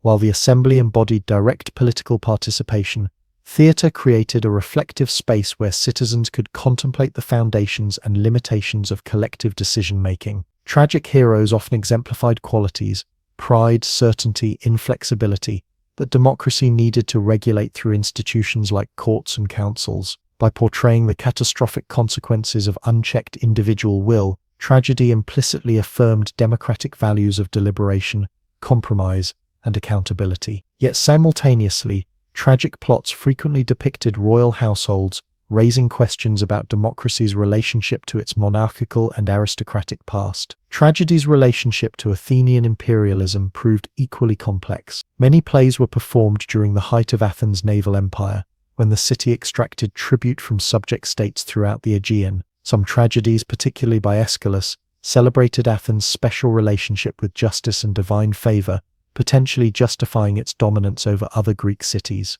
Yet others, especially by Euripides, portrayed the suffering of conquered peoples, the brutality of warfare, and the moral corruption accompanying power. This capacity to simultaneously affirm and question civic ideology made tragedy a uniquely valuable forum for collective self-examination. Women's position in Greek tragedy deserves special attention given their limited public roles in Athenian society. Female characters, Clytemnestra, Antigone, Medea, Phaedra, often drive tragic action through exceptional courage, passion, or intelligence. These powerful figures articulated perspectives and experiences largely excluded from political discourse, yet central to community survival. Though male actors portrayed these roles and male playwrights wrote their lines, tragic drama created space for exploring feminine subjectivity and challenging gender norms. Whether women physically attended tragic performances remains debated among scholars, but feminine perspectives certainly entered public consciousness through theatrical representation. While tragedy dominated dramatic competitions, ancient Greek theatre also developed a parallel tradition of comedy. Old comedy, exemplified by Aristophanes, employed fantastic plots, obscene humor, and explicit political satire to address contemporary issues and personalities. Works like Lysistrata, where women withhold sexual relations to force peace negotiations, or The Clouds satirizing Socrates and philosophical education, directly engaged current events rather than mythological material. Later comic traditions, Middle and New Comedy, moved toward more domestic plots involving stock characters, mistaken identities, and romantic complications, influencing subsequent European comic traditions. Beyond Athens, theatrical traditions spread throughout the Greek world. Other cities established festivals and built impressive theatres, some accommodating even larger audiences than Athens.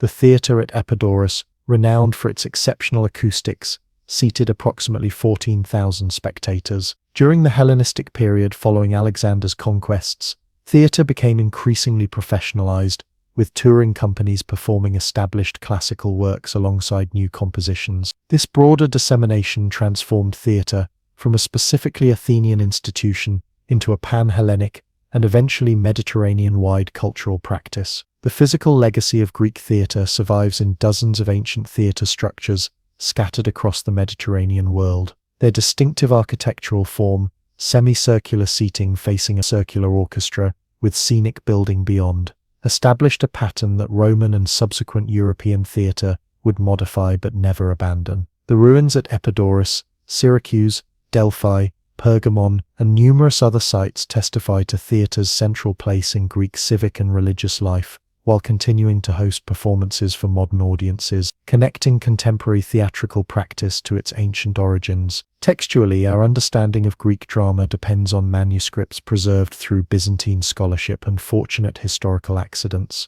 From an original corpus of perhaps several hundred tragedies, only 32 complete plays survive, 7 by Aeschylus, 7 by Sophocles, and 18 by Euripides.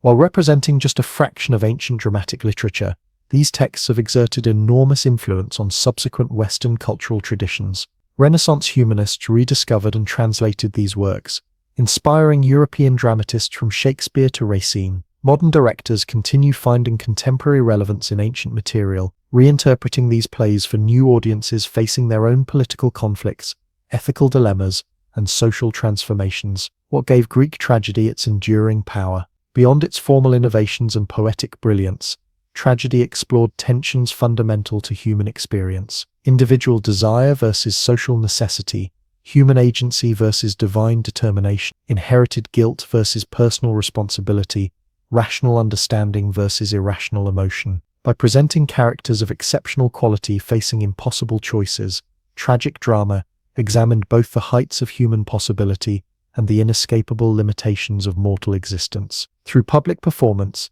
these explorations became collective experiences where communities confronted their deepest values and most troubling questions. Aristotle, analyzing tragedy in his Poetics a century after its golden age, identified catharsis, the purification or purgation of emotions, as tragedy's distinctive effect. By arousing pity and fear through witnessing noble figures suffer, tragedy allowed audiences to experience these emotions safely while achieving greater understanding of human vulnerability. This emotional engagement wasn't merely therapeutic, but potentially educational, developing emotional intelligence alongside intellectual comprehension. Tragedy thus served as both aesthetic experience and ethical training, cultivating the emotional discernment necessary for effective citizenship and meaningful human relationships. Modern interpretations have expanded upon Aristotle's analysis. Friedrich Nietzsche saw tragedy emerging from the creative tension between Apollonian order and Dionysian ecstasy,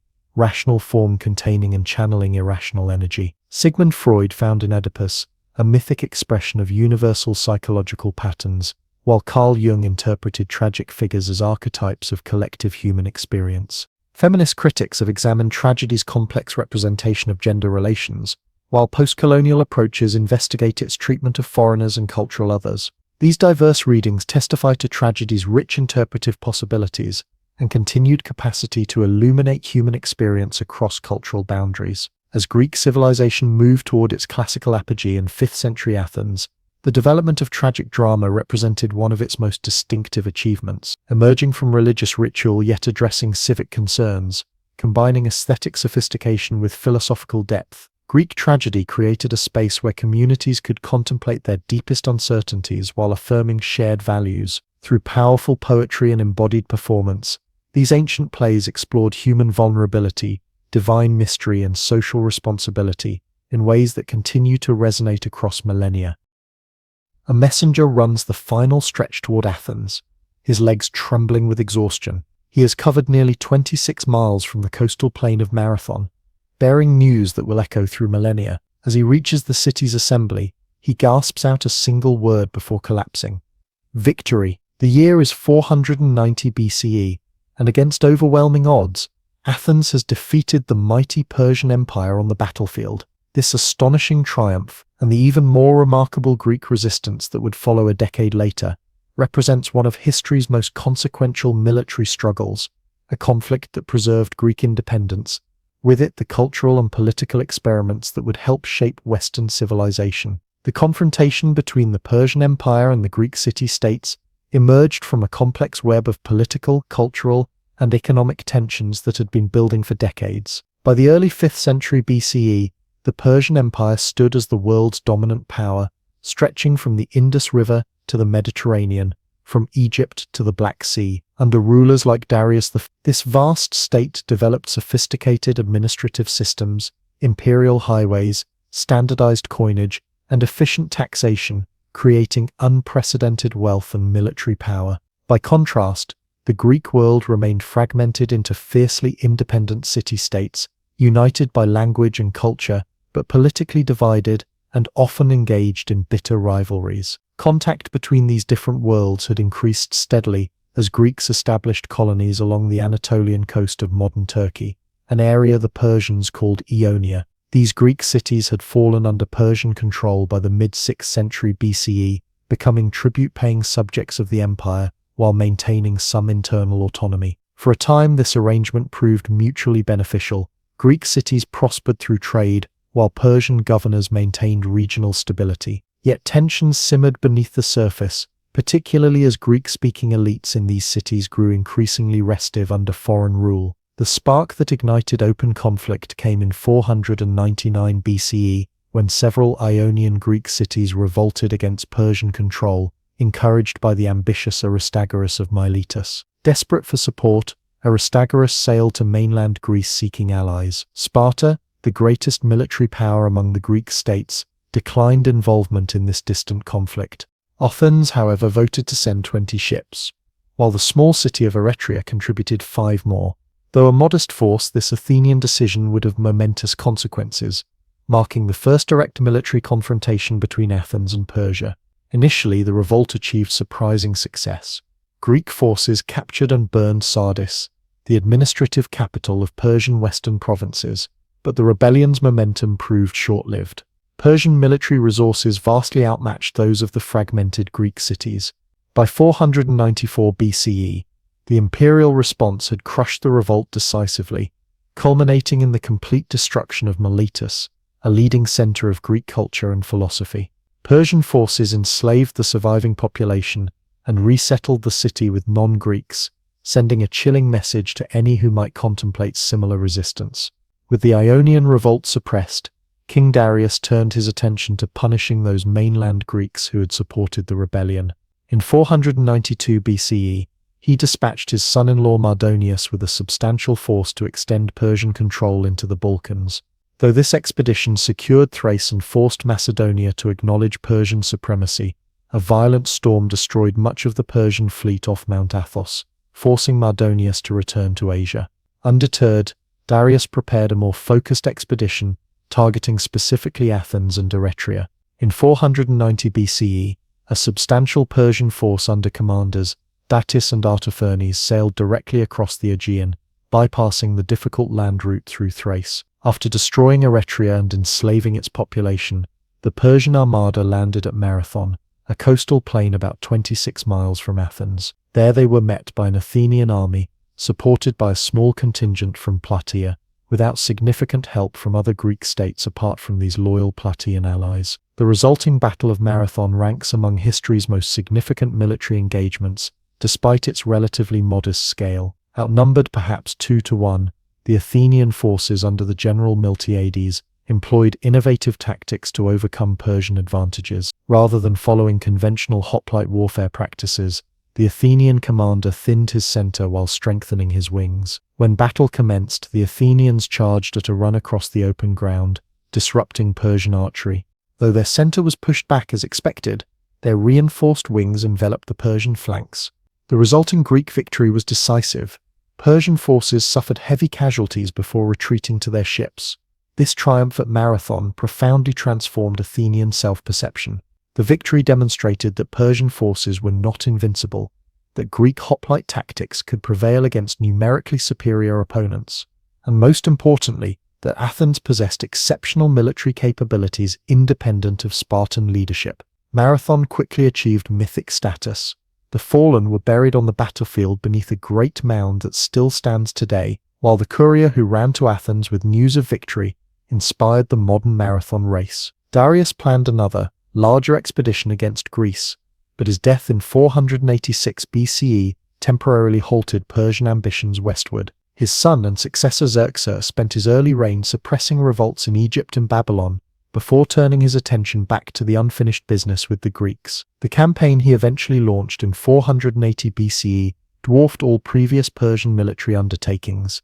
Ancient sources claim over 1 million men, though modern estimates suggest a more plausible yet still overwhelming force of perhaps 200,000 troops, plus supporting naval vessels. Unlike previous expeditions, Xerxes led this invasion personally, demonstrating its importance to imperial prestige. Preparations proved commensurate with the operation's scale. Engineers constructed a pontoon bridge across the Hellespont, modern Dardanelles, effectively linking Asia and Europe. Workers dug a canal through the peninsula containing Mount Athos to avoid the dangerous passage around its shores. Supply depots were established along the planned route. This methodical preparation highlighted Persian organizational capabilities that no individual Greek state could match. Faced with this existential threat, the Greek response proved remarkably disunited. Many northern and central Greek states, including Thessaly and Thebes, chose submission, sending earth and water to Xerxes as tokens of surrender. Others remained neutral, hoping to avoid Persian attention. Even among states committed to resistance,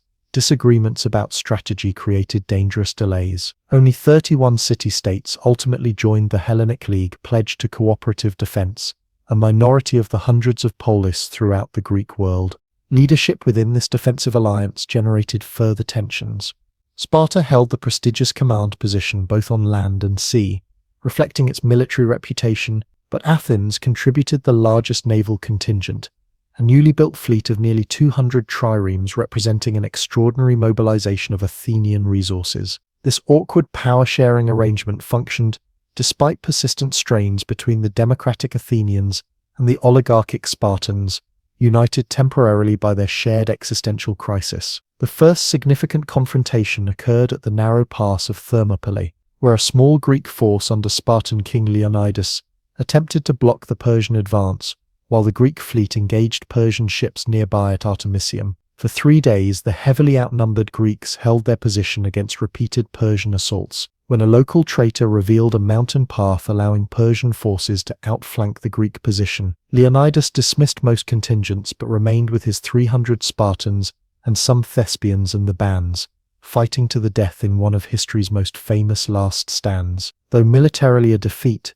Thermopylae achieved enormous symbolic importance. The Spartans' sacrifice demonstrated absolute commitment to resistance, establishing an inspirational example for other Greeks. Leonidas's reported response when told Persian arrows would blacken the sun, "Then we shall fight in the shade," exemplified the laconic wit and courage that made Sparta legendary. Even Xerxes grudgingly acknowledged the exceptional quality of these opponents, reportedly remarking that he had many men but few soldiers of such caliber. With Thermopylae fallen, the Persian army advanced into central Greece, capturing and burning Athens after its population evacuated to the nearby island of Salamis and other safe locations. This destruction of Greece's greatest city, including religious sanctuaries atop the Acropolis, represented both practical retribution for Athenian defiance and potent psychological warfare against remaining resistance. The Persian Empire had demonstrated its overwhelming power.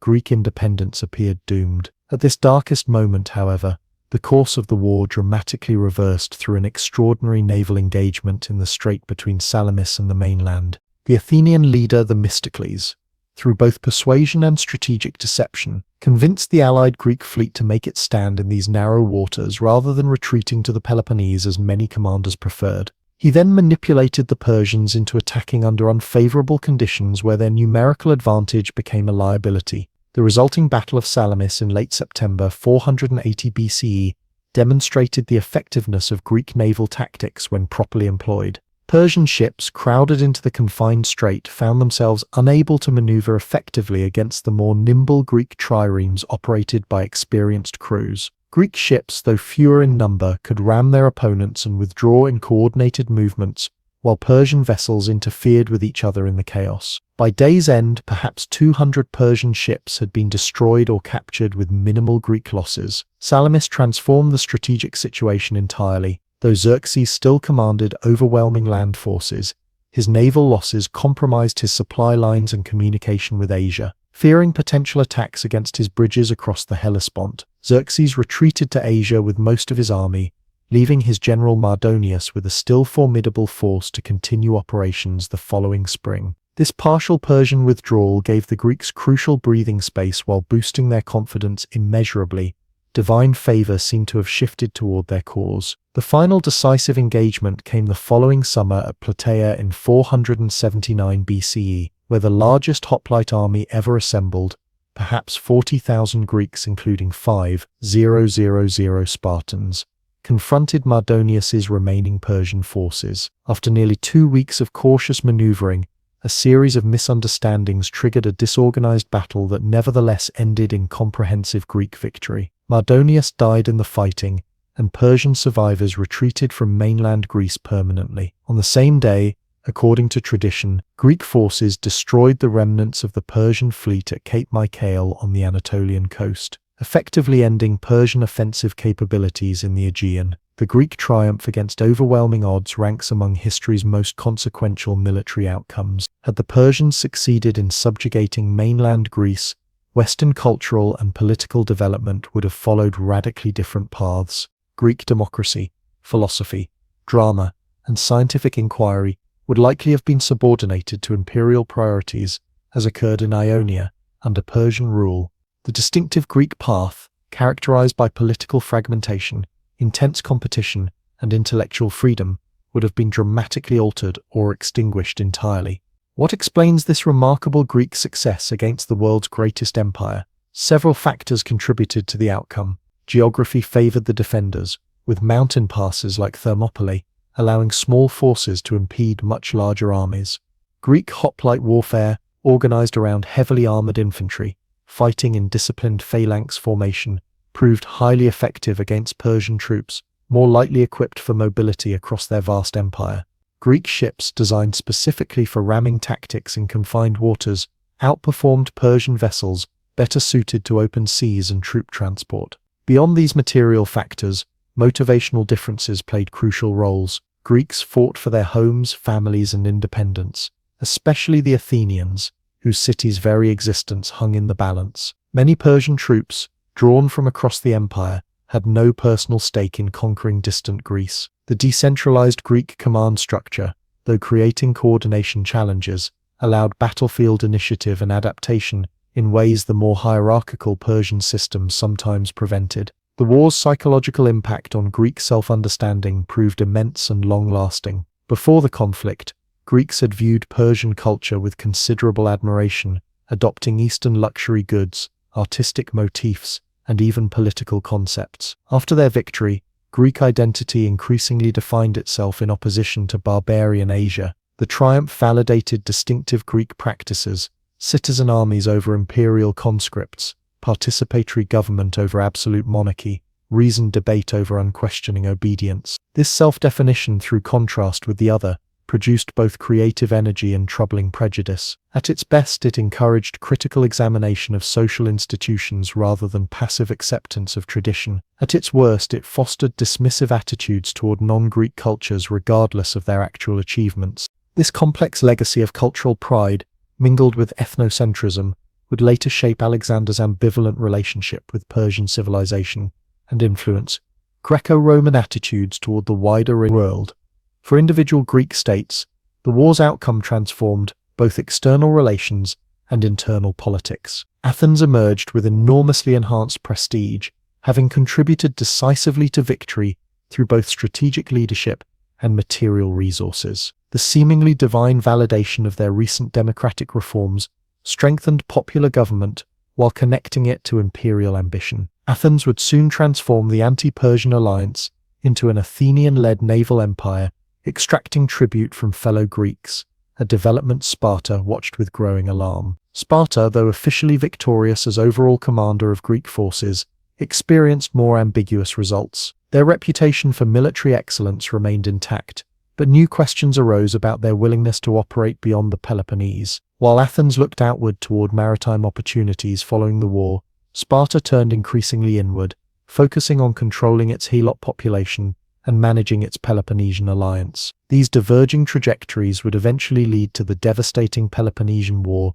that ended Greece's classical golden age. The war left tangible memorials throughout the Greek world. Battlefield monuments commemorated the fallen, including the famous epitaph at Thermopylae, "Go tell the Spartans, stranger passing by, that here obedient to their laws we lie." Treasury buildings at Pan-Hellenic sanctuaries displayed spoils taken from Persian forces. In Athens, deliberate ruins on the Acropolis were preserved as reminders of Persian sacrilege. Visible for decades before the Periclean building program replaced them with the Parthenon and other classical structures, explicitly celebrating Athenian triumph and subsequent greatness. Literary and artistic responses to the conflict shaped cultural memory for generations. Aeschylus, who fought at Marathon, dramatized the Persian defeat at Salamis in his tragedy, The Persians, extraordinarily portraying the enemy's suffering with genuine compassion. Herodotus devoted his groundbreaking historical work primarily to explaining this momentous conflict, creating the first comprehensive narrative history in Western tradition. Painters decorated public buildings with scenes of Greeks vanquishing Persians, while sculptors incorporated Persian figures into temple friezes, transforming recent events into mythic expressions of civilization's victory over chaos. Direct conflict between Persia and the Greek mainland ended after Plataea and Mycale, but interaction between these civilizations continued along their frontiers. Greek cities in Ionia formally regained independence through the Peace of Calais in 449 BCE, though Persian cultural and economic influence remained strong in the region. Greek mercenaries increasingly served in Persian armies, while Persian gold frequently influenced Greek politics through strategic subsidies to different factions. The boundaries between Greek and Persian worlds remained permeable, despite the ideological emphasis on their differences. The Persian Wars exemplify how military outcomes, though shaped by material factors, often produce consequences far exceeding their immediate strategic results. What began as a punitive expedition against two minor cities that had supported a regional revolt ultimately transformed Mediterranean geopolitics, while establishing narratives about East-West conflict that would resonate through European history. The Greek victory preserved political and intellectual independence for developments that would fundamentally shape Western civilization, demonstrating how contingent historical moments can determine long-term cultural trajectories. As the mid-5th century BCE approached, Athens prepared to convert its new prestige and naval power into a maritime empire controlling the Aegean. Sparta retreated into increasingly rigid conservatism while watching Athenian ambitions with growing concern. The Persian threat had temporarily united these dissimilar societies, but their underlying differences in government values and interests would soon resurface with devastating consequences. The shared triumph over Persia thus contained seeds of the internal conflict that would eventually undermine Greek independence, demonstrating the fragility of unity achieved through external threat alone. Tonight, on Digging into History, we journey through the shadows of time to explore the twilight of empires and the dawn of a new era, the Middle Ages, a 1,000-year span that shaped the foundations of our modern world, beginning with one of history's most pivotal transitions, the collapse of the mighty Roman Empire and the uncertain birth of medieval Europe. Picture yourself standing on the stone walls of Rome in the year 410 CE. For nearly 8 centuries, Rome had stood undefeated, the eternal city at the heart of the greatest empire the Western world had ever known. Stretching from the misty hills of Britain to the sands of North Africa, from the Atlantic shores to the lands beyond the Euphrates, Roman power seemed as permanent as the marble columns of its forums and temples. But on this day, something unthinkable happens. The city gates open and the Visigoths, Germanic warriors led by their king Alaric, march through the streets of Rome. For the first time in 800 years, foreign invaders walk the Seven Hills.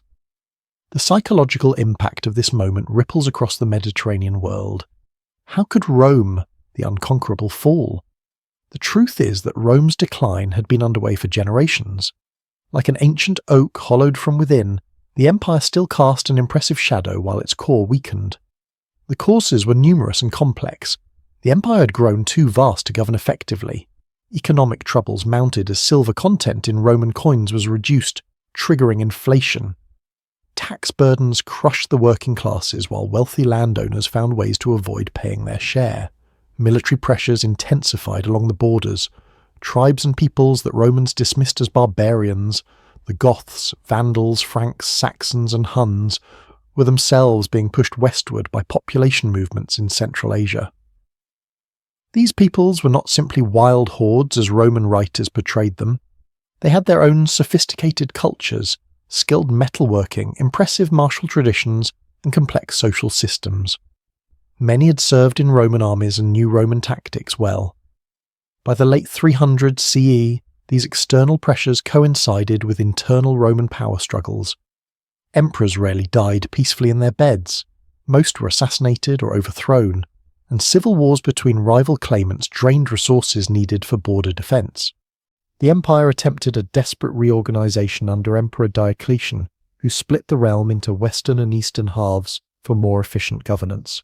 While the eastern half, centered on Constantinople, would endure for another 1,000 years as the Byzantine Empire, the western half entered a spiral of decline. As central authority weakened, local Roman elites began making their own arrangements with incoming Germanic leaders. Rather than catastrophic destruction, many regions experienced a gradual transformation. Germanic kings often tried to preserve Roman administrative systems, adopted Roman titles, and sometimes even ruled in the name of the distant emperor. The end came not with a dramatic crash but a fading whisper.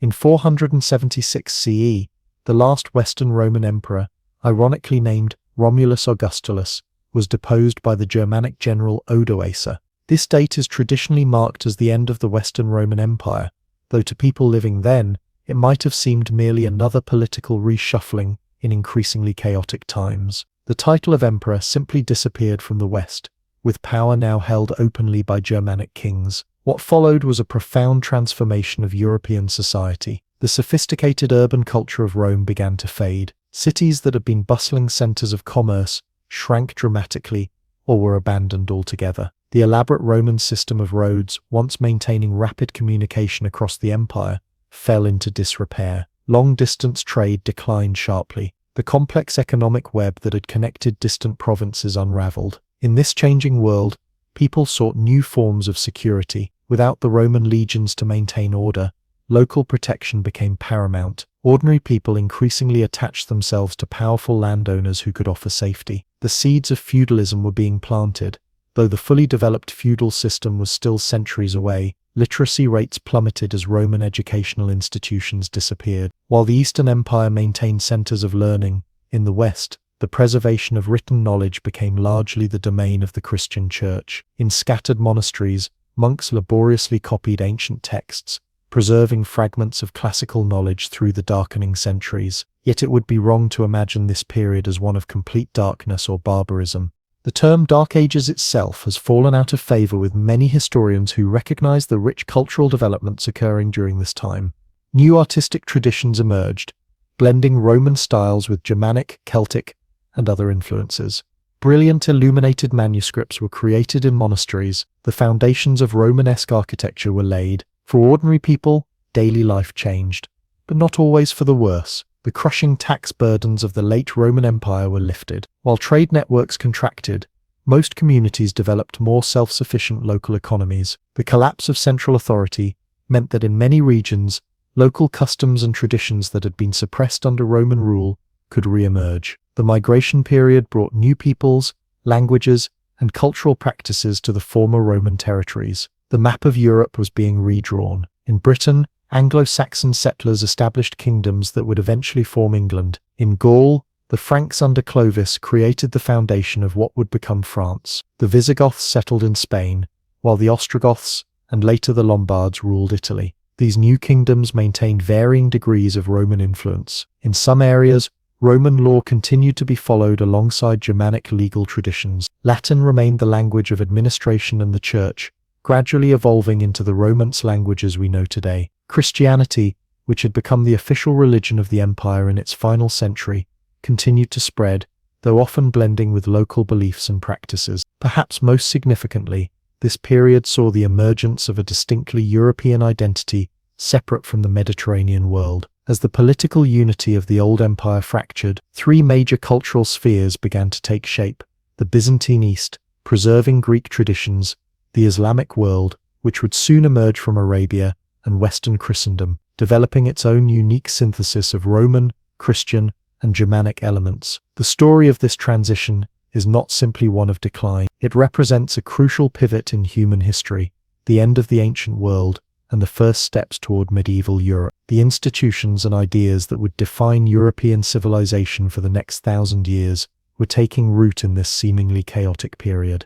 The old Roman elite, with their villas and urban lifestyles, gradually transformed into a new aristocracy based on landholding and military service. The Christian Church stepped into the vacuum left by imperial administration, becoming not just a religious institution, but a political and cultural force. Monasteries became centers of learning, agriculture, and technology. For those living through these tumultuous times, the changes must have seemed both frightening and full of possibility. Old certainties disappeared, but new opportunities emerged. The world was being remade, though none could have foreseen the distinctive civilization that would eventually arise from these foundations. As night falls on the Roman world, we see not just an ending but a beginning. The flickering torches of medieval Europe are being lit one by one, casting new shadows and illuminating new paths forward. The 1,000-year journey of the Middle Ages has begun, a journey that will take us through castle halls and monastery scriptoria, village fields and cathedral naves,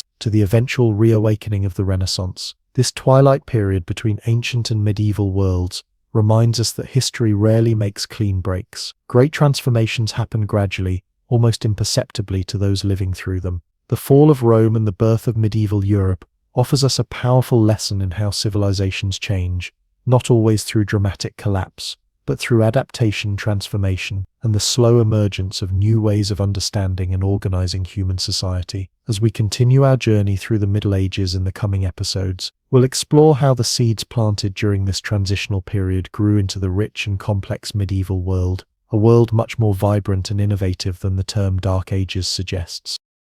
Medieval villages formed the backbone of European society throughout the Middle Ages, housing the vast majority of the population and producing the food that sustained the entire social order.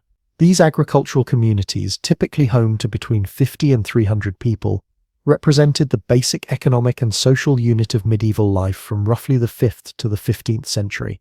The manor system structured these rural communities, creating a framework of mutual obligations that defined daily existence. At the center of this system was the relationship between the lord, who owned the land, and the peasants who worked it. This relationship varied significantly across regions and time periods, but generally involved the exchange of labor and produce for protection and the right to farm a portion of land. Most peasants fell into one of two broad categories: free peasants who paid rent for their land, and serfs who were legally bound to the manor. Serfdom was not slavery. Serfs could not be bought and sold individually, but it severely restricted freedom of movement and choice. Serfs typically owed their lord labor services, often working 3 days a week on the lord's demesne, the land directly controlled by the lord, as well as additional services during critical periods like harvest time. They also paid various dues and fees, such as a portion of their crops, special payments when they inherited property, or payments to use essential facilities like the manor's mill,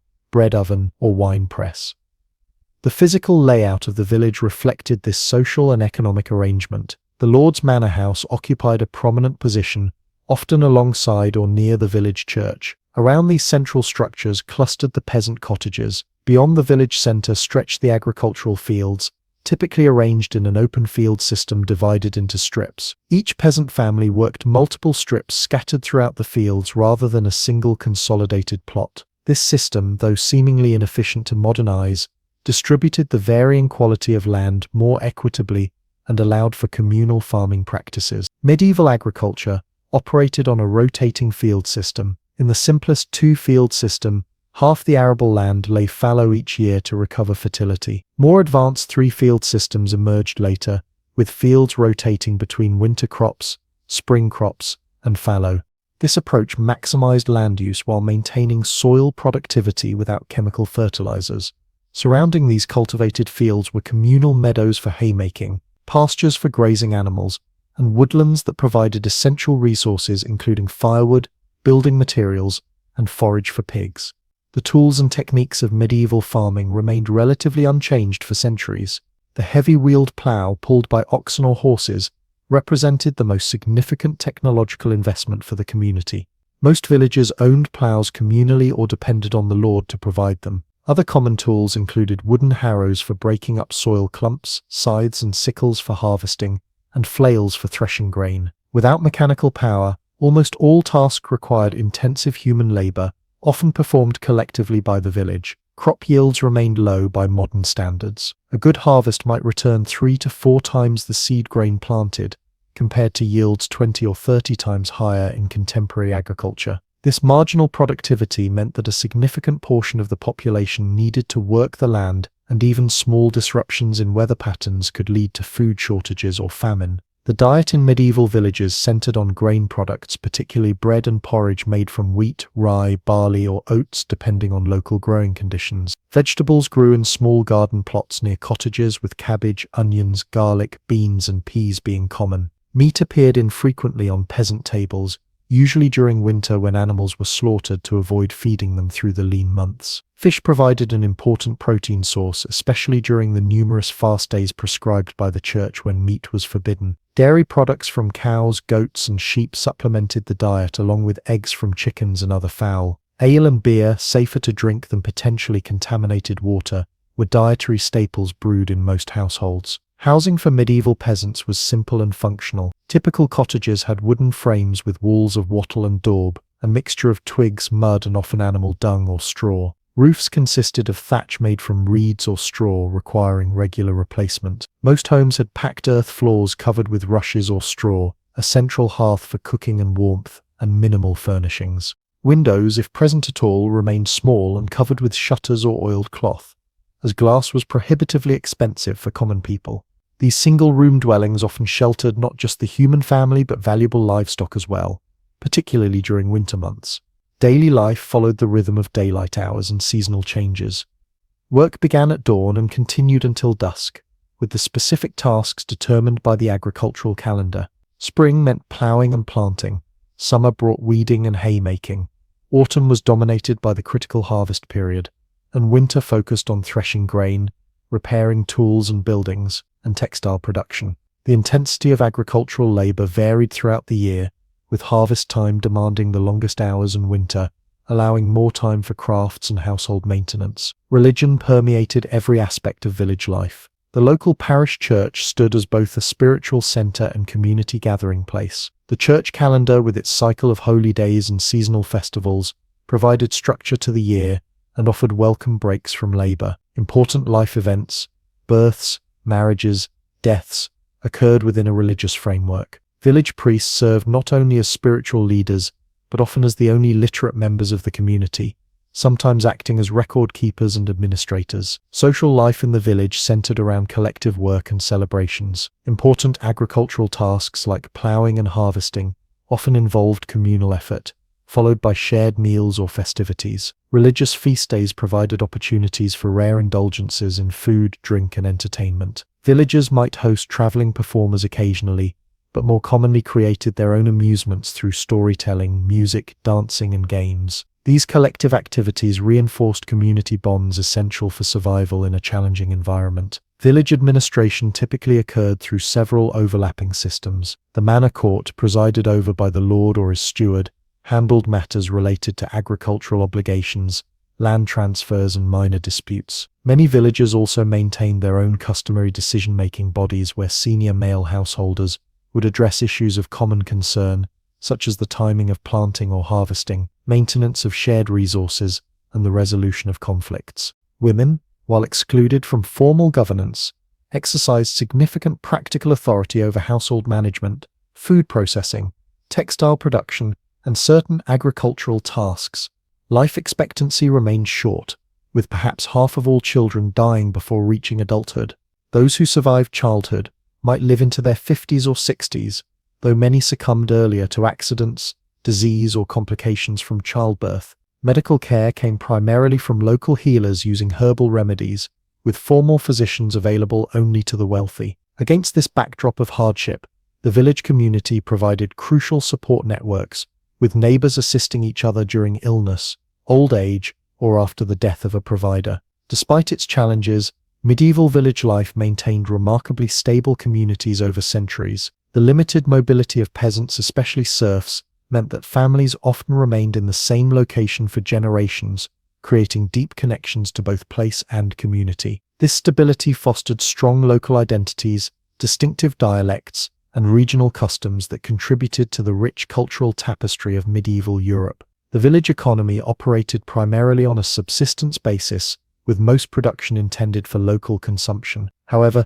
specialized crafts developed in many communities, with blacksmiths, carpenters, millers, brewers, and other artisans providing essential services. As the Middle Ages progressed, increasing specialization and trade expanded the economic horizons of village life, gradually connecting rural communities to wider regional markets. This manor-based village system began to transform in the later Middle Ages due to multiple factors. The catastrophic population decline following the Black Death of the 14th century created labor shortages that increased peasant bargaining power. Growing commerce and the rise of towns offered alternative livelihoods. Legal changes gradually undermined serfdom, with many peasants commuting their labor services to cash payments. By the end of the medieval period, the strictly manorial village had evolved significantly in many regions, though elements of the system persisted in some areas into early modern times. The medieval village represented far more than a simple economic arrangement for food production. It constituted a complete social world that shaped individual identity, provided security through mutual obligation, and created enduring cultural patterns. Many aspects of village life that emerged during the Middle Ages, from agricultural techniques to festivals and folk traditions, continued to influence rural European communities well into the industrial era and beyond. The village structure that developed following the collapse of Roman authority proved remarkably adaptive, sustaining European society through a millennium of profound change. Christianity transformed from a persecuted minority sect into the dominant religious and political force in Europe during the early Middle Ages. This remarkable evolution profoundly shaped medieval civilization, establishing the Church as an institution that would define European culture, politics, and daily life for centuries. The seeds of Christian dominance were planted during the later Roman Empire. In 313 CE, the Emperor Constantine issued the Edict of Milan, granting Christians legal tolerance after generations of intermittent persecution. By 380 CE, Emperor Theodosius I made Christianity the official religion of the empire through the Edict of Thessalonica. As Roman political structures weakened in the 5th century, the Church emerged as one of the few institutions with the organizational capability to fill the resulting power vacuum. The Church possessed several crucial advantages that enabled its rise to prominence. First, it maintained an effective hierarchical structure, modeled partly on Roman administrative systems. Bishops oversaw major cities and surrounding territories, with archbishops supervising larger regions. The Bishop of Rome, the Pope, gradually asserted primacy over the Western Church, though this authority developed unevenly and faced persistent challenges. Second, the Church preserved literacy and administrative expertise during a period when these skills were disappearing from secular society. As Roman educational institutions collapsed, cathedral schools and later monasteries became the primary centers for learning. Clerics formed a specialized class of literate administrators who could read, write, maintain records, and understand Roman law. These skills made churchmen indispensable to emerging kingdoms struggling to establish effective governance. Third, Christianity offered a unifying ideological framework for a fragmenting Europe. The universal message of Christianity transcended tribal and political boundaries, providing common religious practices and moral teachings across diverse regions. As Germanic kingdoms replaced Roman authority, many rulers recognized the political advantage of adopting Christianity, which could help legitimize their rule and connect them to Roman imperial traditions. The conversion of Clovis, king of the Franks, around 496 CE exemplifies this process. By adopting Catholic Christianity rather than the Arian version common among other Germanic peoples, Clovis aligned himself with the native Gallo-Roman population he ruled and secured the support of the church hierarchy. Similar conversions occurred across Europe, often beginning with royal courts and gradually spreading to the general population. Monasticism emerged as a particularly influential movement within the expanding church. The monastic ideal began with desert hermits in Egypt and Syria during the 3rd and 4th centuries, who sought spiritual perfection through asceticism and withdrawal from worldly concerns. This individual pursuit evolved into communal monasticism, where groups of monks or nuns lived together under formal rules governing all aspects of life. In Western Europe, Benedictine monasticism became the dominant form following the creation of the Rule of Saint Benedict in the 6th century. This practical guide for monastic communities emphasized moderation, communal worship, physical labor, and intellectual pursuits. Benedictine monasteries spread across Europe, often established through royal or noble patronage, becoming centers of religious devotion, agricultural innovation, and cultural preservation. Monasteries performed several vital functions in medieval society. They served as spiritual powerhouses, with monks and nuns engaged in constant prayer thought to benefit the broader Christian community. They operated as economic centers, managing large agricultural estates and introducing improved farming techniques. Perhaps most crucially for later cultural development, monasteries preserved and transmitted knowledge through their scriptoria, where monks painstakingly copied religious and secular texts. The Carolingian period, approximately 750–900 CE, marked a significant enhancement of church power and cultural influence. Charlemagne, crowned emperor by Pope Leo III in 800 CE, actively supported the church while using it to strengthen his governance. His educational reforms, implemented largely through monasteries and cathedral schools, stimulated what historians call the Carolingian Renaissance, a period of increased intellectual activity and manuscript production. Charlemagne's imperial project linked political authority directly to church support, establishing a pattern that would characterize medieval politics for centuries. Subsequent rulers found their legitimacy dependent on proper religious consecration, usually through coronation by high church officials. This arrangement created enduring tensions over the proper relationship between secular and religious authority, culminating in the dramatic investiture controversy of the 11th and 12th centuries. The Church's power operated on multiple levels throughout medieval society. At the highest level, the papacy increasingly claimed authority over kings and emperors, asserting the supremacy of spiritual power over temporal rule. Pope Gregory VII's conflict with Emperor Henry IV in the late 11th century exemplifies this struggle, with Gregory temporarily forcing the emperor to humiliating penance at Canossa in 1077. While papal claims to universal authority were never fully realized in practice, they nevertheless required monarchs to negotiate with church leadership rather than simply dominate it. At regional levels, bishops functioned as major political figures, often controlling substantial territories as prince-bishops with both spiritual and temporal authority. Bishops frequently served as royal advisors, diplomats, and administrators, further blurring the line between church and state. Important cathedral towns developed into centers of learning, culture, and governance,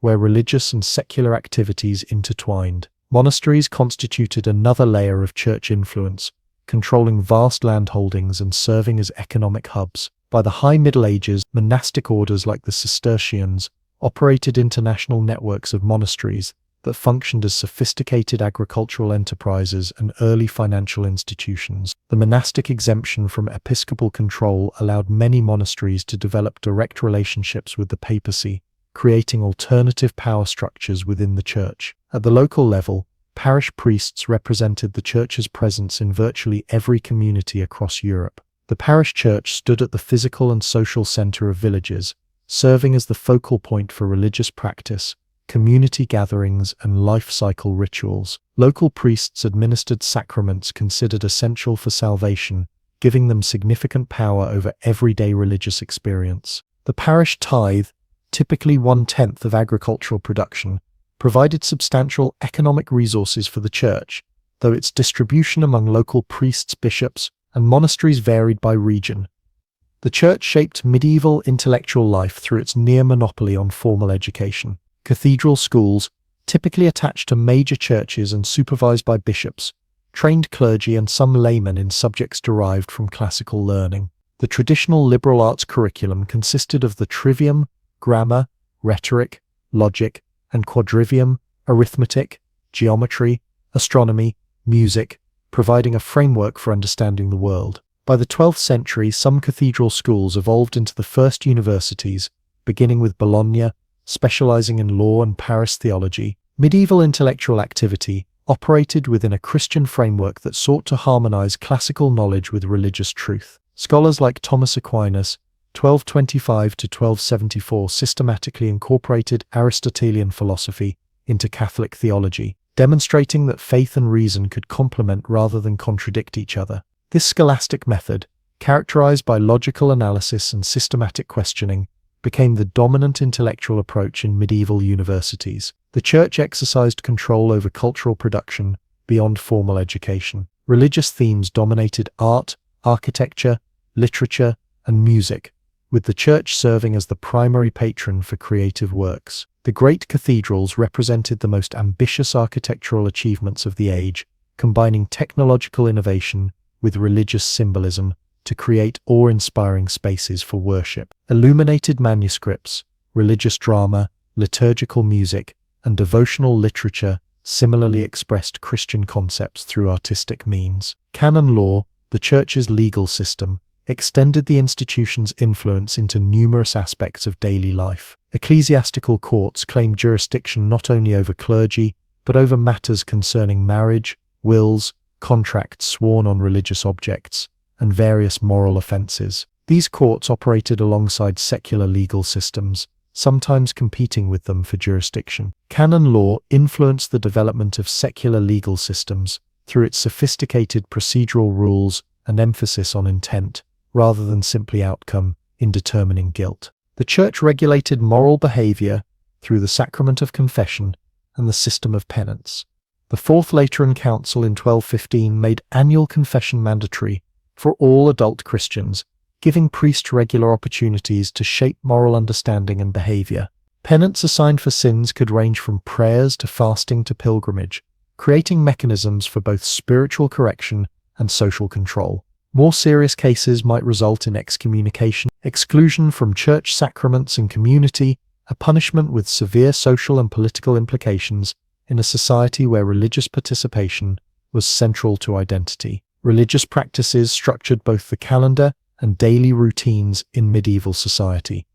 The liturgical year, with its cycle of feasts and fasts, determined work patterns and celebrations. Major feast days like Christmas and Easter provided communal celebrations that reinforced both religious beliefs and social bonds. Saints' days, which varied by region, created localized religious identities and offered additional breaks from labor. Daily prayer cycles, most elaborate in monasteries, but observed in simpler forms by lay people, marked the passing of hours in an era before mechanical clocks became common. Popular devotion often centered on saints, who served as specialized intercessors with God and protectors of communities. Relics, physical remains or possessions of saints, attracted pilgrims and served as focal points for regional religious practices. Major pilgrimage sites like Santiago de Compostela in Spain, Canterbury in England, and Rome itself connected local communities to broader Christian networks through established pilgrimage routes that facilitated cultural exchange. The medieval church was not monolithic,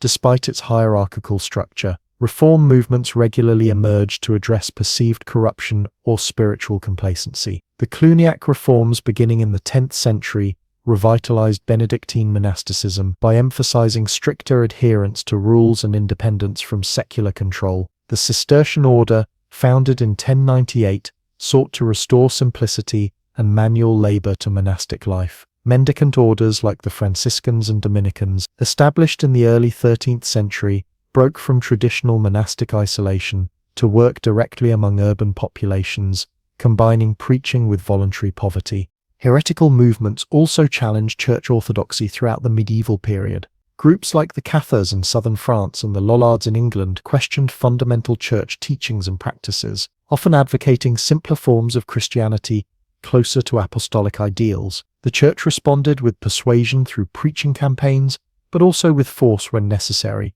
developing inquisitorial procedures to identify and suppress heresy. The Albigensian Crusade, 1209 to 1229, against the Cathars demonstrated the church's willingness to use military power against internal religious threats. The church's economic power was substantial, derived from diverse sources including land ownership, tithes, fees for services, donations, and commercial activities. By some estimates, the church controlled between 1/5 and 1/3 of the land in Western Europe during the High Middle Ages. This economic base supported elaborate building projects, institutional maintenance, charitable activities, and provided income for clergy at all levels. While church teaching emphasized charity and criticized greed, economic practices often reflected pragmatic accommodation to financial realities. The church operated the period's largest charitable institutions, maintaining hospitals, hospices for travelers, almshouses for the poor, and orphanages. Monasteries in particular were obligated to provide hospitality to travelers and assistance to the needy.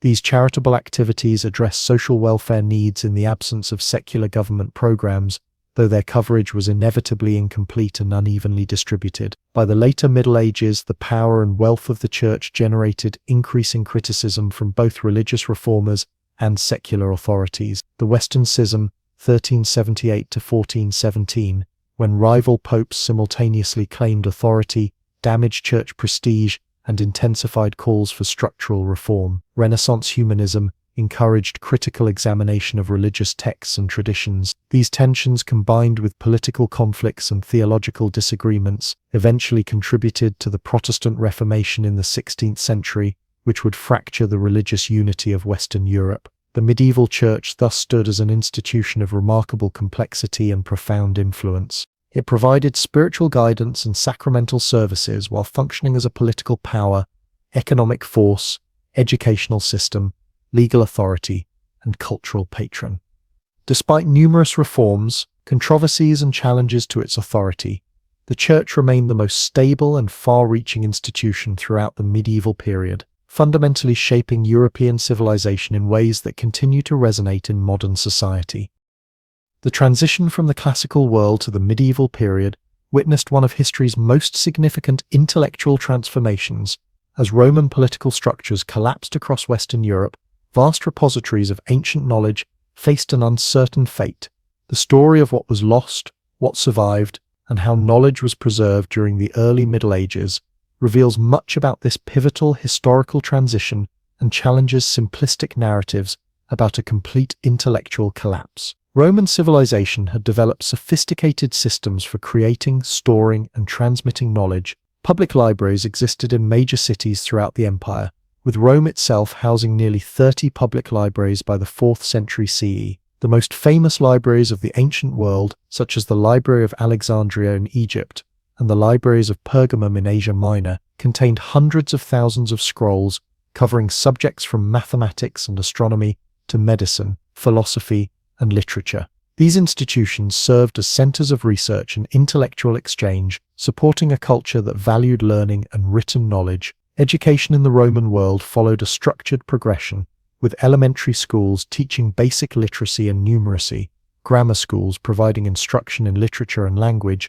and rhetorical schools offering advanced training in public speaking and argumentation. This educational system produced a substantial literate class of administrators, lawyers, and cultured elites who consumed and sometimes created written works. In major urban centers, professional scribes copied texts for commercial distribution, while wealthy individuals maintained private libraries as symbols of status and learning. The crisis of the 3rd century, with its political instability, economic difficulties, and military pressures, began to strain this intellectual infrastructure. Urban decline reduced the population that could support specialized cultural institutions. Economic challenges made the luxury of education and book collection increasingly difficult to maintain. The gradual shift from papyrus scrolls to parchment codices, the ancestor of modern books, affected both the storage and production of written works, as parchment was more expensive but more durable than papyrus. As Western Roman authority fragmented in the 5th century,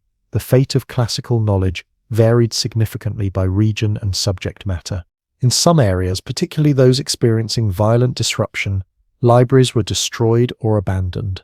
The maintenance of public libraries required stable governance and economic resources that were increasingly scarce. Without institutional support, the skilled personnel needed to catalog, preserve, and copy texts disappeared. The complex knowledge ecosystem that had sustained classical learning began to unravel. The decline in literacy accelerated the loss of knowledge. As formal educational institutions disappeared and governance shifted to Germanic rulers with different cultural traditions, the proportion of the population able to read Latin decreased dramatically. Even among the elite, the level of education became more basic and practically oriented. This shrinking literate audience reduced demand for texts, leading to fewer copies being made of many works. Without regular recopying, manuscripts would eventually deteriorate beyond use in the damp European climate. The content most vulnerable to loss was technical, scientific, and secular material that lacked immediate practical application or religious significance. Works of abstract philosophy, theoretical mathematics, experimental science, and non-Christian religious thought were copied less frequently than immediately useful or religiously acceptable texts. Much Greek scientific and philosophical material had already been lost to Latin readers in the Western Empire even before its fall, as knowledge of Greek declined among Western elites during the later imperial period. Some fields of knowledge experienced particularly profound disruption. Advanced theoretical mathematics largely disappeared from Western Europe, with even the works of Euclid becoming rare until their reintroduction centuries later. Medical knowledge regressed from the sophisticated empirical approaches of physicians like Galen to more limited and often superstition-based practices. Architectural techniques for constructing complex structures like domes and large-span arches were partially lost, not to be fully recovered until the High Middle Ages. Yet the narrative of loss requires important qualifications. First, the Eastern Roman Empire, Byzantine Empire maintained much greater continuity with classical learning. Constantinople preserved functioning libraries, educational institutions, and a literate bureaucratic class. Greek scientific and philosophical works continued to be copied and studied in the Byzantine world, providing a reservoir of knowledge that would later flow back to Western Europe during the 12th century Renaissance, and again during the 15th century, with the fall of Constantinople. Second, the Islamic world emerged as a major center for preserving and advancing classical knowledge. As Muslim armies conquered former Roman territories in North Africa, the Middle East, and parts of southern Europe, they encountered the remnants of classical learning. From the 8th century onward, a massive translation movement in centers like Baghdad and Cordoba rendered Greek scientific, medical, and philosophical texts into Arabic. Muslim scholars not only preserved these works but built upon them, making original contributions in mathematics, astronomy, optics, medicine, and philosophy. Third, within Western Europe itself, the process of knowledge transmission was complex and selective rather than representing a complete break. The Christian Church, particularly through monastic institutions, preserved significant portions of classical learning deemed compatible with Christian belief. Many monasteries maintained scriptoria where monks copied manuscripts, including some secular classical works alongside religious texts. Figures like Cassiodorus, c. 485–585 CE, and Isidore of Seville, ca. 560–636 CE, consciously work to preserve elements of classical learning within a Christian framework. The survival of classical texts in the West followed patterns reflecting both practical needs and ideological considerations. Works directly useful for church administration and religious education received priority. Texts by Latin authors considered morally acceptable to Christian sensibilities, such as Virgil and Cicero, continued to be copied for their stylistic value in teaching Latin. Some philosophical works, particularly those by Plato and later Neoplatonists, whose ideas could be harmonized with Christian theology, maintained limited circulation. The educational curriculum narrowed but did not disappear entirely. The 7 liberal arts, grammar, rhetoric, logic, arithmetic, geometry, astronomy, and music, provided a framework derived from classical education that structured medieval learning. These subjects were increasingly approached through simplified compilations and handbooks rather than original classical texts. Works like Boethius's mathematical treatises served as imperfect conduits for some aspects of classical knowledge, presenting simplified versions of earlier achievements. The physical form of written works changed significantly during this transitional period. The shift from papyrus scrolls to parchment codices accelerated, completely transforming the material basis of written culture. Parchment, made from treated animal skins, was more expensive to produce but significantly more durable than papyrus. The codex format, with pages bound together like modern books, allowed easier reference and more efficient storage than scrolls. This technological transition, while eventually beneficial for knowledge preservation, may have contributed to short-term losses, as older works on deteriorating papyrus were not always transferred to the new medium. Writing itself transformed, with the development of new scripts optimized for different purposes. The Carolingian minuscule, developed during Charlemagne's educational reforms in the late 8th and early 9th centuries, provided a clear, standardized script that improved legibility and efficiency in book production. This script would later influence the development of our modern lowercase alphabet. The visual presentation of knowledge thus evolved alongside its content, with medieval manuscripts developing distinctive formats with decorated initials, marginal annotations, and eventually sophisticated illustration programs. The social context for intellectual activity changed dramatically as monastic communities and cathedral schools replaced the civic institutions of the Roman world. Learning became more explicitly connected to religious purposes, though pragmatic needs for administration and governance ensured some secular applications. The ideal of the broadly educated Roman gentleman gave way to more specialized roles, with literacy and advanced education increasingly concentrated among the clergy. Intellectual activities that had once been public and secular became largely religious and institutional. Despite these changes, important continuities existed even during the darkest periods. Legal codes maintained some Roman concepts, particularly in areas that had been more thoroughly Romanized. Administration required record-keeping skills that preserved basic literacy among some officials. Trade networks, though contracted, still facilitated limited cultural exchange. Rural villas sometimes maintained small libraries and educational activities for the offspring of aristocratic families. These threads of continuity provided channels through which fragments of classical knowledge could persist. The Carolingian Renaissance of the late 8th and early 9th centuries marked a crucial moment in the history of knowledge transmission. Charlemagne's court attracted scholars from across Western Europe and established a program for educational improvement and manuscript preservation. Scriptoria at monasteries like Tours, Corbie, and St. Gall produced numerous high-quality manuscripts of classical and patristic texts, significantly increasing the number of copies in circulation. This period of deliberate cultural renewal helped secure the survival of many texts that might otherwise have been lost. The relative stability of the Carolingian era also allowed for modest intellectual innovations alongside the preservation of older knowledge. Scholars like Alcuin of York systematized educational approaches, while others produced new commentaries on classical and religious texts. The palace school at Aachen engaged with subjects ranging from theology to astronomy, attempting to revive a broader intellectual culture. While original scientific or philosophical contributions remained limited, the groundwork was laid for later intellectual developments. The fragmentation following the Carolingian period again threatened intellectual continuity, but by this time, the network of monasteries had become more robust. Centers like Fleury, Cluny, Monte Cassino, and St. Gall maintained important manuscript collections and intellectual traditions. Regional variations became more pronounced, with some areas experiencing greater disruption than others. Ireland and Anglo-Saxon England having developed distinctive scholarly traditions somewhat removed from continental upheavals, sometimes preserved texts that had disappeared elsewhere. The 10th century, once viewed as an especially dark period intellectually, has been reassessed by modern historians who recognize continued scholarly activity in monastic centers and emergent cathedral schools. Manuscripts continued to be copied, and some original works were composed, particularly in fields like music theory, where Guido of Arezzo developed the staff notation system that evolved into modern musical notation. Even in this challenging period, intellectual activity persisted, though on a reduced scale compared to either Roman or later medieval times. The 11th and 12th centuries witnessed a decisive intellectual turning point, driven by several converging factors. Increased political stability and economic growth provided resources for cultural pursuits. Urbanization created new contexts for learning outside traditional monastic settings.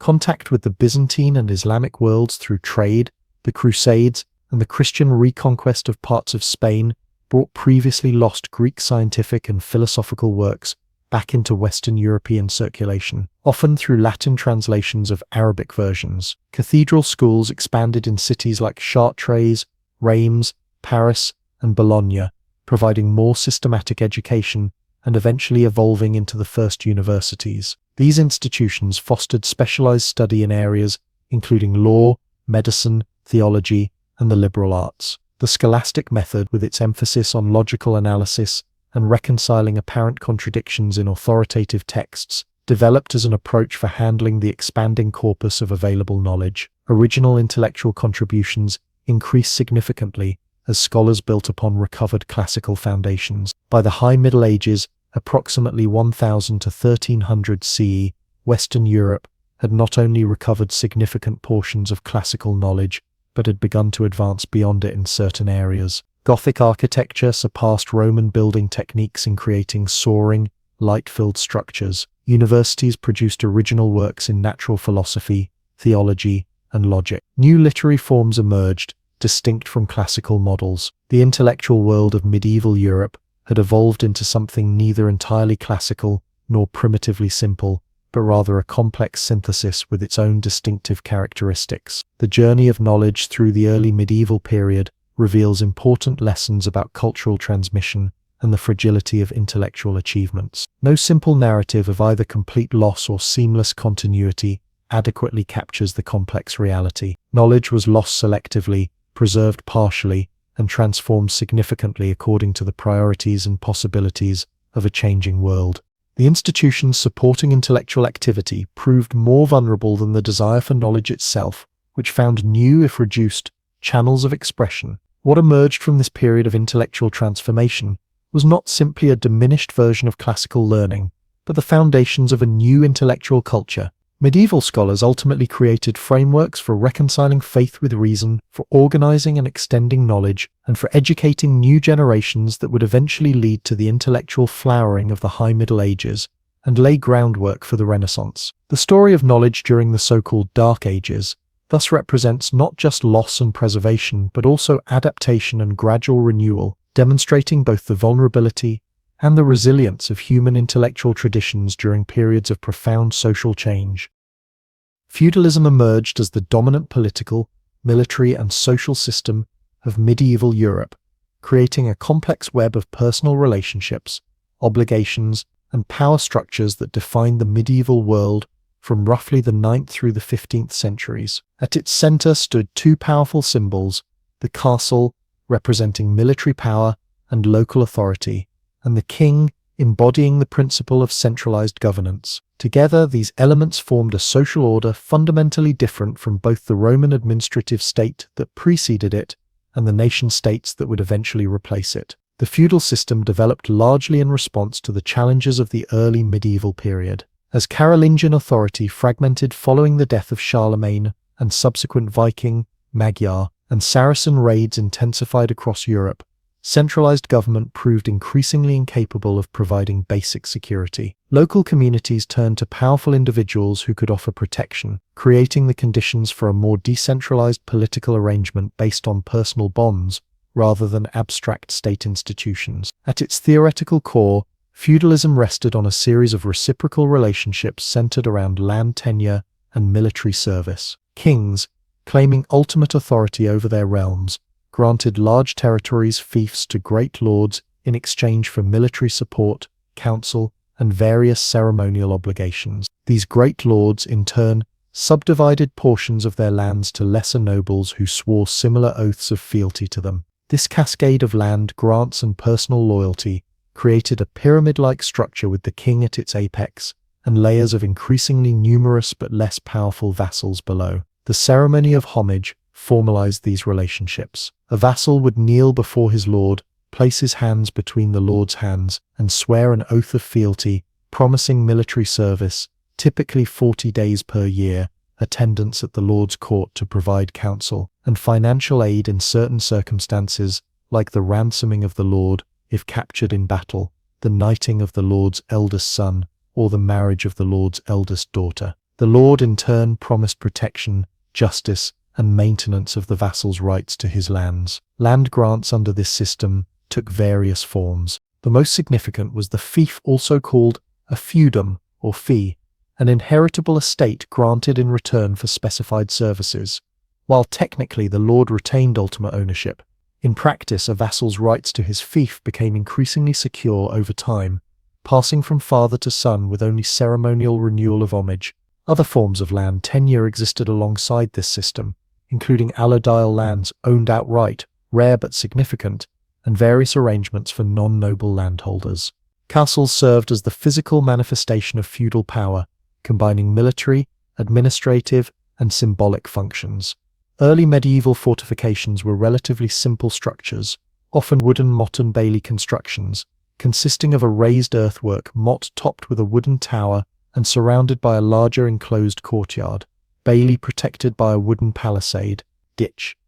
These fortifications could be constructed relatively quickly and provided effective defense against the limited siege technology of the era. By the 11th and 12th centuries, wooden castles gave way to stone constructions with increasingly sophisticated defensive features. Square stone keeps, thick curtain walls, projecting towers, and carefully designed gatehouses with drawbridges and portcullises created layered defenses that could withstand extended sieges. The development of concentric castle designs, with multiple rings of walls, represented the pinnacle of medieval defensive architecture, before the widespread adoption of gunpowder weapons rendered them obsolete. Beyond their military function, castles served as centers of local administration, where lords exercised jurisdiction, collected revenues, and maintained records. They functioned as economic hubs for surrounding territories, housing workshops, storage facilities, and sometimes markets. As residential complexes, they accommodated not just the lord's family, but an entire household, including servants, administrators, guards, and specialized workers. By the later Middle Ages, comfort and display increasingly balanced defensive considerations, with larger windows, more elaborate great halls, and private chambers reflecting the castle's evolution from pure fortification to aristocratic residence. Kings occupied a unique and often paradoxical position within this feudal framework. In theory, medieval kings held supreme authority over their realms as gods' appointed rulers, with coronation ceremonies emphasizing their sacred status. In practice, early medieval kings often controlled directly only their personal domains, relying on the cooperation of powerful vassals to exercise authority throughout their theoretical realms. This tension between claimed universal authority and limited practical power defined medieval kingship. Royal power rested on several foundations. First, kings maintained special legal status as the ultimate source of justice and law. Royal courts heard cases involving major crimes or disputes between great lords, and kings periodically issued legal pronouncements that, when collected, formed the basis for emerging national legal systems. Second, kings possessed certain economic rights, including control of coinage, taxation of trade, and income from royal estates. Third, kings claimed leadership in warfare, with the right to summon vassals for military service and command combined forces. The reality of royal power varied dramatically across different regions and time periods. In areas like England following the Norman conquest of 1066, William the Conqueror established relatively strong central authority by claiming all land as ultimately belonging to the crown, and requiring even sub-vassals to swear loyalty directly to the king. This limited the development of independent power centers and facilitated administrative innovation. In contrast, the Holy Roman Empire saw imperial authority increasingly constrained by powerful territorial princes who functioned almost as independent rulers. The feudal relationship between kings and great lords generated persistent tension and occasional open conflict. When strong kings like Henry II of England, 1154 to 1189, attempted to assert greater control through administrative reforms, resistance often followed. Conversely, when weak kings like King John of England, 1199 to 1216, failed to fulfill their obligations as feudal overlords, vassals might demand formal recognition of their rights, as in the Magna Carta of 1215, or even rebel outright. This dynamic created a constant negotiation of power between monarchs and nobles that shaped medieval political development. Below the level of kings and great lords, the feudal hierarchy encompassed various ranks of nobility. Dukes and counts typically controlled large territories and might themselves have numerous vassals. Knights formed the backbone of feudal military power, owing service to their immediate lords in exchange for sufficient land to maintain their expensive equipment and training.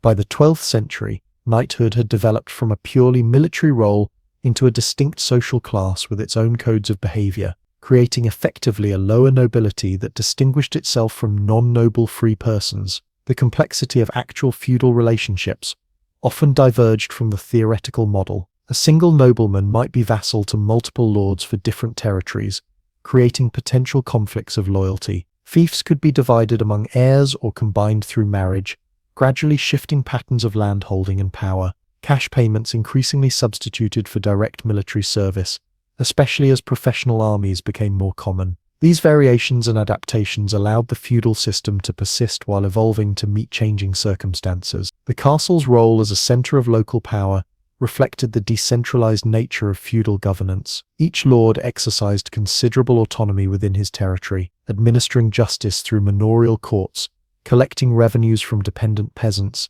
and maintaining order through armed retainers. This localization of authority created a patchwork of jurisdictions with varying customs, taxes, and legal procedures, a stark contrast to the relative uniformity of Roman provincial administration. Feudal military organizations centered on the heavily armored mounted knight, supported by various infantry troops often drawn from peasant levies. Knights trained from childhood in martial skills, developing fighting techniques specifically adapted to their equipment and role. The expense of war horses, armor, weapons, and necessary support personnel meant that only those with substantial land revenues could maintain knightly status, directly linking military power to the feudal landholding system. By the 12th and 13th centuries, tournaments emerged as both training for war and elaborate social events, where knights displayed their skills and reinforced aristocratic group identity. Initially quite dangerous and sometimes barely distinguishable from actual warfare, tournaments gradually adopted more rules and ceremonial elements. These events,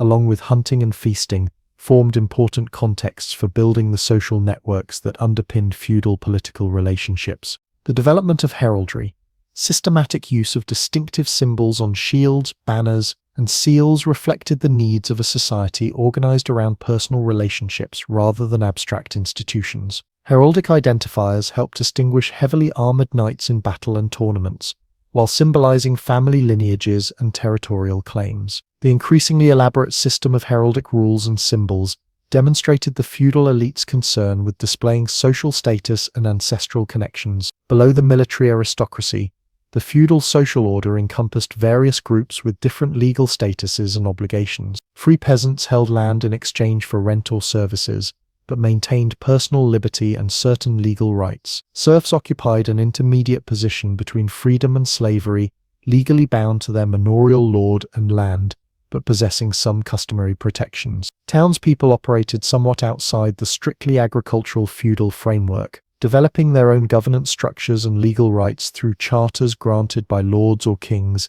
in exchange for tax payments. The church functioned both within and alongside the feudal system. Bishops and abbots often held land as feudal lords, owing service to kings or great nobles, while exercising temporal authority over their territories. This dual role as spiritual leaders and secular lords created tensions, particularly when church officials prioritized their feudal obligations over religious responsibilities. The reform movements of the 11th and 12th centuries attempted to address these conflicts by asserting greater separation between spiritual and temporal authority. Women's place in feudal society reflected broader medieval gender roles, while including some distinctive features related to land tenure. Noble women could inherit fiefs in the absence of male heirs in many regions, though they typically could not perform military service personally. Instead, their husbands or male relatives would fulfill these obligations, creating complex situations where women held nominal title, while men exercised practical authority. Noble women also played crucial roles in managing estates,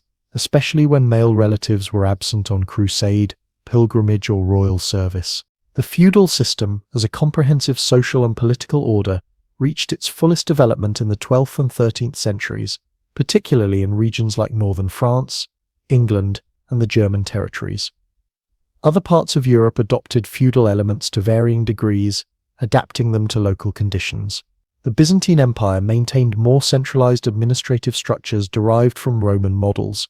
Italy's urban commercial centers developed alternative power structures based on wealth rather than landholding. Iberian kingdoms modified feudal arrangements to accommodate the military needs of the Reconquista against Muslim territories. By the 14th century, the classic feudal model began a long, uneven transformation. Several factors contributed to this change. The development of professional armies and increasing use of infantry and archery reduced the military significance of mounted knights. Growing royal bureaucracies expanded direct royal governance, bypassing feudal intermediaries. Commercial expansion and the monetization of the economy provided alternative sources of wealth and power beyond land control. The Black Death created demographic and economic conditions that undermined traditional labor and land arrangements. Royal centralization gradually eroded feudal decentralization. Innovative kings established more effective taxation systems, professional legal courts, and standing armies that reduced dependence on feudal levies. Figures like Philip II Augustus of France wrote 1180 to 1223, and Edward I of England wrote 1272 to 1307, expanded royal domain lands and administrative reach. By extending royal justice and protection more directly to common subjects, these monarchs began the long process of transforming feudal kingship into sovereign territorial rule. Castles reflected this changing political reality. Royal castles grew in size and sophistication, demonstrating the crown's increasing resources and authority. Conversely, kings sometimes restricted private castle construction or required licensing, recognizing these fortifications as potential centers of opposition.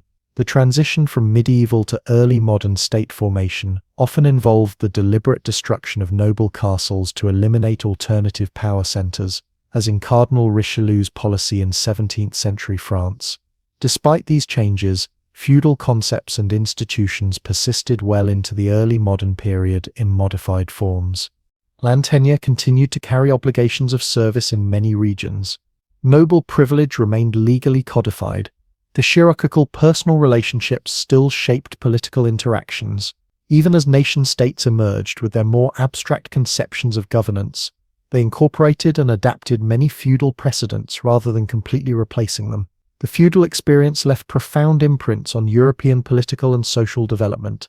Concepts of mutual obligation between rulers and subjects influenced evolving theories of constitutional monarchy and eventually representative government. The decentralized nature of feudal power contributed to Europe's political fragmentation, but also fostered regional diversity and limited absolutism. Legal principles developed to regulate feudal relationships formed important precedents for later property and contract law. More broadly, the feudal period's emphasis on personal bonds and reciprocal duties created cultural values that outlasted the specific institutions that fostered them. Ideas about honor, loyalty, proper governance, and the relationship between privilege and responsibility continued to shape European aristocratic culture into the 19th century and beyond. The castle, even in ruins, remained a powerful symbol of authority and protection, continuing to capture the imagination long after its practical function had disappeared. Feudalism thus represented not simply a system of military organization or land tenure,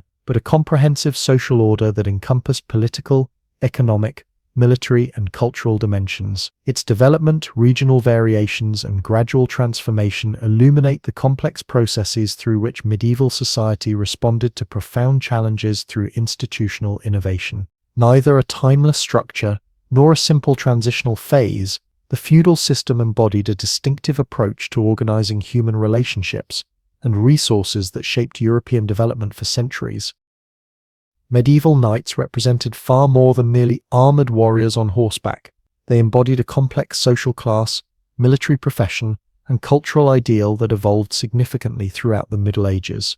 As both fearsome combatants and aspirational symbols of nobility, knights occupied a pivotal position in medieval society, with their evolving code of chivalry ultimately influencing European values and self-conception well beyond the medieval period. The institution of knighthood emerged gradually between the 8th and 11th centuries as European warfare increasingly centered on heavily armored mounted warriors.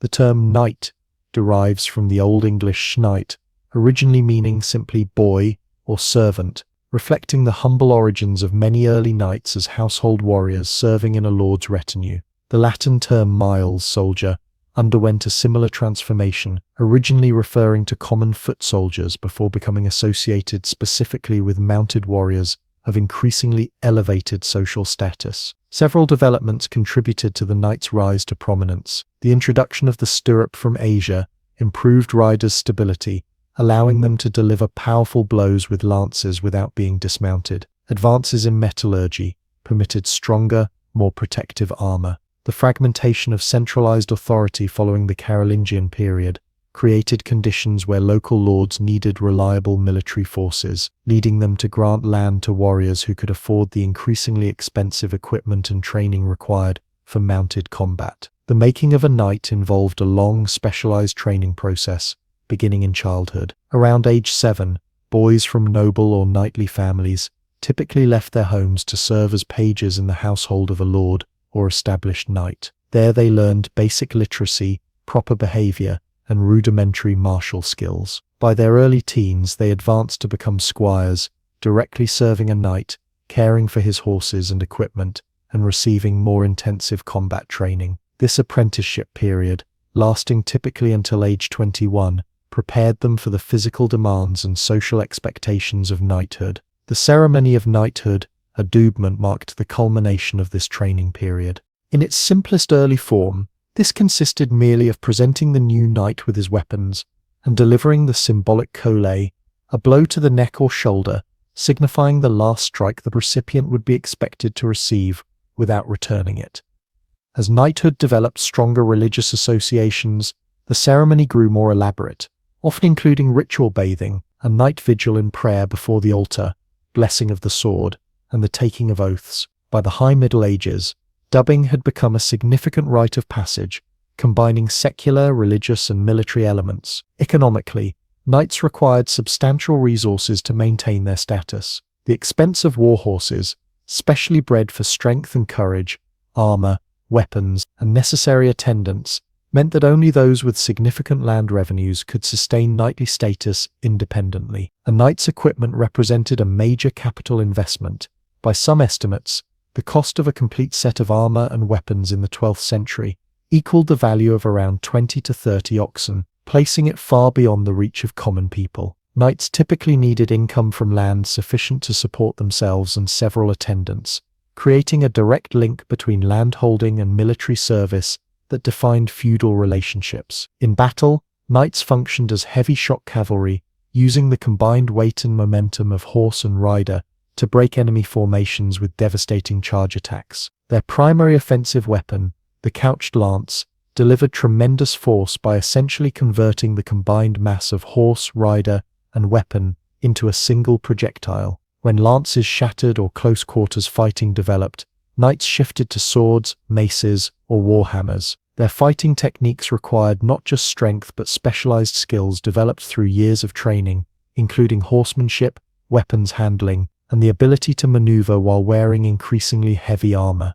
The development of plate armor in the 14th and 15th centuries represented both the pinnacle of the knight's protective equipment and a response to the growing effectiveness of infantry weapons like the longbow and crossbow. Contrary to popular misconception, a well-crafted suit of plate armor allowed considerable mobility while providing excellent protection. Knights trained to move, mount horses, and fight effectively despite wearing up to 60-70 pounds of armor.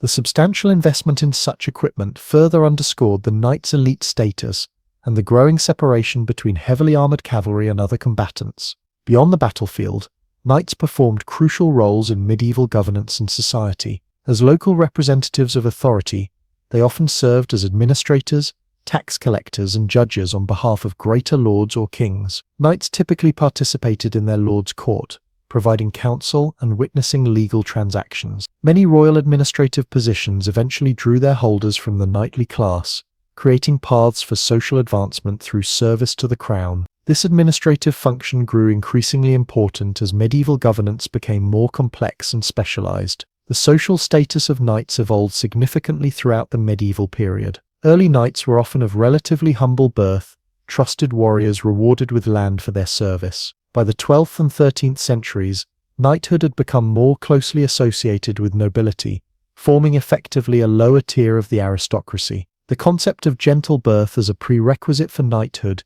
gained prominence, though exceptions remained for those who distinguished themselves through exceptional service. Eventually, in many regions, knighthood became less a functional military role and more a formal social distinction, with many eligible nobles choosing not to undergo the expensive ceremony of dubbing, while still claiming the social status of the knightly class. Tournaments emerged as crucial institutions for both maintaining knights' military skills and establishing their social identity. Initially dangerous free-for-all combats barely distinguishable from actual warfare, tournaments gradually adopted more rules and ceremonial elements. By the 13th century, they had evolved into elaborate social events combining athletic competition, pageantry, and opportunities for political networking. Success in tournaments could establish a knight's reputation, attract patronage from greater lords, and even facilitate advantageous marriages. These events reinforced group solidarity among the knightly class, while providing controlled outlets for competitive violence. Chivalry developed as both a practical ethical code for warriors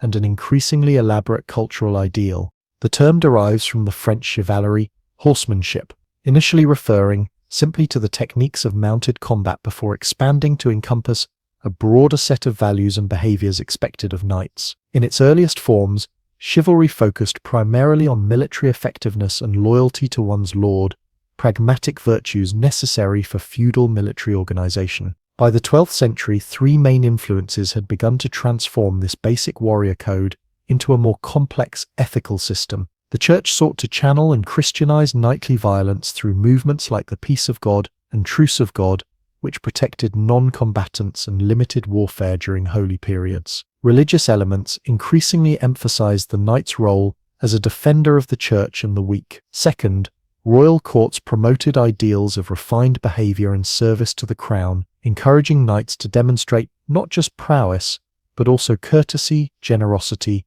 and wisdom. Third, the emerging literature of courtly love, exemplified by the romances of Chrétien de Troyes, added new dimensions of service to ladies, refined emotions, and quest narratives to the chivalric ideal. The resulting chivalric code encompassed multiple, sometimes contradictory expectations. Military virtues remained central: prowess in combat, courage, loyalty to one's lord, and generosity to followers. Religious elements emphasized defending the church, protecting the weak, and maintaining justice. Courtly components stressed refined manners, eloquent speech, knowledge of music and poetry, and proper service to ladies. This multifaceted ideal created inherent tension, as knights were expected to be both fierce warriors and gentle courtiers, loyal vassals and independent heroes, devout Christians and ambitious competitors. Literary works played a crucial role in articulating and disseminating chivalric ideals. The Matter of Britain,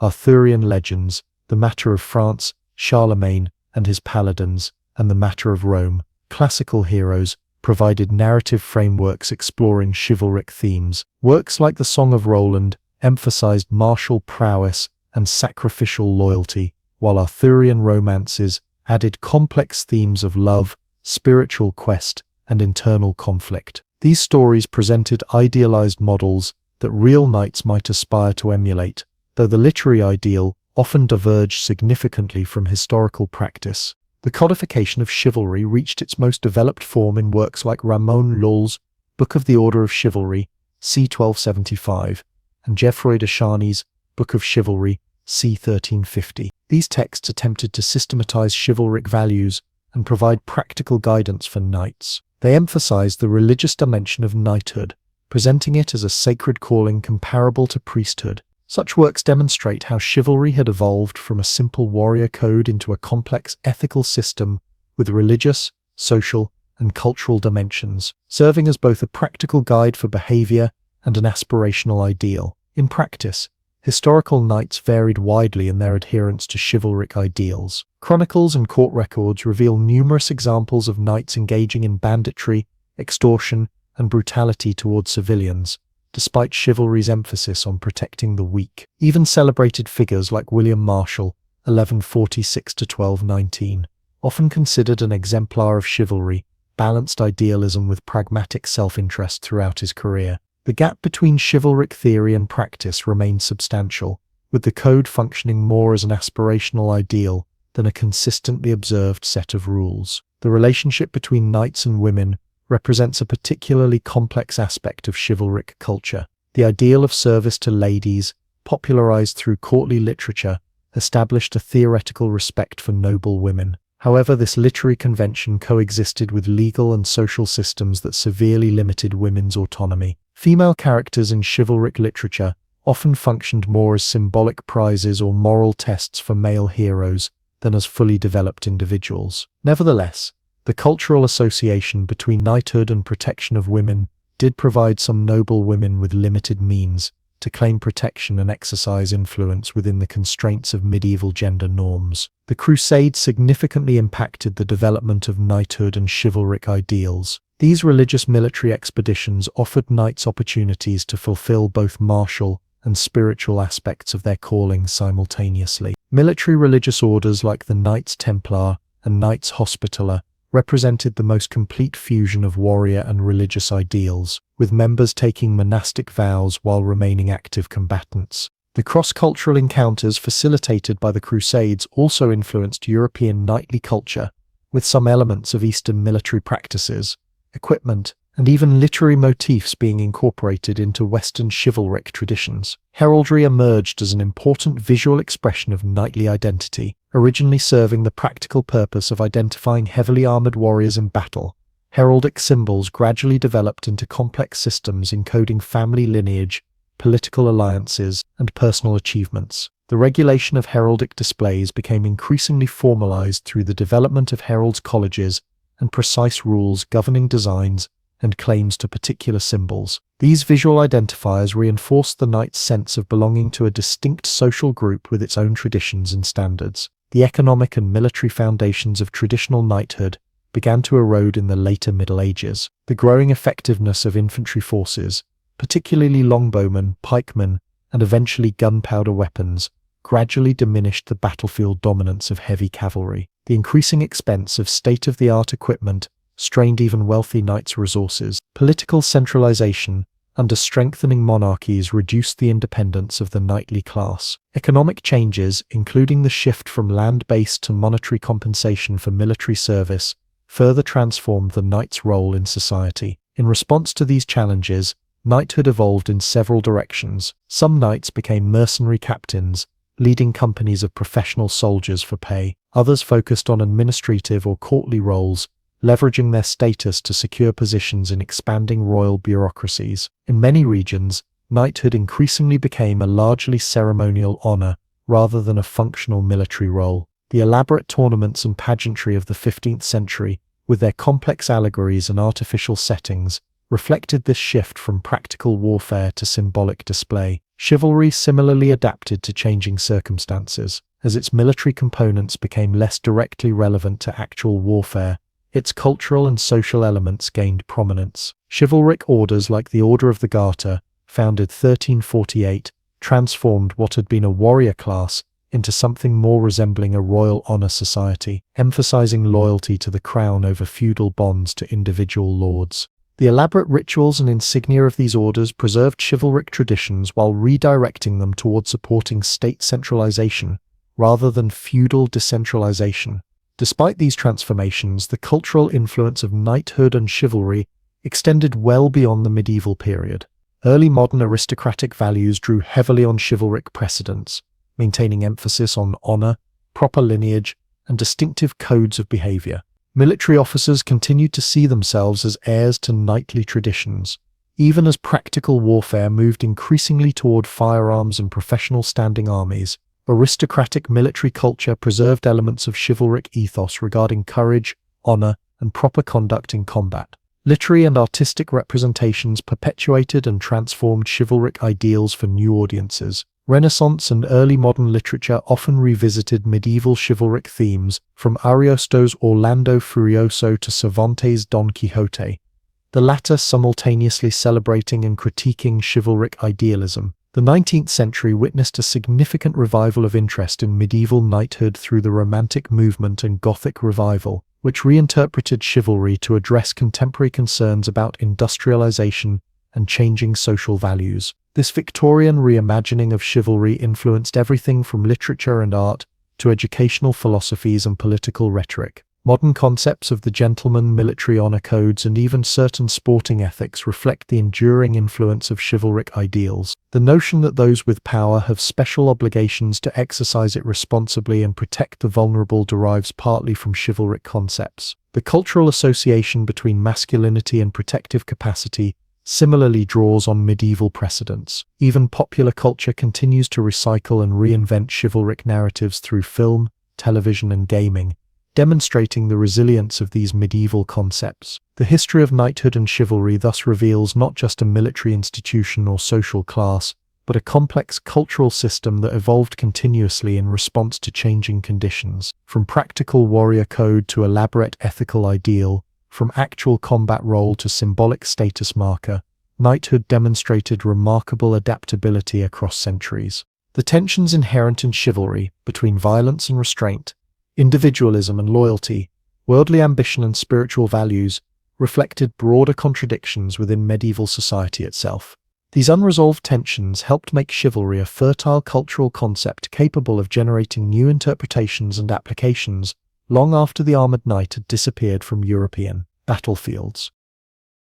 The Black Death ranks among the most devastating pandemics in human history, a catastrophic outbreak of disease that swept through Europe between 1347 and 1351, killing an estimated 30 to 60% of the population. This demographic collapse triggered profound transformations in medieval society, economy, religion, and culture. The plague's impact extended far beyond its immediate mortality, reshaping fundamental aspects of European civilization and accelerating changes that would help bring the medieval period to a close. The disease originated in Central Asia, where plague bacteria Yersinia pestis circulated among wild rodent populations. Increased trade along the Silk Road and other Eurasian networks created pathways for the disease to spread westward. By 1346, plague had reached the Black Sea region, where Italian merchant vessels inadvertently transported infected rats and fleas to Mediterranean ports. The first documented European outbreak occurred in Sicily in October 1347, when Genoese ships arrived carrying sailors already sick with the disease. From these initial footholds, plague spread rapidly along maritime and overland trade routes, reaching most of Europe within 3 years. Contemporary accounts describe a disease of terrifying speed and virulence. The most common form, bubonic plague, manifested through painful swellings, buboes in the lymph nodes,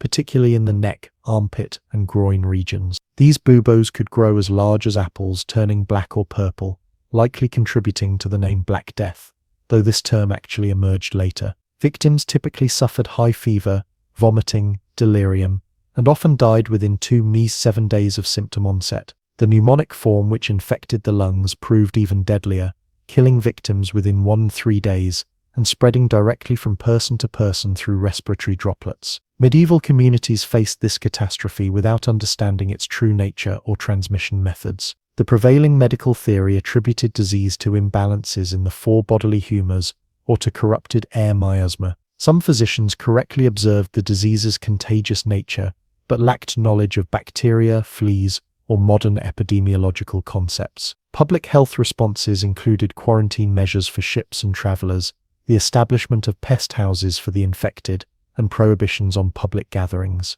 While some of these measures inadvertently reduced transmission, they proved insufficient to contain the rapidly spreading disease. The mortality rate varied significantly by region and community type, but few areas escaped completely. Urban centers typically suffered higher death rates due to population density and poorer sanitation. Florence lost approximately 60% of its population, while some villages in England disappeared entirely as survivors fled or succumbed. The clergy experienced particularly high mortality rates, estimated between 40 to 70% in some dioceses, as their duty to administer last rites to the dying placed them at high risk of infection. Overall, Europe's population declined from an estimated 80 million before the plague to roughly 50 million by 1400, a demographic catastrophe without precedent in recorded European history. For survivors, the immediate experience of the plague combined terror, grief, and profound social disruption. Daily life halted as markets closed, fields lay untended, and normal social functions broke down. Giovanni Boccaccio's Decameron, written shortly after the plague struck Florence, describes how this tribulation had instilled such terror into the hearts of men and women that brother abandoned brother, uncle nephew, sister brother, and often wife husband.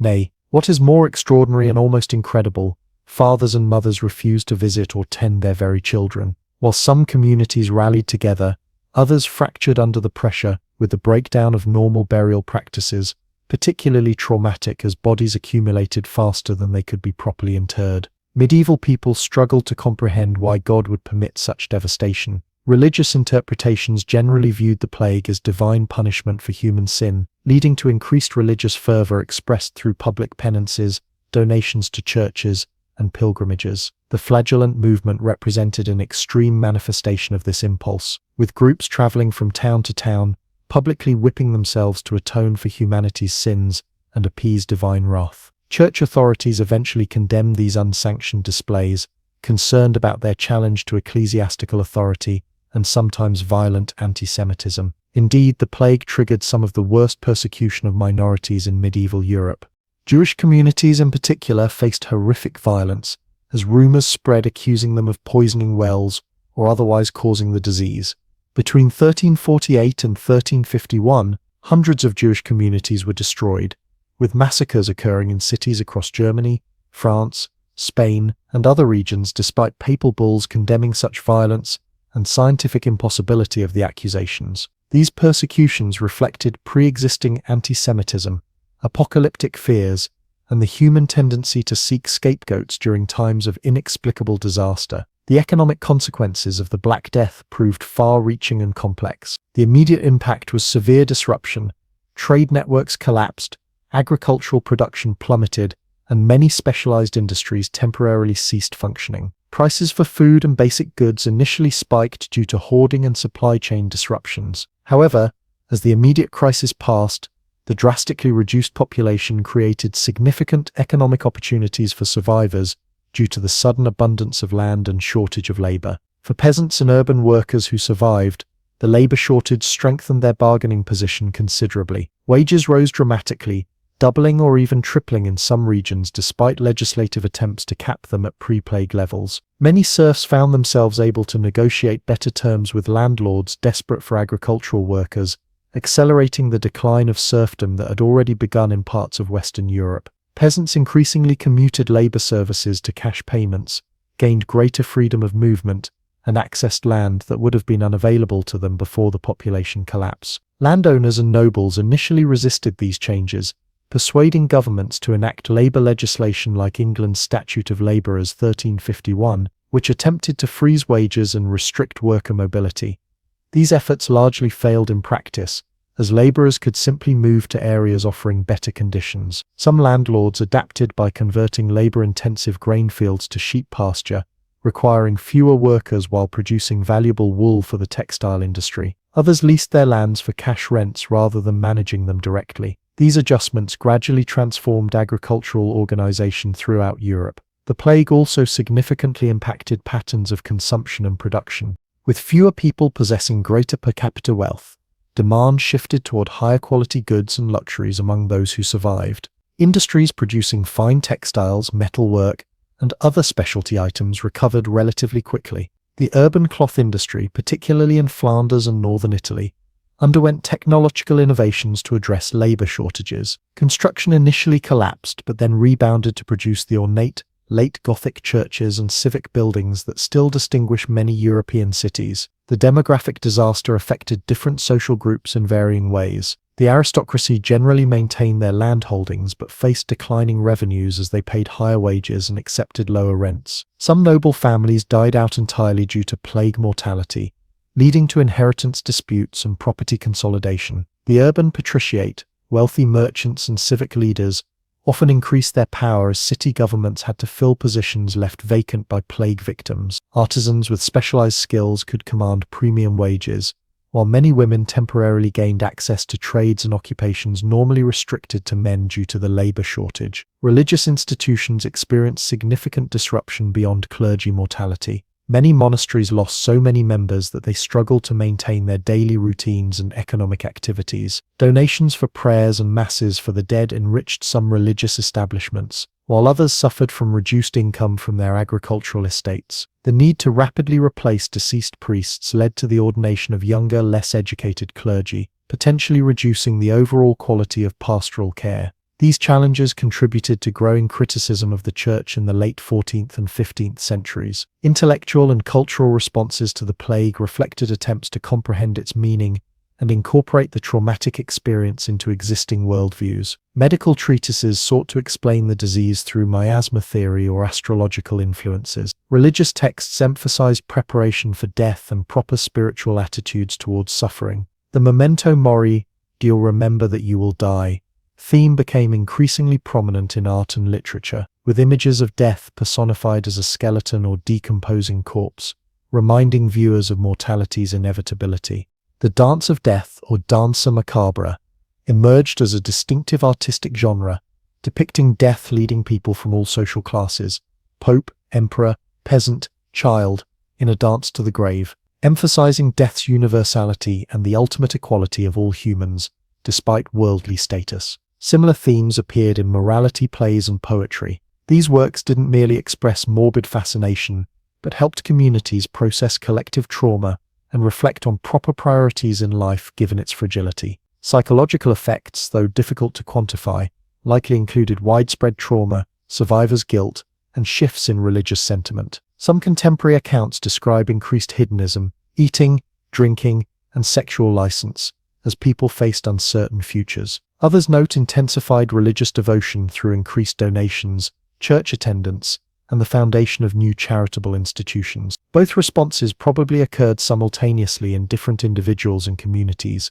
reflecting diverse coping mechanisms for processing catastrophic loss. Over the longer term, the plague may have contributed to cultural shifts that anticipated Renaissance and early modern attitudes. The scarcity of skilled individuals meant that talent became more valuable and potentially more independent of traditional institutions. Some historians have suggested that the increased value of human capital contributed to greater emphasis on individual achievement. The reminder of life's brevity may have encouraged more immediate pursuit of worldly accomplishments, rather than exclusive focus on the afterlife.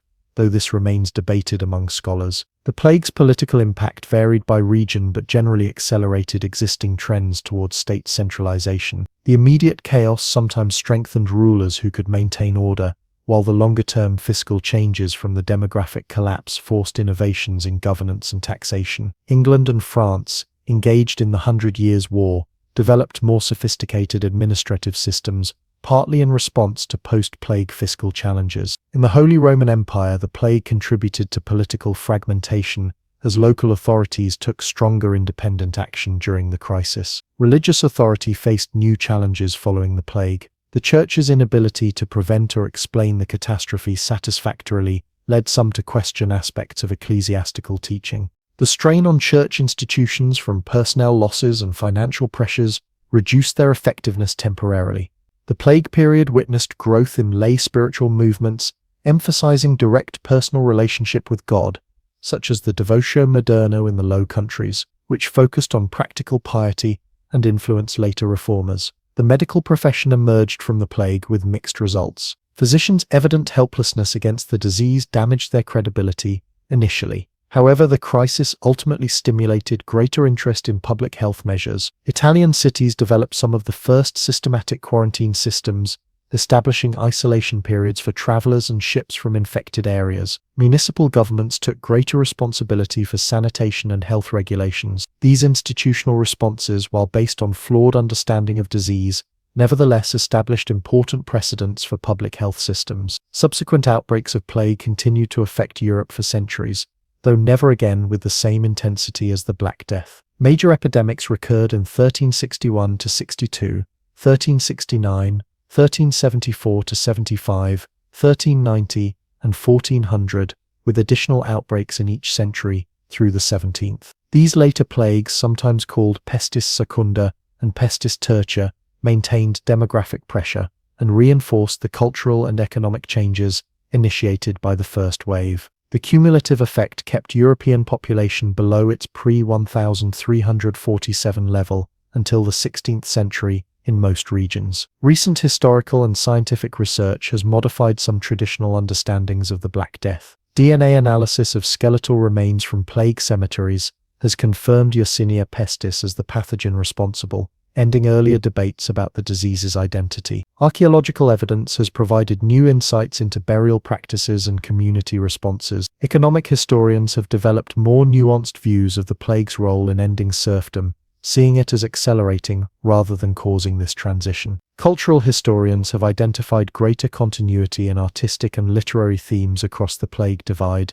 than previously recognized. The Black Death stands as a pivotal moment in European history, dramatically demonstrating human vulnerability to disease while revealing the resilience of social institutions and cultural frameworks in adapting to catastrophic change. Rather than simply destroying medieval civilization, the plague transformed it, accelerating some pre-existing trends while redirecting others. The resulting social mobility, economic reorganization, and cultural responses helped shape the late medieval world and influenced developments that would characterize the transition to early modern Europe. Perhaps most significantly, the plague experience left an enduring imprint on European collective memory and cultural attitudes toward mortality, suffering, and social solidarity during crisis. The ways communities either fragmented or cohered under extreme pressure revealed both the fragility and strength of social bonds. The spiritual and philosophical questions raised by such vast, seemingly random mortality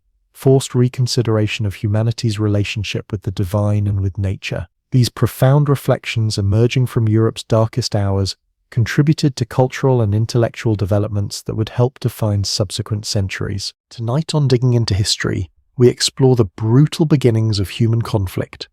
Long before missiles and machine guns, our ancestors fought with stones and bronze, marking the first chapters in our long relationship with warfare. The story of combat begins not with armies, but with small bands of hunters. Picture a scene from 30,000 years ago.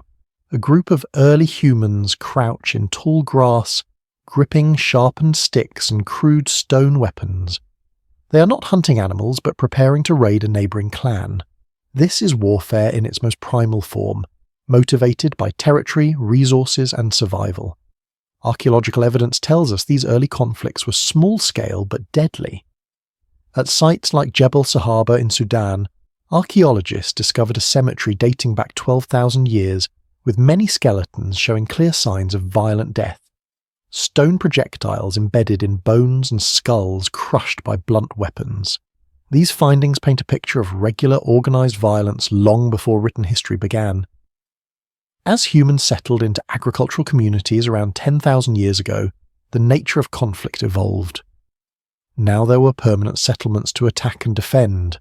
The first walls appeared not as decorative boundaries but as protection against human threats. At Jericho, one of the oldest continually inhabited cities in the world, massive stone walls and a tower were constructed around 8000 BCE. These were not simple barriers, but sophisticated defences protecting stored food and water sources from rival groups.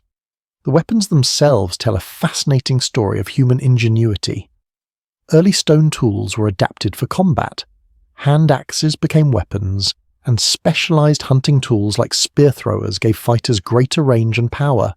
The atlatl, a tool that effectively extended the human arms to throw spears with devastating force, could pierce animal hide and primitive armor alike. But the true revolution in early warfare came with the discovery of metalworking. The Bronze Age, beginning around 3300 BCE in the Near East, changed everything. For the first time, humans could create weapons designed specifically for fighting other humans. The bronze dagger, and later the sword, had no purpose other than combat. These weapons required specialized knowledge to create, leading to the first professional weapon makers and, by extension, warriors who dedicated their lives to fighting.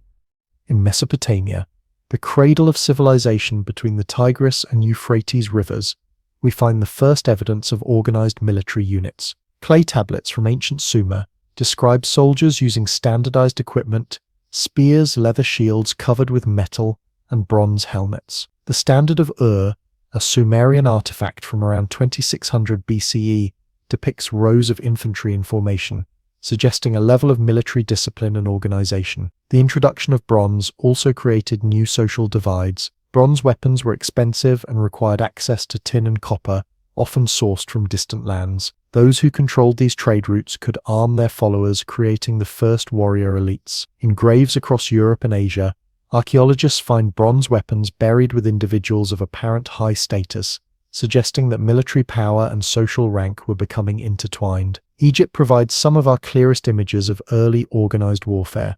Temple walls show pharaohs leading troops into battle, armed with bronze weapons and protected by shields. The Battle of Kadesh in 1274 BCE, fought between the Egyptians under Ramesses II and the Hittite Empire, is the earliest battle for which we have detailed tactical information. Both sides fielded thousands of men in coordinated units, showing how far warfare had evolved from small tribal raids. The evolution of weapons drove changes in protective gear. The earliest armor was likely made from thick animal hides, but by the Bronze Age, warriors wore metal-reinforced leather armor and bronze helmets. These early arms races, better weapons leading to better armor, leading to even better weapons, would become a constant feature of military history. Siege warfare emerged as settlements grew more substantial and better defended. Early armies developed techniques to overcome walls, from simple ladders to more complex battering rams. The defenders responded with innovations of their own murder holes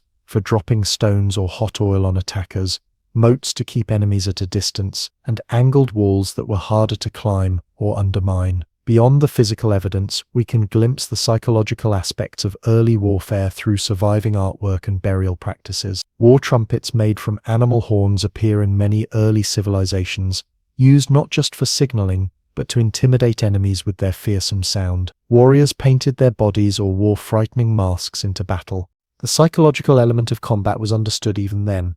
Fear could defeat an enemy before the first blow was struck. The brutality of these early conflicts should not be understated.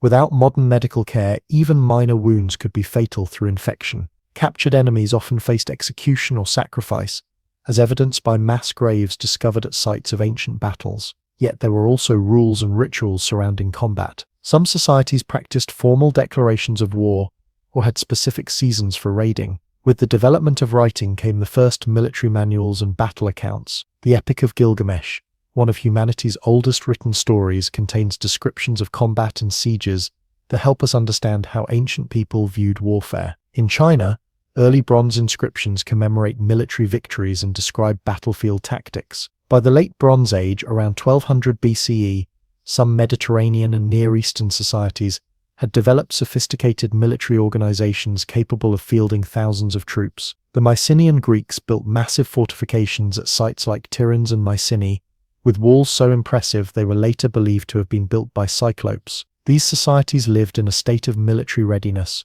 with economies geared toward supporting warrior elites. The collapse of many Bronze Age civilizations around 1200 to 1150 BCE provides a sobering reminder of warfare's destructive potential. Cities across the eastern Mediterranean were destroyed in this period, possibly by invading sea peoples mentioned in Egyptian records. The exact causes remain debated, but military violence clearly played a role in this regional collapse that set back civilization for centuries. As the Bronze Age gave way to the Iron Age, weapons became cheaper and more effective. Iron was more abundant than the components of bronze, allowing larger armies to be equipped. The democratization of metal weapons changed the social dynamics of warfare, setting the stage for new types of military organization. Throughout this earliest period of combat history, we see patterns that would repeat throughout human experience with war. Technological innovations drove tactical changes. Economic factors determined who could fight and how. Fortifications and siegecraft evolved in response to each other,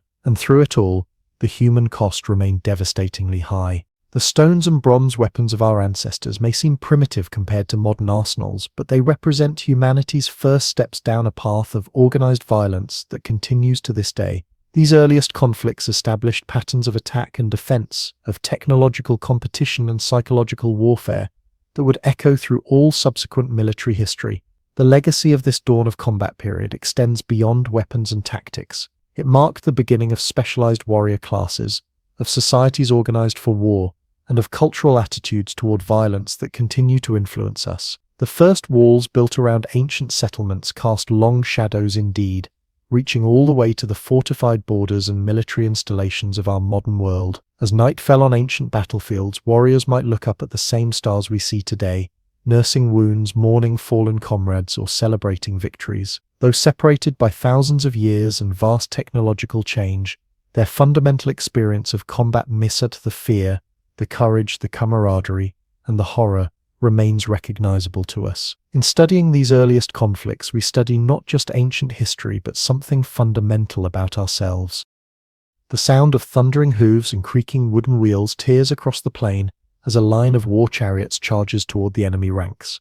Dust clouds rise behind them like storm fronts, and the morning sun glints off bronze-tipped spears. This revolutionary military technology would transform warfare and help build the first great empires of the ancient world. The chariot emerged around 2000 BCE in the steppes of Eastern Europe and Central Asia, where horse domestication had been perfected. It represented a perfect storm of innovation, being the bringing together of domesticated horses, sophisticated woodworking, bronzeworking, and leather crafting into a single devastating weapon system. The earliest chariots were light, two-wheeled vehicles pulled by a pair of horses and carrying two men, a driver and a warrior, armed with javelins or a bow. What made the chariot so revolutionary was speed and mobility. For the first time in history, warriors could move rapidly across the battlefield, strike, and withdraw before their enemies could respond. The psychological impact cannot be overstated. Imagine facing these speeding vehicles for the first time, with no prior concept of such technology.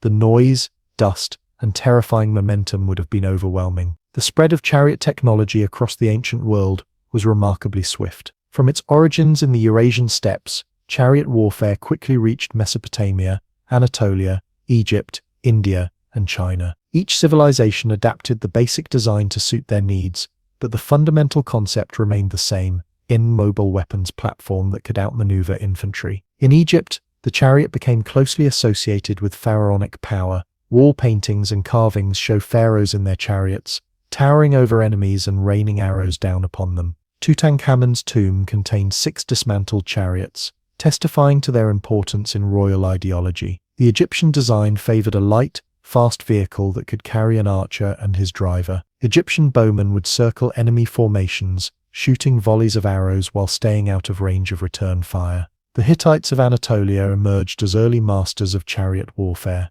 Their empire, covering much of what is now Turkey and Syria, deployed chariots as shock weapons, using heavier designs that could carry 3 men, a driver, a shield-bearer, and a spearman. The Battle of Kadesh in 1274 BCE, between the Egyptians under Ramesses II and the Hittites under Muwatalli II, featured thousands of chariots on both sides, making it perhaps the largest chariot battle in history.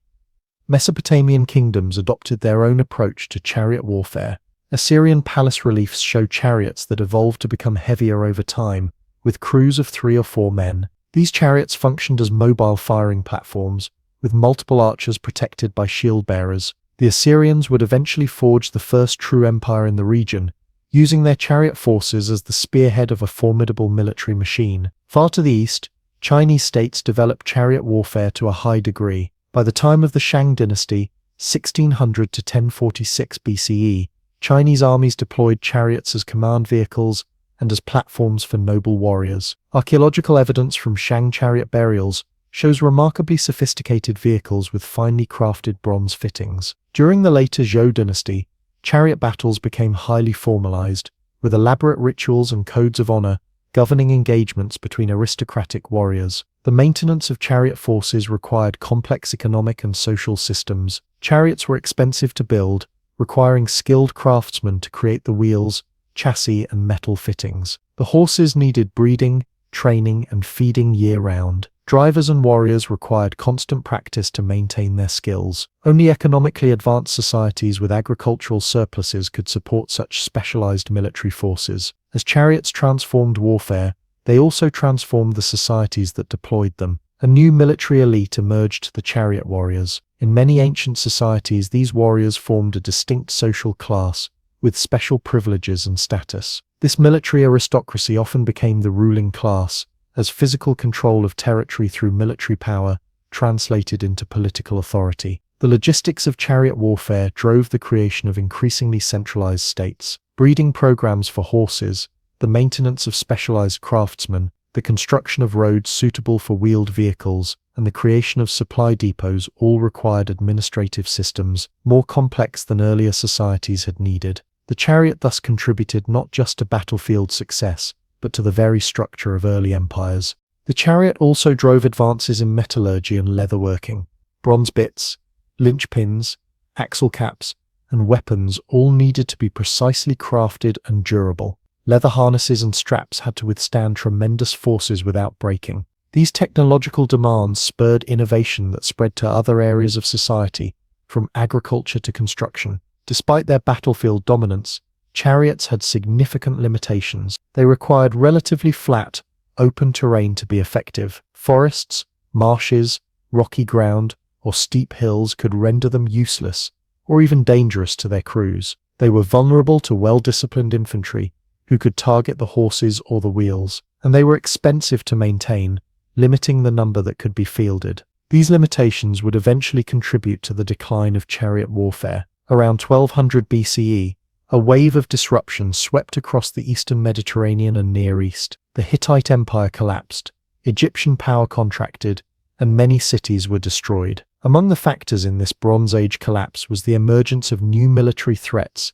including infantry, armed with iron weapons, and horse-riding nomads, who didn't need expensive chariots to achieve battlefield mobility. The aftermath of this collapse saw the rise of new powers. In Mesopotamia, the Neo-Assyrian Empire emerged as the first true superpower of the ancient world, controlling territory from the Persian Gulf to Egypt. While they still used chariots, the Assyrians increasingly relied on disciplined infantry formations and siege warfare to expand their empire. Their military success was built on organizational skills as much as technology. They maintained standing armies, developed sophisticated logistics, and conducted regular training. The Assyrians pioneered psychological warfare on an imperial scale. Their policy of extreme brutality toward resisting enemies was deliberately publicized through palace reliefs, showing impaled prisoners, flayed rebels, and cities razed to the ground. This terror campaign served a practical purpose. Many cities surrendered without fighting, rather than face such treatment. The Assyrian military state represents one of the first examples of systematized violence as an instrument of imperial policy. In Egypt, the New Kingdom period saw pharaohs like Thutmose III and Ramesses II lead campaigns deep into the Levant, creating Egypt's greatest territorial extent. These campaigns relied on a combined arms approach: chariots for mobility and shock, infantry for holding territory, and naval forces for coastal operations and supply. The Egyptians developed sophisticated military organization, with divisions named after their principal deities and professional officer corps. On the Iranian plateau, a different model of empire emerged with the rise of the Medes and then the Persians. While they used chariots, the Persian Empire under Cyrus the Great and his successors emphasized cavalry riders on horseback, who combined the mobility of chariots with greater flexibility in varied terrain. The Persian model of imperial rule was also distinctive, allowing considerable local autonomy while maintaining central control through governors, satraps, and the famous network of royal roads. The economic foundations of these empires were critical to their military success. Control of trade routes brought wealth that could be channeled into military spending. Agricultural innovations increased food production, supporting larger populations and armies. Irrigation systems, centralized storage, and improved transportation networks all contributed to imperial power by allowing resources to be efficiently collected and distributed. By 1000 BCE, many ancient armies had developed specialized units and divisions of labor. Some soldiers were archers, others were spearmen or swordsmen, and others operated siege engines. This specialization increased military effectiveness, but required greater coordination and command structures. The officer class became more professionalized, with formal training and career paths. Written records from this period reveal the first military theorists and strategists. The oldest known military treatise, The Art of War, attributed to Sun Tzu, emerged from the Warring States period of ancient China around the 5th century BCE. While later than the peak of chariot warfare, it codified military wisdom accumulated over centuries of conflict. Similar strategic thinking developed in other civilizations, though not always preserved in written form. The ancient empires also developed sophisticated intelligence networks. The Assyrians maintained a system of messengers who carried reports from provincial governors and military commanders to the king. The Persian eyes and ears of the king were officials who traveled the empire, reporting directly to the monarch on conditions and potential threats. These early intelligence systems helped emperors maintain control over vast territories. Religious and cultural factors shaped ancient warfare as well. Many civilizations believed their gods directly participated in battle. Egyptian pharaohs claimed to be divine themselves, leading their armies with the power of the gods behind them. Mesopotamian kings sought divine approval through divination before campaigns. Victories were attributed to divine favor, defeats to divine displeasure. These beliefs reinforced royal authority and motivated soldiers who believed they fought with supernatural backing. The human cost of imperial expansion was enormous. Ancient accounts speak of entire populations massacred or enslaved after conquest. Archaeological evidence confirms widespread destruction at many sites. Those who survived conquest often faced harsh taxation, forced labor, or conscription into their conquerors' armies. The magnificent monuments and palaces of ancient empires were built on the backs of subjected peoples. Yet these empires also created stability and connection across vast regions. The Persian royal road stretched over 1,600 miles, facilitating trade and communication. Egyptian control of Nubia and the Levant created trade networks linking diverse cultures. The Assyrian practice of deporting conquered populations, while brutal, created multicultural societies where ideas and technologies could spread.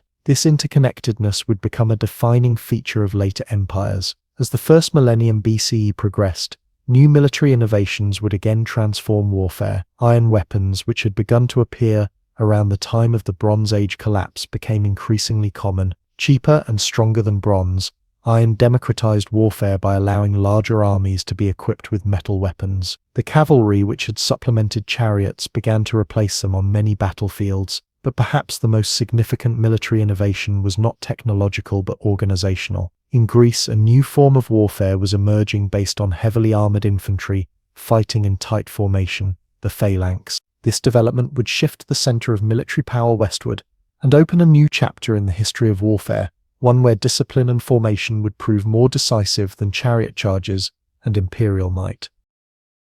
Greek warfare represents one of the most significant transformations in military history. While earlier civilizations relied on chariot-riding elites or mass levies of poorly equipped conscripts, the Greeks developed a revolutionary military system based on heavily armored citizen soldiers fighting in tight formation. This innovation would reshape not only how wars were fought, but also the political and social structures of the ancient Mediterranean world. The core of this military revolution was the hoplite Mitre, a heavily armored infantryman, named after his large round shield, the hoplon. The typical hoplite carried a shield about 3 feet in diameter, made of wood with a bronze facing, wore a bronze helmet that covered most of the face, and protected his torso with a bronze breastplate or linen corselet, stiffened with bronze scales. His primary weapon was a spear around 8 feet long, though he also carried a short sword for close combat if his spear broke. This equipment represented a significant investment, meaning that hoplites came from the middle and upper classes of Greek society,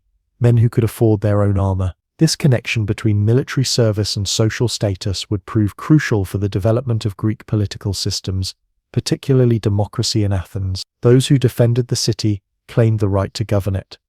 The true innovation of Greek warfare, however, was not the equipment but how these soldiers fought together. The hoplites arranged themselves in a tight formation called the phalanx, typically 8 ranks deep, with shields overlapping and spears pointing forward. The front ranks would present a wall of spear points to the enemy, while the rear ranks would press forward, adding weight and momentum to the formation. This style of fighting first developed in the 8th and 7th centuries BCE, replacing earlier, more loosely organized combat where individual warriors sought personal glory. The phalanx emphasized collective discipline over individual heroism. In Homer's Iliad, we see warriors like Achilles seeking personal fame through single combat. In classical Greek warfare, such behavior would have been seen as disruptive and dangerous. The psychology of phalanx warfare was intense. Soldiers stood shoulder to shoulder with their neighbors in the formation, creating powerful bonds of trust and mutual reliance. Each man depended on those beside him to hold their position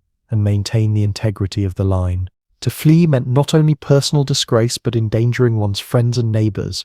This social pressure helped maintain unit cohesion, even under extreme stress. The decisive moment in a hoplite battle was the clash of opposing phalanxes called the othismos or pushing. When the two lines met, it became a test of collective nerve and physical strength. The side that broke formation first would almost invariably lose, as a broken phalanx was vulnerable to pursuit and slaughter.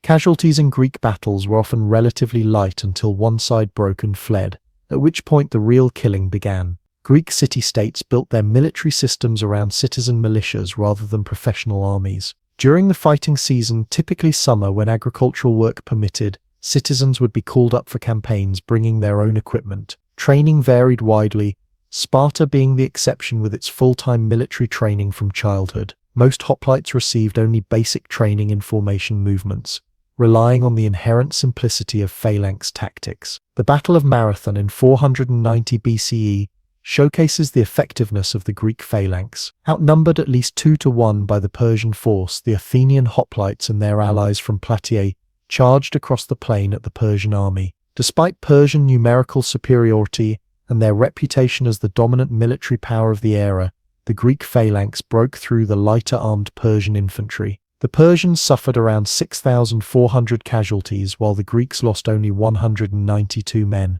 according to Herodotus. While these numbers may be exaggerated, the decisive nature of the victory is undisputed. The Greek victory at Marathon demonstrated a central truth about phalanx warfare.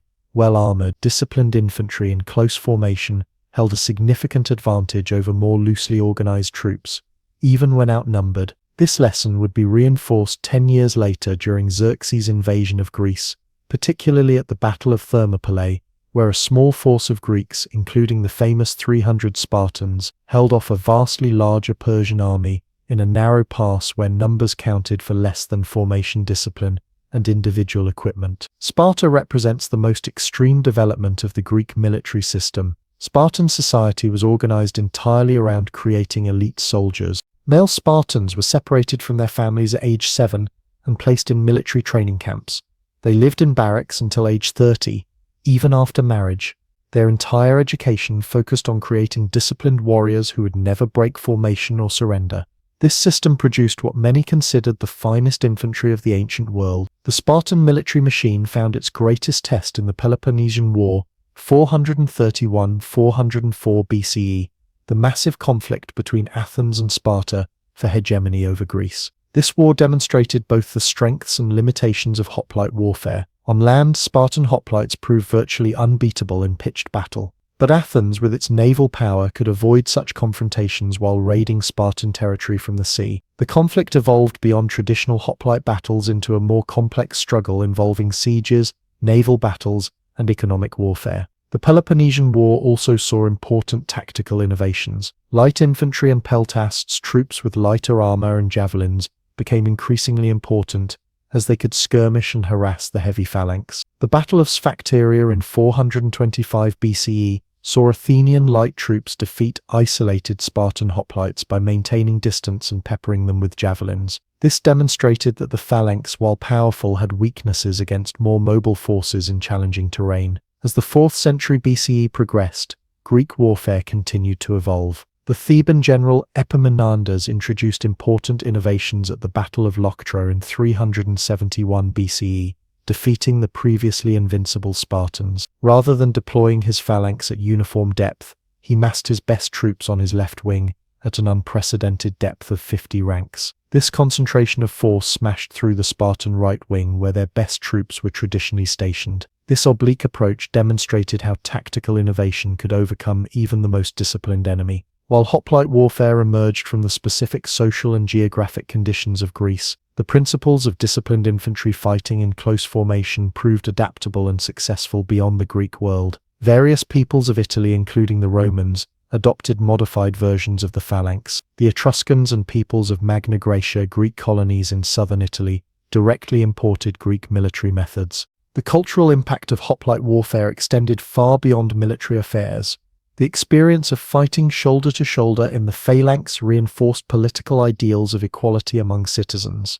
In Athens, the connection between military service and political rights became explicit. Those who fought for the city had a claim to participate in its governance.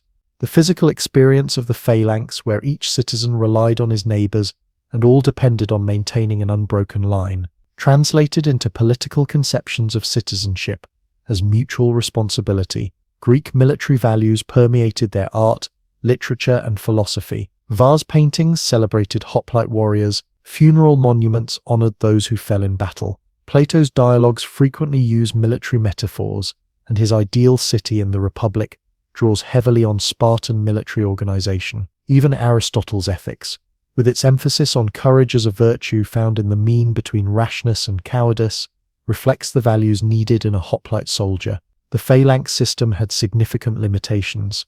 It required relatively flat, open ground to maintain formation.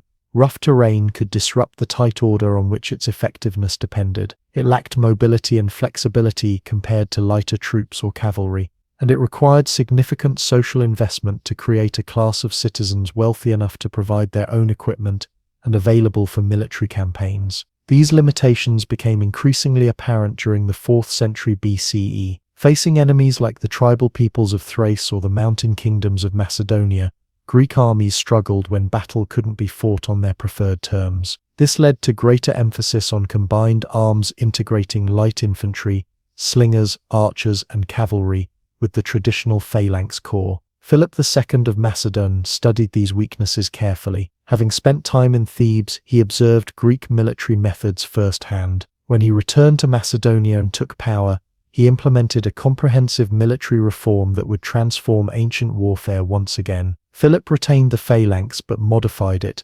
equipping his soldiers with the sarissa mise, a spear up to 18 feet long, more than twice the length of the traditional Greek spear. This allowed more spear points to project from the front of the formation. More importantly, Philip created a truly combined arms force. His phalanx formed the center and holding element of his army, but he developed elite cavalry units, including the companion cavalry, led by Philip himself and later by his son Alexander. He integrated light infantry, archers, and slingers into a coordinated system, and crucially, he maintained a standing professional army rather than relying on seasonal citizen soldiers. The Battle of Caravans in 338 BCE marked the end of traditional Greek military dominance. Philip's Macedonian army defeated a combined force of Athenians, Thebans, and other Greeks. The victory demonstrated that the Macedonian military system had superseded the traditional phalanx. Philip's son Alexander would use this military machine to conquer the Persian Empire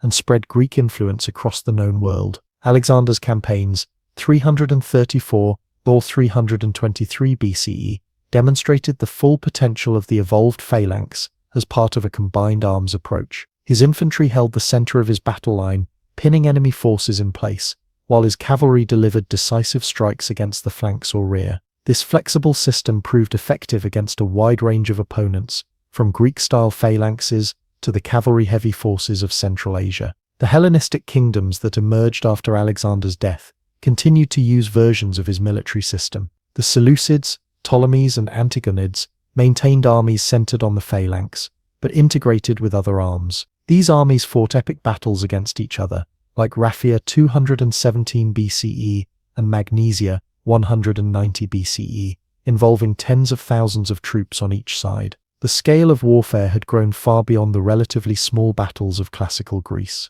While the phalanx continued as the core of Hellenistic armies, it would face a new challenger from the west. The Roman legion, with its more flexible manipular formation and distinctive equipment, would prove better adapted to varied terrain and tactical situations. The clash between these systems, phalanx versus legion, would determine the military future of the Mediterranean world. The legacy of Greek warfare extends far beyond its immediate historical context. The ideal of the citizen soldier, fighting to defend his own community rather than serving a king or emperor, would resurface throughout Western history. From the Roman Republic to the American Revolution, the connection between military service and citizenship rights that developed in Greece would influence political thought. The emphasis on discipline, formation integrity, and collective action over individual heroics established principles that remain relevant in modern military doctrine. The Greek discovery that ordinary citizens, properly equipped and organized, could defeat larger forces of subjects or mercenaries fighting for a distant ruler represented a genuine revolution in military affairs, one whose effects continue to this day. Roman military dominance represents one of history's most remarkable achievements. From humble beginnings as a small city-state on the Tiber River, Rome grew to control the entire Mediterranean basin and much of Europe through military excellence. The key to this success was the legion, a military unit that combined tactical flexibility, standardized training, and remarkable discipline into a fighting force that would shape warfare for centuries. Roman military development followed a deliberate process of learning and adaptation. Early Roman armies resembled Greek phalanxes, with wealthier citizens forming the front ranks. However, wars against mountain tribes like the Samnites in the rugged terrain of central Italy exposed the limitations of the rigid phalanx formation. In response, Romans developed the manipular system around the 4th century BCE, a more flexible arrangement where soldiers fought in smaller, more maneuverable units called maniples that could operate semi-independently. The basic unit of the legion became the maniple of 120 men, organized into 3 lines based on experience rather than wealth. The youngest soldiers, hastadi, formed the front line, followed by more experienced men, principes, with veterans triarii in reserve. Gaps between maniples allowed fresh troops to move forward and tired or wounded soldiers to retreat. This checkerboard formation provided both flexibility and depth, adapting to varied terrain while maintaining overall cohesion. The standard Roman legionary was equipped with a large rectangular shield, scutum, a sword gladius, and 2 javelins pila. The scutum, curved to protect the body, created an excellent defensive wall when soldiers stood together. The pila were designed to bend upon impact, preventing enemies from throwing them back. The gladius was a short stabbing sword, ideal for close combat within formation. This standardized equipment reflected Rome's growing industrial capacity and logistical sophistication. Training transformed ordinary men into legionaries. Romans pioneered systematic military training, including weapons drills, formation movements, marching practice, and mock battles. New recruits spent months mastering basic skills before joining veterans in the field. This training emphasized discipline above all, following orders instantly, maintaining formation under pressure, and working as a coordinated unit rather than as individuals. Physical conditioning was equally important, with regular marching under full pack, 60-80 pounds of equipment building the stamina needed for campaigns. Roman military engineering became another decisive advantage. Legions on the march built fortified camps each night, a practice no other ancient army matched consistently. These temporary fortifications, built to standardized plans, protected resting troops and created a secure base for operations. This engineering prowess extended to permanent structures as well. The extensive network of Roman roads, originally built for military movement, allowed rapid deployment of troops throughout the empire. The legion's greatest strength was its adaptability. While Greek phalanxes excelled in set-piece battles on open ground, Roman legions could fight effectively in various terrains and tactical situations. The manipular system allowed commanders to deploy troops appropriately for mountains, forests, or open plains. This flexibility was demonstrated dramatically at the Battle of Pydna, 168 BCE, where Roman maniples defeated the Macedonian phalanx by exploiting gaps that formed when the phalanx moved across uneven ground. Organizational discipline extended to the command structure. Each legion, approximately 5,000 men, was commanded by a legate, typically a senator gaining military experience. Beneath him served military tribunes and centurions, the latter being professional officers who rose through the ranks and served as the backbone of the legion. The centurion of the 1st century of the first cohort, Primus Pilus, was the senior centurion, often with decades of experience. This mix of aristocratic leadership and professional officers balanced political control with military expertise. The Battle of Cannae in 216 BCE, though a devastating Roman defeat against Hannibal, illustrated both Roman discipline and adaptability. Despite losing potentially 50,000–70,000 men in a single day, Rome refused to surrender. Instead, they analyzed their failures, adapted their tactics, and ultimately defeated Carthage. The ability to learn from defeat, rather than being broken by it, distinguished Roman military culture from many contemporaries. Marius's reforms around 107 BCE transformed the legion further. He standardized equipment, with the state now providing weapons rather than soldiers bringing their own. More significantly, he opened recruitment to landless citizens, creating a more professional force that served for extended periods rather than seasonal campaigns. These changes created armies increasingly loyal to their commanders rather than to the state, a development that would eventually contribute to the civil wars that ended the Republic. Roman tactical doctrine emphasized close combat. After softening enemy formations with javelin volleys, legionaries would advance in close order, using their shields to create a protective wall while striking with their swords at the enemy's exposed areas. Roman soldiers were trained to thrust rather than slash, as a stabbing wound is typically more lethal and exposes the attacker less. This disciplined, methodical approach to combat contrasted with the more dramatic but less efficient slashing techniques of many opponents. The psychological component of Roman warfare was carefully cultivated.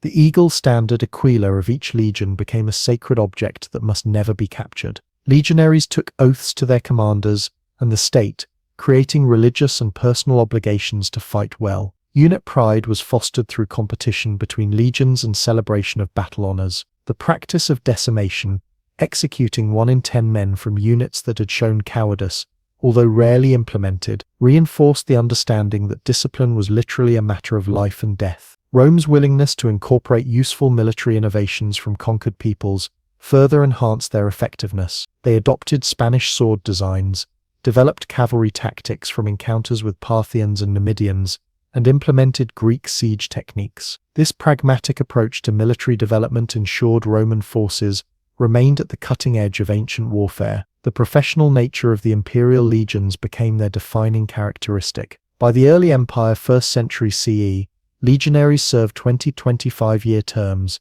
received regular pay, and earned retirement benefits, including land grants. This professionalism allowed for consistent training standards and the development of specialized skills. It also meant that Rome maintained a standing army of unprecedented size, around 300,000 men at the empire's height, distributed strategically throughout the provinces. Logistics supported this massive military machine.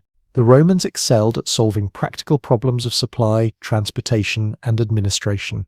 Each legion traveled with hundreds of mules carrying equipment and initial supplies. Provincial governors organized local procurement of food and materials. The cursus publics imperial post facilitated rapid communication across vast distances.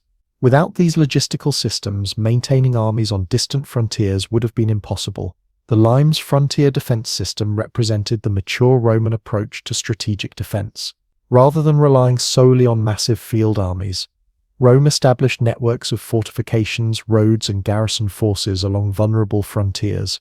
This system allowed rapid response to incursions while minimizing the number of troops needed for border control. The most famous example, Hadrian's Wall in Britain, combined physical barriers with observation posts and mobile response forces. Roman military dominance ultimately stemmed not from technological superiority. Their equipment was not dramatically better than that of many opponents, but from superior organization, training, and logistics. The legion succeeded because it institutionalized military excellence, creating systems that could produce effective armies generation after generation. Even when individual battles were lost, the resilience of the Roman military system allowed for recovery and adaptation. This systematic approach to warfare helped sustain Roman power for centuries and established a template for military organization that would influence armies down to modern times. The principles that made the legions effective, standardized training, flexible tactics, strong engineering capabilities, and attention to logistics, remain relevant in contemporary military doctrine. Rome's greatest legacy may be demonstrating that discipline, organization, and adaptability are more decisive in warfare than mere technological advantages or individual heroism. The fall of the Western Roman Empire in the 5th century CE created a power vacuum across Europe that transformed warfare completely.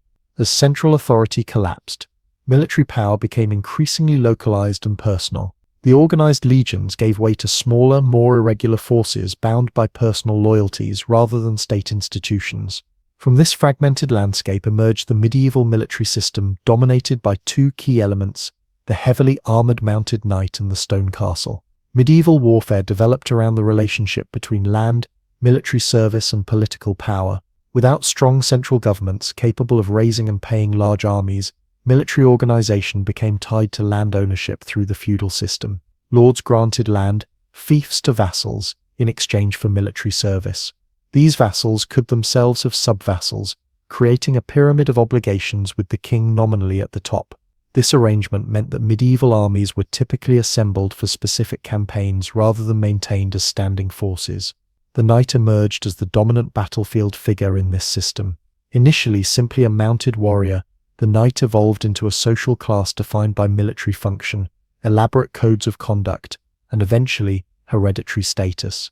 Knights were expensive to equip and maintain. A warhorse cost roughly the equivalent of a modern sports car, and a complete set of armor represented years of income for an ordinary farmer. This expense limited their numbers but made them extraordinarily powerful on the battlefield. Knightly combat evolved over centuries. Early medieval knights fought primarily with spears, often in a dispersed formation where individual combat skills mattered most. By the 11th century, the development of the couched lance technique, where the lance was held tight against the body and the horse's momentum delivered the impact, made knights even more formidable. The stirrup was crucial to this development, providing the stability needed to deliver and withstand powerful impacts without being unhorsed. Armor technology drove much of medieval military development. Early knights wore male interlocked metal rings which provided good protection against cuts but less against crushing blows. By the 14th century, plate armor began to supplement and eventually replace mail. Full plate armor, contrary to popular belief, was carefully articulated to allow substantial mobility while providing excellent protection. A well-armored knight was nearly invulnerable to most battlefield weapons. If he fell, it was often from exhaustion, being overwhelmed by multiple opponents, or being unhorsed and disabled. The medieval battlefield was not dominated by knights alone. Infantry remained crucial, particularly when fighting in difficult terrain or defending prepared positions. Spearmen could form hedgehogs of points that threatened horses, making frontal cavalry charges risky. Archers, especially after the development of the English longbow and later the crossbow, could threaten even well-armored knights at a distance. Medieval commanders learned to combine these elements, with dismounted knights often fighting alongside spearmen and protected by archers. The Battle of Hastings in 1066 demonstrates this combined arms approach. William of Normandy's victory came through coordinated use of archers, infantry, and cavalry against Harold's Anglo-Saxon forces. The Norman knights conducted feigned retreats, drawing portions of the English shield wall into pursuit before turning to destroy them. This tactical sophistication shows that medieval warfare, often portrayed as chaotic, could involve complex battlefield maneuvers. If the knight dominated the offensive aspect of medieval warfare, the castle defined its defensive character. Castles evolved from simple wooden structures on raised earthworks, motte and bailey, to massive stone complexes with multiple layers of defense. By the 13th century, sophisticated designs included concentric walls, towers positioned to allow crossfire against attackers, moats, drawbridges, and murder holes for dropping materials on enemies who reached the gates. Castle design reflected an ongoing competition between offensive and defensive technology. As siege weapons improved, castle defenses evolved in response. Taller walls countered scaling ladders. Rounded towers better deflected projectiles and eliminated vulnerable corners. Machicolations, openings in the floor of wall-top passages, allowed defenders to drop objects or shoot directly down at enemies attempting to undermine walls. Each innovation triggered counter-innovations in a medieval arms race. Sieges became the dominant form of medieval warfare, far more common than field battles. Besieging a castle required enormous resources and patience. Attackers had several options: starvation through blockade, most common but slow, undermining walls, battering down gates or walls with rams and trebuchets, or attempting to scale walls in an assault, most dangerous. The length of sieges, often months or even years, made disease and supply problems as dangerous to both sides as direct combat. The Crusades, beginning in 1095, exposed European knights to different military traditions and technologies. Byzantine and Islamic armies relied more heavily on light cavalry, missile weapons, and sophisticated logistics than their Western counterparts. These Eastern influences gradually affected Western warfare, particularly in areas like Spain where Christian and Muslim forces had prolonged contact. Military engineers and specialized troops like crossbowmen gained importance as the pure shock power of heavy cavalry proved insufficient against adaptive opponents. Medieval naval warfare, though less celebrated than land battles, played a crucial role in many conflicts. Ships served primarily as transport platforms until specialized fighting vessels developed. The Battle of Sluys, 1340 during the 100 Years' War, was essentially a land battle fought on connected ships, with archers and men-at-arms boarding enemy vessels. Later innovations like specialized gun ports would begin the transition to true naval warfare focused on ship-to-ship combat rather than boarding actions. Religious and cultural factors shaped medieval combat profoundly. The Christian Church attempted to regulate warfare through concepts like the peace of God and truce of God, which prohibited fighting on certain days and against certain groups. The code of chivalry that developed among knights similarly tried to introduce rules to warfare, protecting non-combatants, treating prisoners honorably, and fighting fairly. These ideals were frequently ignored in practice, but they represented attempts to limit the brutality of conflict. The experience of ordinary soldiers and civilians in medieval warfare was harsh. While knights might be ransomed if captured, common soldiers expected no such mercy. Campaigns often deliberately targeted civilian populations through chevauchée, systematic devastation of enemy territory to destroy economic resources and undermine political authority. The 100 Years' War saw French agricultural productivity devastated by repeated English chevauchée, while civilian populations fled to wall towns for protection. Technological developments gradually undermined the knight's battlefield supremacy. The English longbow, demonstrated dramatically at battles like Crécy 1346 and Agincourt 1415, could pierce armor at moderate ranges when used en masse. Swiss pike formations proved that disciplined infantry could defeat cavalry charges through coordinated tactics. By the late medieval period, knights often fought dismounted in many situations, acknowledging the changing tactical reality while maintaining their social distinction. The true revolution that ended the medieval military system came with gunpowder. Introduced to Europe in the 13th century, early cannon were inefficient and dangerous to their users. By the 15th century, however, improved metallurgy and design created weapons capable of destroying castle walls. The Ottoman conquest of Constantinople in 1453 demonstrated the new reality. Massive bombards breached walls previously considered impregnable. The age of the stone castle had reached its end. Hand gunpowder weapons evolved alongside cannon. Early handguns required 2 men to operate and fired inaccurately, but they could be used effectively by soldiers with minimal training. By the late 15th century, the matchlock mechanism allowed one man to aim and fire, though still with limited accuracy and slow reloading. These weapons began to displace traditional missile weapons,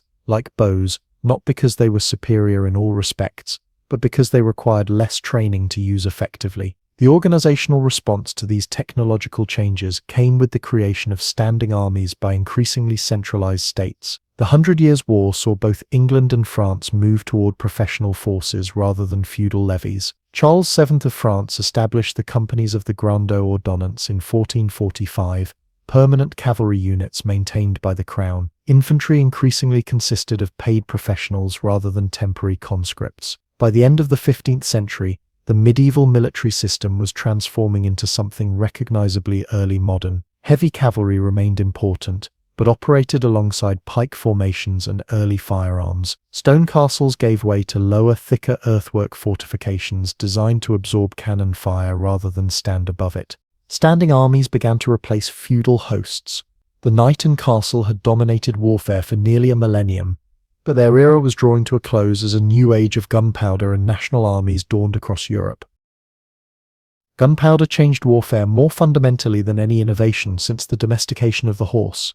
Its introduction to European battlefields around the 14th century began a military revolution that would eventually render knights, castles, and medieval tactics obsolete. This black powder, a mixture of saltpeter, charcoal, and sulfur, originated in China around the 9th century and slowly made its way westward through trade networks and technological diffusion. Its impact on warfare was not immediate but cumulative, gradually transforming every aspect of combat. Early European cannons were primitive devices, often just metal or reinforced wooden tubes, sealed at one end, with a small hole drilled for ignition. These early bombards were dangerous to their crews, wildly inaccurate, and painfully slow to load. Yet despite these limitations, they introduced something new to the battlefield, a weapon that could deliver destruction from unprecedented distances, with a psychological impact that went beyond their physical effects. The thunderous noise, bright flash, and smoke from early artillery pieces terrified both soldiers and horses unaccustomed to such sensory assaults. The siege of Constantinople in 1453 demonstrated the power of advanced artillery. The Ottoman forces under Mehmed II deployed massive bombards that fired stone projectiles weighing up to 1,200 pounds. These enormous weapons, some designed by European engineers, eventually breached the ancient walls that had protected the city for over 1,000 years. The fall of Constantinople sent shockwaves through Europe. If these legendary walls could fall to cannon fire, no traditional fortification was safe. Castle design underwent rapid evolution in response to artillery. The tall, thin walls that had effectively protected against scaling and battering rams were particularly vulnerable to cannon fire. Military engineers responded by creating shorter, thicker walls designed to absorb impacts rather than stand above them. Star-shaped fortifications appeared, with angled bastions that eliminated blind spots and allowed defensive fire along the walls. Elaborate defensive works included reinforced gates, ravelins, detached triangular fortifications, and wide water-filled moats to keep enemy artillery at a distance. These new fortifications, exemplified by designs from engineers like Sébastien Leprestre de Vauban in the 17th century, were enormously expensive to build and maintain. Only wealthy centralized states could afford such elaborate defenses, accelerating the decline of independent knights and local lords. The Tres Italienne, the Italian system of angled bastions and scientific fortification, became the standard across Europe, but its cost meant fewer, more strategically placed fortresses rather than the numerous castles of the medieval landscape. Hand gunpowder weapons evolved alongside artillery. The arquebus appeared in the 15th century, a shoulder-fired weapon ignited by bringing a slow-burning match to the priming pan. Though inaccurate and slow to reload, taking up to a minute by a skilled user, the arquebus could be mastered much more quickly than traditional missile weapons like the longbow, which required years of training. By the early 16th century, the more reliable matchlock mechanism allowed the user to keep both hands on the weapon while firing, improving accuracy. The development of the musket in the 16th century provided even more power, capable of penetrating the best plate armor at moderate ranges. This technological development rendered the heavily armored knight increasingly obsolete. Why spend a fortune on armor that offered little protection against the weapons they would face? Cavalry gradually abandoned heavy armor, transforming into faster, more mobile forces focused on shock action, reconnaissance, and pursuit, rather than frontal charges against formed infantry. On the battlefield, infantry armed with pikes and early firearms became the dominant force. The Spanish tercios, mixed formations of pikemen and arquebusiers, dominated European battlefields for much of the 16th century. These disciplined units combined the defensive power of the pike against cavalry with the offensive firepower of the arquebus. Similar combined formations appeared across Europe, though with variations in proportions and tactical employment. The decisive nature of these new infantry formations was demonstrated at the Battle of Pavia in 1525, where Spanish arquebusiers defeated the French heavy cavalry that had dominated earlier medieval battlefields. The French knights, including King Francis I himself, were shot from their horses before they could close with the Spanish infantry. This battle symbolized the transition from medieval to early modern warfare, where firepower increasingly trumped shock action and armor. Technical innovations continued to improve firearms. The wheel lock mechanism, appearing in the early 16th century, created sparks by friction rather than requiring a lit match, making firearms more reliable in wet conditions and allowing for concealed carrying. The more affordable flintlock mechanism, which became widespread in the 17th century, further improved reliability and reduced the chance of misfires. With each improvement, firearms became more practical for battlefield use.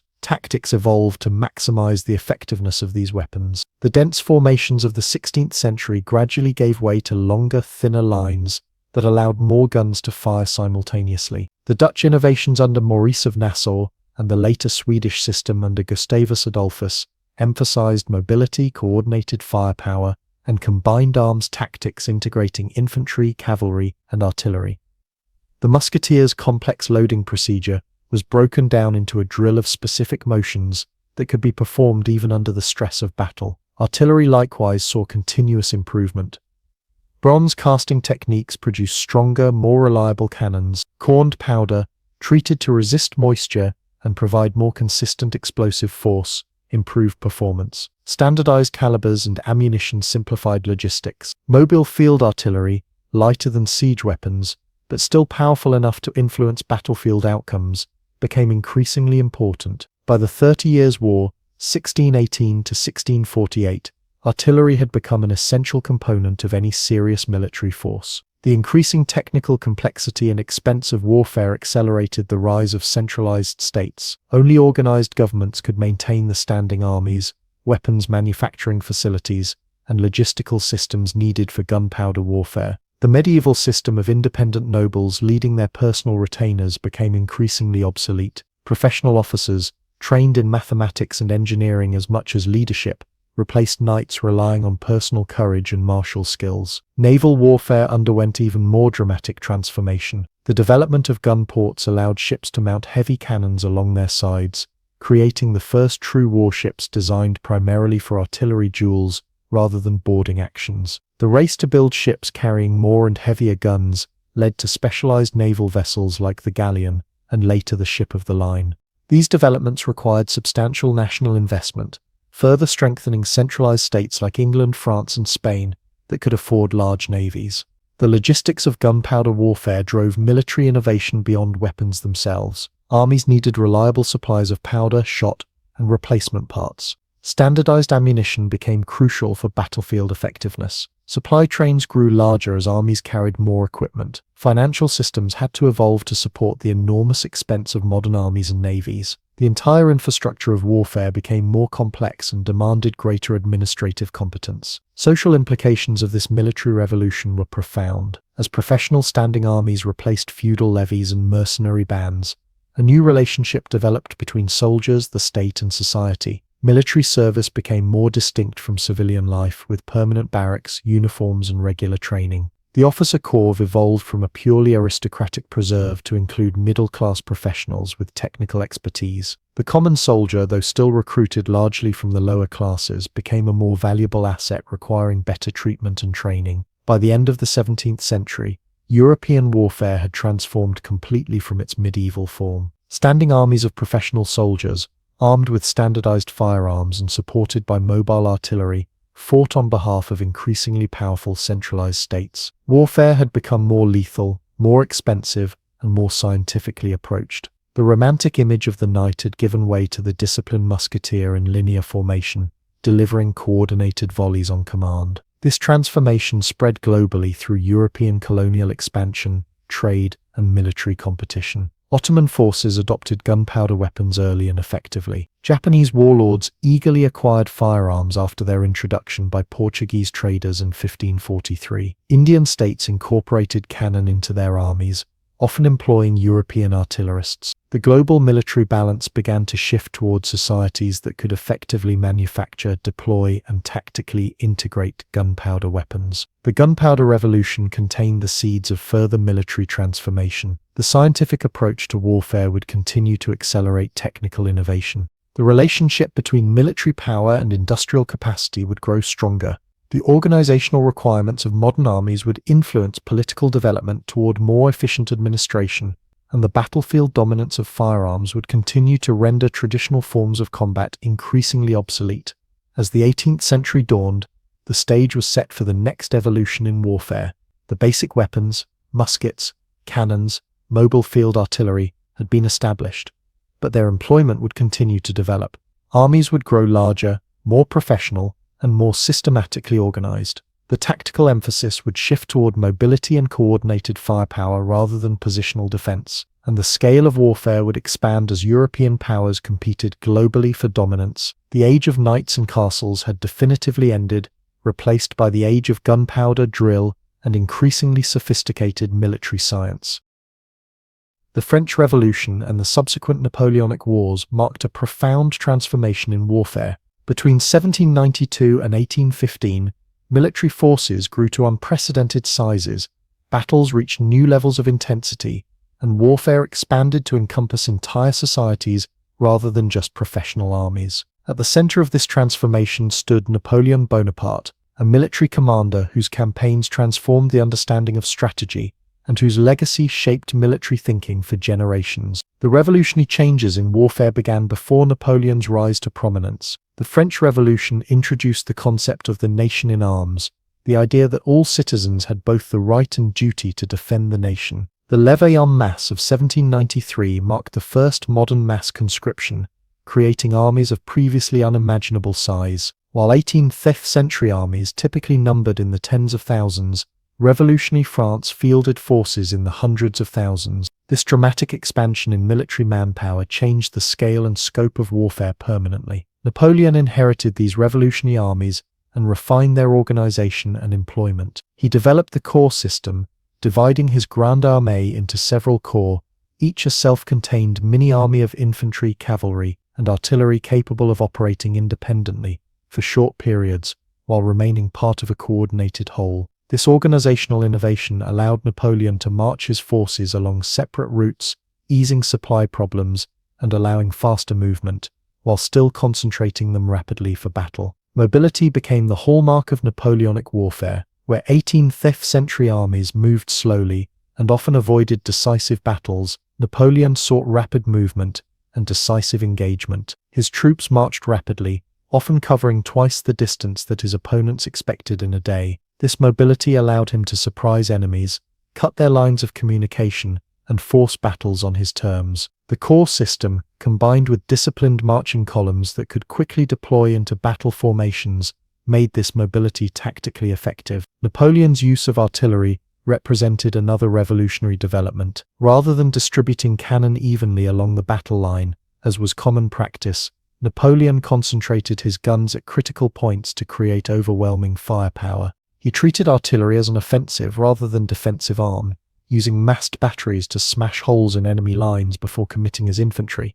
At Friedland in 1807, Napoleon concentrated over 70 guns against the Russian left flank, demonstrating the devastating effect of massed artillery fire.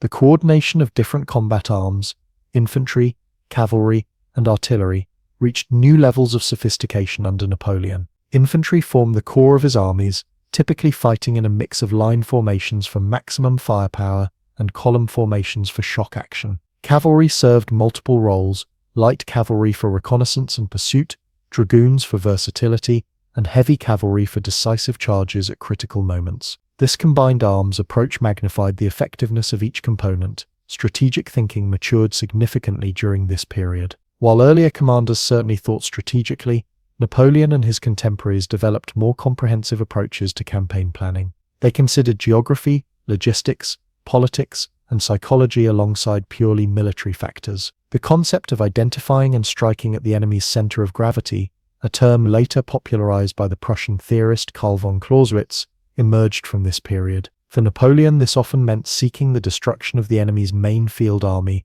rather than capturing territory. The Battle of Austerlitz in 1805 exemplifies Napoleonic warfare at its most brilliant. Facing a larger Austro-Russian army, Napoleon feigned weakness in his right flank, enticing his opponents to commit their forces there. As they did so, Napoleon's hidden reserve struck the weakened enemy center, splitting their army in two. The battle combined strategic deception, tactical brilliance, and perfect timing. This victory, resulting in the destruction of the Third Coalition against France, demonstrated how a skillful commander could defeat numerically superior forces through superior strategy. Napoleon's campaigns stimulated military theory and analysis. Contemporaries and later generations studied his methods intensively, seeking to understand the principles behind his successes. Clausewitz's On War, though published after Napoleon's defeat, was deeply influenced by the author's experiences in the Napoleonic Wars.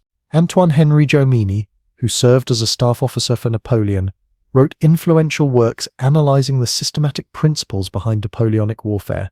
These theoretical works would shape military education throughout the 19th century and beyond. The Napoleonic era saw significant developments in military staff work. The growing complexity of managing large armies required more sophisticated headquarters organizations. Napoleon's chief of staff, Marshal Berthier, developed systems for transmitting orders, gathering intelligence, and maintaining operational records that became models for later armies. Staff officers needed specialized training in mathematics, geography, and logistics alongside traditional military skills, leading to the establishment of dedicated staff colleges in many European armies. Logistical systems evolved to support these massive armies on campaign. Napoleon's dictum that an army marches on its stomach acknowledged the crucial importance of supply. While his armies did live off the land more than their predecessors, they also developed more sophisticated supply systems using wagon trains, supply depots, and precise calculations of requirements. The limitations of these systems ultimately contributed to Napoleon's downfall,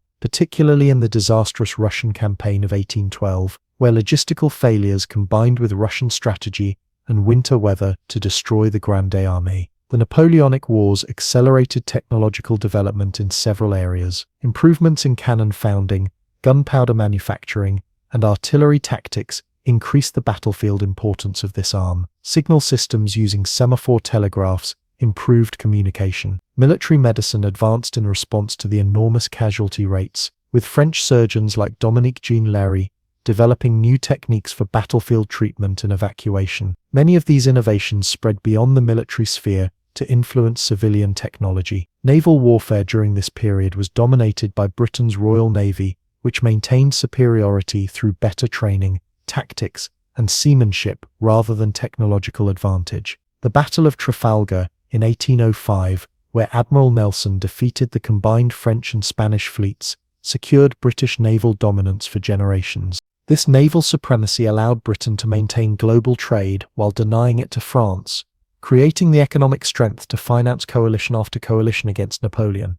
The societal impact of the Napoleonic Wars was profound. Mass conscription transformed the relationship between citizens and the state. Previously, wars had been fought by professionals and largely separated from civilian life. Now warfare reached into almost every family. This change created both stronger national identities and new expectations about citizen rights in return for military service. The concept of the citizen soldier would influence political development throughout the 19th century. Napoleon's final defeat at Waterloo in 1815 ended his military career, but not his influence on warfare. The coalition armies that defeated him had learned from their experiences fighting against him, adopting many of his innovations. Prussian military reformers like Scharnhorst and Gneisenau reorganized their army along lines that combined Napoleonic tactical flexibility with distinctly Prussian discipline and staff work. These reforms would bear fruit in later Prussian military successes. The post-Napoleonic period saw attempts to constrain the destructive potential of modern warfare through diplomatic means.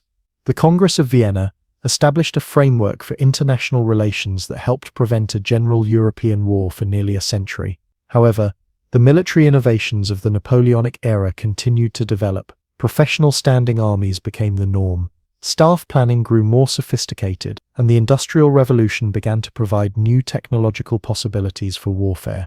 The strategic thinking that matured during the Napoleonic period would continue to evolve through the 19th century. Military theorists studied historical campaigns, developing concepts like interior lines, exterior lines, and centers of gravity into more refined strategic doctrine. Professional military education expanded, with staff colleges teaching officers to think systematically about warfare at operational and strategic levels rather than just tactical ones. By 1850, European warfare had been transformed from its 18th century form. Armies were larger, more mobile, and more lethal. Strategic thinking encompassed political, economic, and social factors alongside purely military considerations. Staff systems had become essential for managing complex operations, and the relationship between armed forces and the societies they served had fundamentally changed.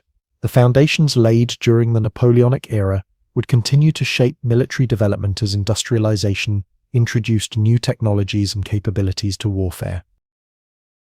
The Industrial Revolution transformed warfare as thoroughly as it changed civilian society. New manufacturing techniques, materials, energy sources, and transportation systems created military possibilities unimaginable to earlier generations. From 1815 to 1914, warfare evolved from Napoleonic-era armies fighting with muskets and horse-drawn cannon to modern forces equipped with bolt-action rifles, machine guns, and motorized transport. This transformation set the stage for the devastating conflicts of the early 20th century. The Crimean War, 1853 to 1856, represented a transitional moment in this evolution. In many ways, it resembled earlier conflicts, with infantry still forming in close lines and cavalry charging in the traditional manner. Yet new technologies were beginning to appear on the battlefield. The British and French used steam-powered warships to transport and supply their forces. Telegraph lines transmitted information between the front and capitals thousands of miles away. Rifled muskets gave infantry greater range and accuracy. These innovations offered a glimpse of warfare's industrial future. Medical advancements during the Crimean War proved as important as weapons technology. Florence Nightingale's innovations in battlefield nursing and hospital organization dramatically reduced death rates from disease. For the first time, photography documented the realities of war, with Roger Fenton's images bringing the conflict into civilian living rooms. War correspondents like William Howard Russell sent detailed reports via telegraph, allowing the public to follow military events almost in real time. These developments created new relationships between warfare, public opinion, and political decision-making. The American Civil War, 1861 to 1865, demonstrated industrial warfare on an unprecedented scale. Both Union and Confederate forces employed railroads for rapid troop movement and supply. Telegraphy allowed generals to coordinate armies across hundreds of miles. Industrial manufacturing produced weapons in quantities impossible in earlier eras. The federal government alone purchased over 1 million rifles, 400,000 horses, and 1.5 million artillery rounds during the war. This industrial capacity eventually proved decisive, with the North's greater manufacturing strength gradually overwhelming the South. New weapons transformed Civil War battlefields. Rifled muskets tripled the effective range of infantry, making traditional close-order attacks increasingly suicidal. The Minié ball, a conical bullet that expanded upon firing to grip the rifle's grooves, improved accuracy while allowing faster loading. Early machine guns like the Gatling gun, though not yet fully exploited tactically, hinted at future developments. Rifled artillery increased both range and accuracy of cannon fire. Naval warfare saw revolutionary changes with the introduction of ironclad warships, culminating in the famous battle between the USS Monitor and CSS Virginia. Tactical thinking struggled to keep pace with these technological changes. Early Civil War battles often followed Napoleonic patterns, with disastrous results as rifled weapons cut down attacking formations. By the war's later stages, soldiers on both sides instinctively entrenched themselves when halting, creating rudimentary field fortifications that foreshadowed the trench systems of World War I.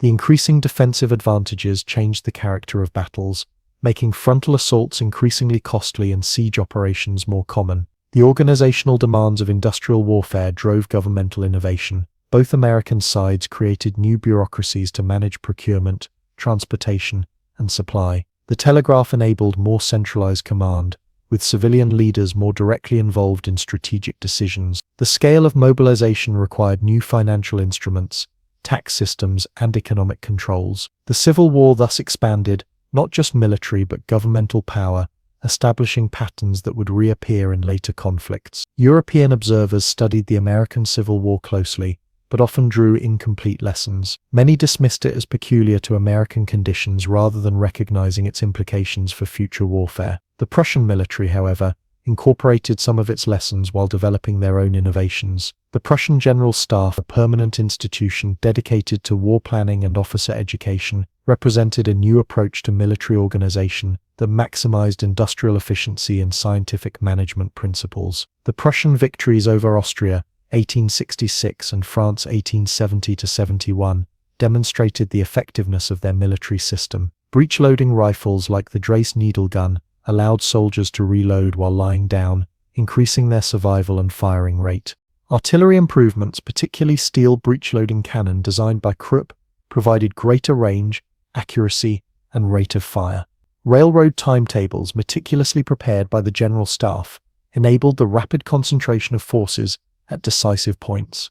These campaigns established Prussia, and after 1871, unified Germany as Europe's premier military power. Colonial warfare in the late 19th century revealed both the power and limitations of industrial military technology. European forces armed with machine guns, modern rifles, and artillery could defeat much larger indigenous armies, as demonstrated at battles like Omdurman, 1898, where British forces under Kitchener defeated a Sudanese army while suffering minimal casualties. However, guerrilla resistance often proved more challenging, as the British discovered in Afghanistan and the Americans in the Philippines. Industrial weaponry provided tactical advantages, but not necessarily strategic solutions to colonial control. Naval technology underwent revolutionary change during this period. Wooden sailing ships gave way to steam-powered iron and later steel vessels. Explosive shells replaced solid shot, making wooden warships obsolete. Armor technology evolved from simple iron plates to complex layered systems.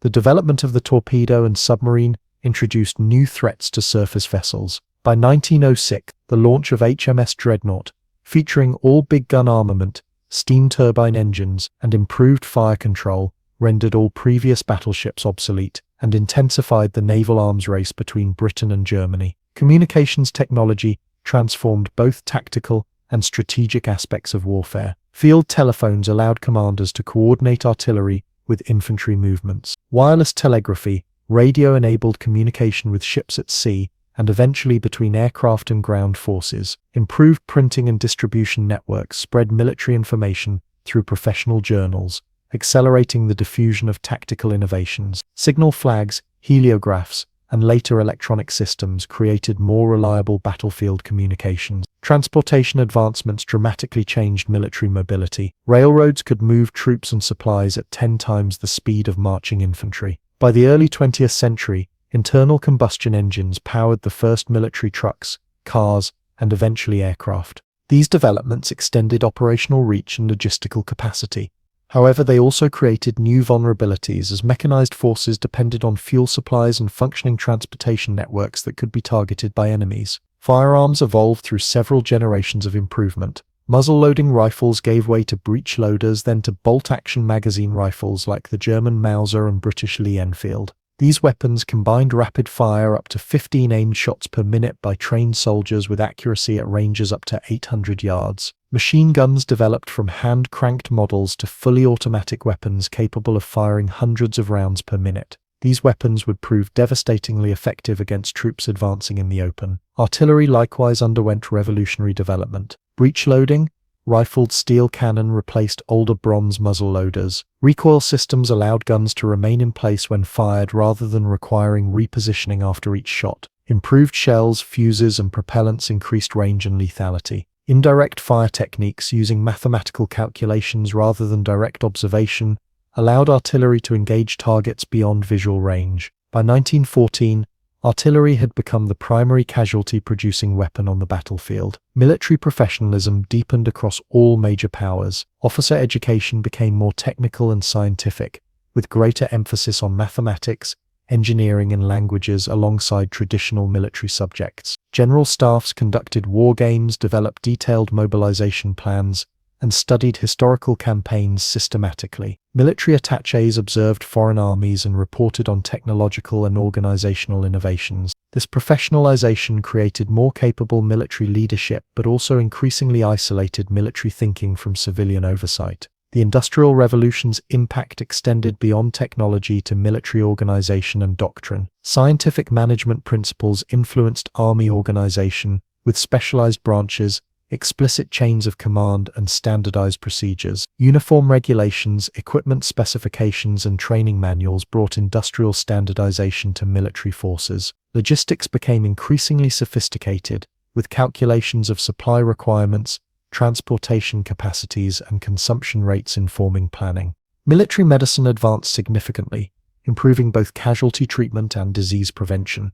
Anesthesia allowed more complex battlefield surgery. Joseph Lister's antiseptic techniques reduced infection rates.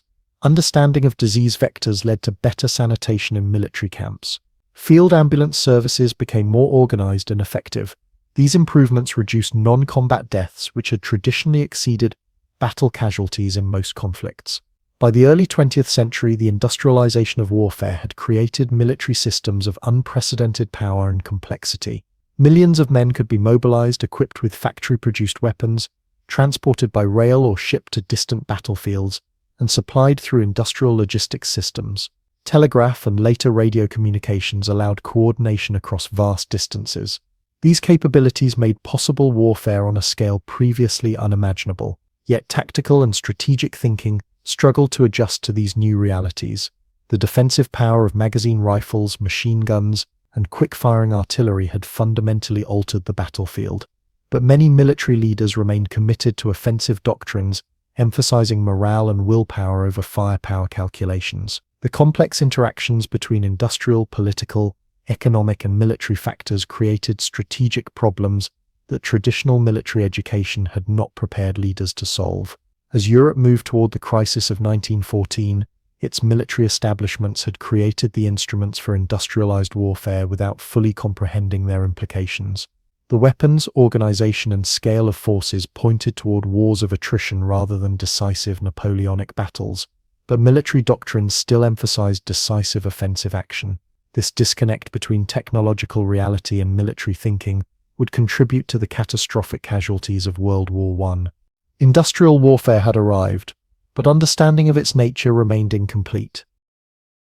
The world wars of the 20th century represent warfare's most destructive manifestation. These conflicts expanded beyond battlefield engagements between professional armies to encompass entire societies in struggles for national survival. Industrial capacity, scientific innovation, economic strength, and civilian morale became as decisive as military skill or numerical superiority. The term total war captures this all-encompassing nature, where the distinction between soldier and civilian, military and industrial target, blurred into a single continuum of conflict. World War I began in 1914, with European powers still conceptualizing warfare in 19th century terms, despite possessing 20th century weapons. Initial German plans called for rapid movement and decisive battles in the style of Napoleon or Moltke. French doctrine emphasized offensive spirit with infantry advancing regardless of firepower disadvantages. Both sides expected a short, decisive war. Instead, they encountered a deadly stalemate that would last 4 years and cost millions of lives. The Western Front quickly demonstrated the new realities of industrial warfare. Machine guns capable of firing hundreds of rounds per minute mowed down attacking infantry. Quick-firing artillery caused most casualties, with millions of shells churning battlefields into lunar landscapes. Barbed wire impeded movement,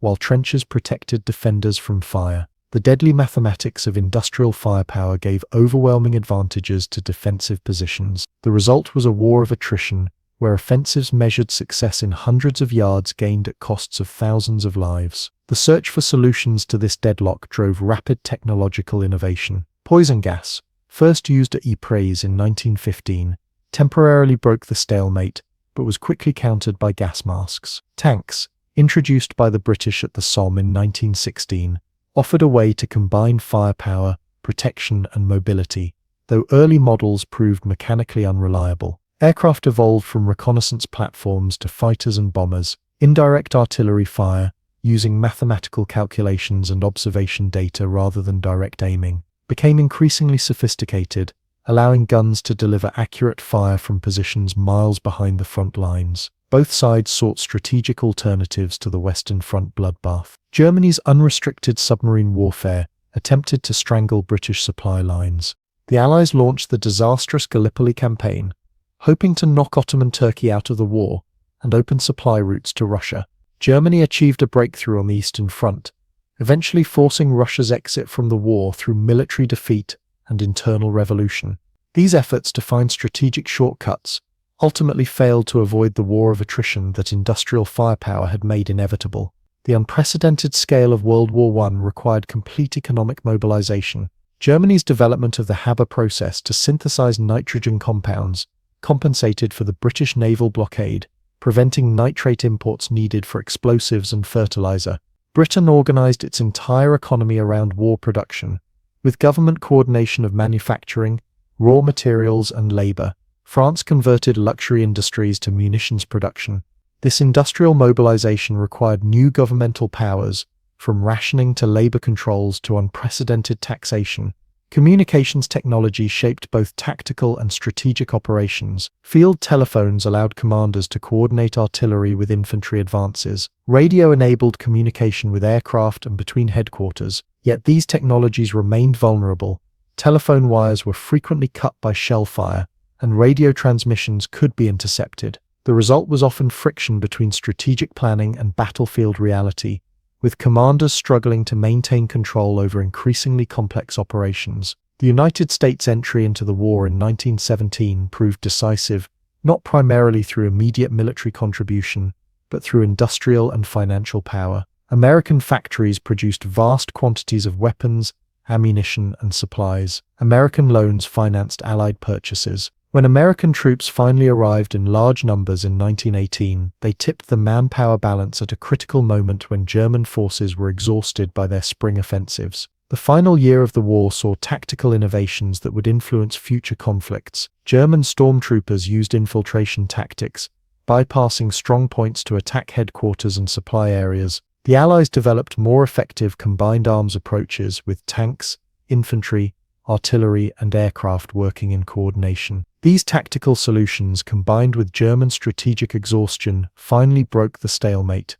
However, the armistice of November 1918 left many Germans believing their army had been stabbed in the back rather than truly defeated, a myth that would contribute to the rise of Nazism. The Treaty of Versailles attempted to prevent future European wars through territorial adjustments, military restrictions on Germany, and the establishment of the League of Nations. These efforts failed partly because the treaty was neither lenient enough to foster reconciliation nor harsh enough to permanently cripple German power. Economic problems, especially the Great Depression, undermined international cooperation. Totalitarian ideologies offered seemingly decisive solutions to complex problems. By the 1930s, these factors combined to make another European war increasingly likely. World War II began in 1939, with Germany better prepared conceptually for modern warfare than its opponents. The German concept of blitzkrieg, lightning war, combined tanks, motorized infantry, and tactical air support in highly mobile operations aimed at encircling enemy forces. Radio communication allowed coordination between these elements. This approach, first demonstrated in Poland and then perfected in France in 1940, temporarily overcame the firepower advantages that had produced WWI's static warfare. The early German victories resulted not from technological superiority. French tanks were individually superior to German models, but from organizational and doctrinal advantages. Germany concentrated tanks into panzer divisions rather than distributing them among infantry units. The Luftwaffe focused on tactical air support rather than strategic bombing. German commanders emphasized initiative at all levels rather than centralized control. These operational innovations proved more decisive initially than raw industrial power. The global nature of World War II dramatically expanded the geographical scope of warfare. Naval battles in the Pacific covered thousands of square miles. Aircraft could strike targets hundreds or thousands of miles behind front lines. Submarine campaigns threatened supply lines across entire oceans. This expansion of the battle space required new approaches to strategy and logistics, with global supply chains, overseas bases, and unprecedented coordination between allies separated by vast distances. Industrial competition became even more decisive than in the previous conflict. The United States achieved production levels that seemed scarcely believable: 324,000 aircraft, 100,000 armored vehicles, 71,000 naval vessels, and 41 billion rounds of ammunition during the war. Soviet factories, many relocated east of the Ural Mountains to escape German bombing, produced over 78,000 tanks, despite the loss of significant industrial regions. This productive capacity eventually overwhelmed Germany and Japan despite their initial military advantages. Scientific and technological development accelerated under wartime pressures. Radar revolutionized air defense and naval warfare. Improved aircraft extended range, payload, and performance capabilities. Proximity fuses increased artillery effectiveness. Electronic warfare and cryptography shaped intelligence operations, with the breaking of German Enigma codes providing crucial advantages to the Allies. Computer technology, initially developed for calculating artillery tables and code breaking,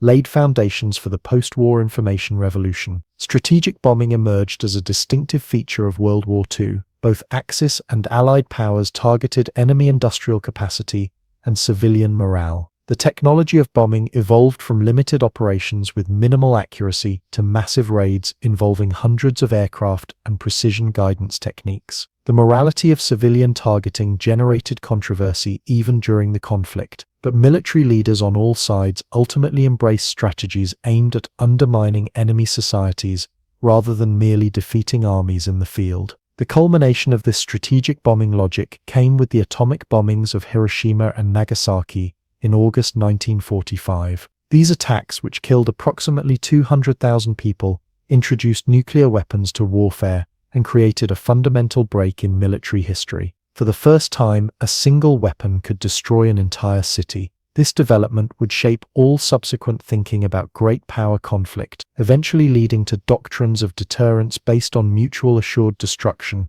rather than traditional concepts of battlefield victory. The Holocaust represented another distinctive feature of World War II: genocide conducted with industrial methods. The Nazi regime used modern bureaucratic organization, transportation systems, and manufacturing techniques to implement mass murder with efficiency that previous genocides had lacked. This industrialization of atrocity revealed the darkest potential of modern organizational capabilities. It also blurred any remaining distinction between military and civilian aspects of total war. Resistance movements in occupied territories created another dimension of World War II. From French resistance sabotage to Yugoslav partisan warfare to Soviet guerrilla operations, these movements tied down Axis forces, gathered intelligence, and maintained hope in occupied populations. Special operations forces, like the British Special Operations Executive and American Office of Strategic Services, developed techniques to support these movements, establishing foundations for later unconventional warfare doctrines. The war at sea saw revolutionary developments. Aircraft carriers replaced battleships as the central elements of naval power. Submarine warfare evolved from the relatively limited German campaigns of WWI to near-decisive impacts on both the Atlantic and Pacific theaters. Anti-submarine warfare became increasingly sophisticated, with sonar, radar, long-range aircraft, and computer-assisted tracking systems. Naval operations expanded to include amphibious warfare on unprecedented scales,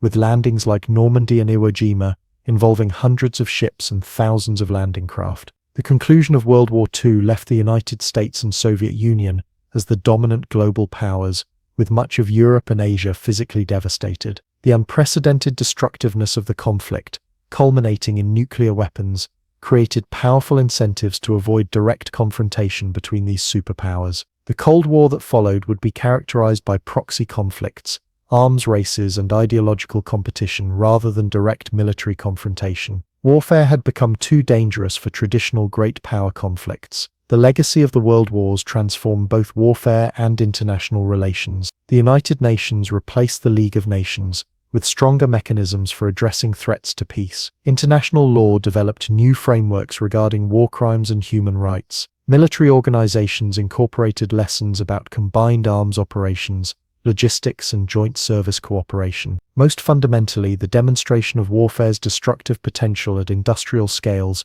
created a powerful impetus to develop alternatives to direct military confrontation between major powers.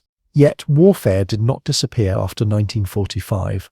Instead, it transformed again, with conflicts focusing on revolutionary warfare, counterinsurgency, limited wars, and terrorism rather than total war between industrial states. Nuclear weapons created a paradox. Their development made warfare between nuclear powers potentially suicidal, yet conflicts continued in different forms around the periphery of the global order. The principles of industrial mobilization, technological innovation, and total societal involvement established during the World Wars would continue to shape these conflicts, albeit in altered forms appropriate to the nuclear age. Warfare since 1945 has evolved in ways that would bewilder a general from earlier eras. The development of nuclear weapons created a paradox. The most powerful military technology ever devised became too destructive to use in direct confrontation between major powers. Conventional military power reached unprecedented sophistication through precision weaponry, stealth technology, and digital systems. Yet despite these technological advances, conflicts increasingly involved irregular forces using asymmetric tactics to overcome conventional military advantages. Modern warfare has become simultaneously more technically advanced and more primitive, more globally integrated, and more locally fragmented. The Cold War established the framework for post-World War II military developments. Direct confrontation between the United States and Soviet Union risked nuclear escalation, creating powerful incentives for both superpowers to avoid direct conflict. Instead, they engaged in proxy wars, supporting allied states and non-state actors in conflicts across the developing world. These proxy conflicts in Korea, Vietnam, Afghanistan, Angola, and elsewhere allowed testing of weapons and doctrines while keeping confrontation below the nuclear threshold. Nuclear strategy developed into an extraordinarily complex field.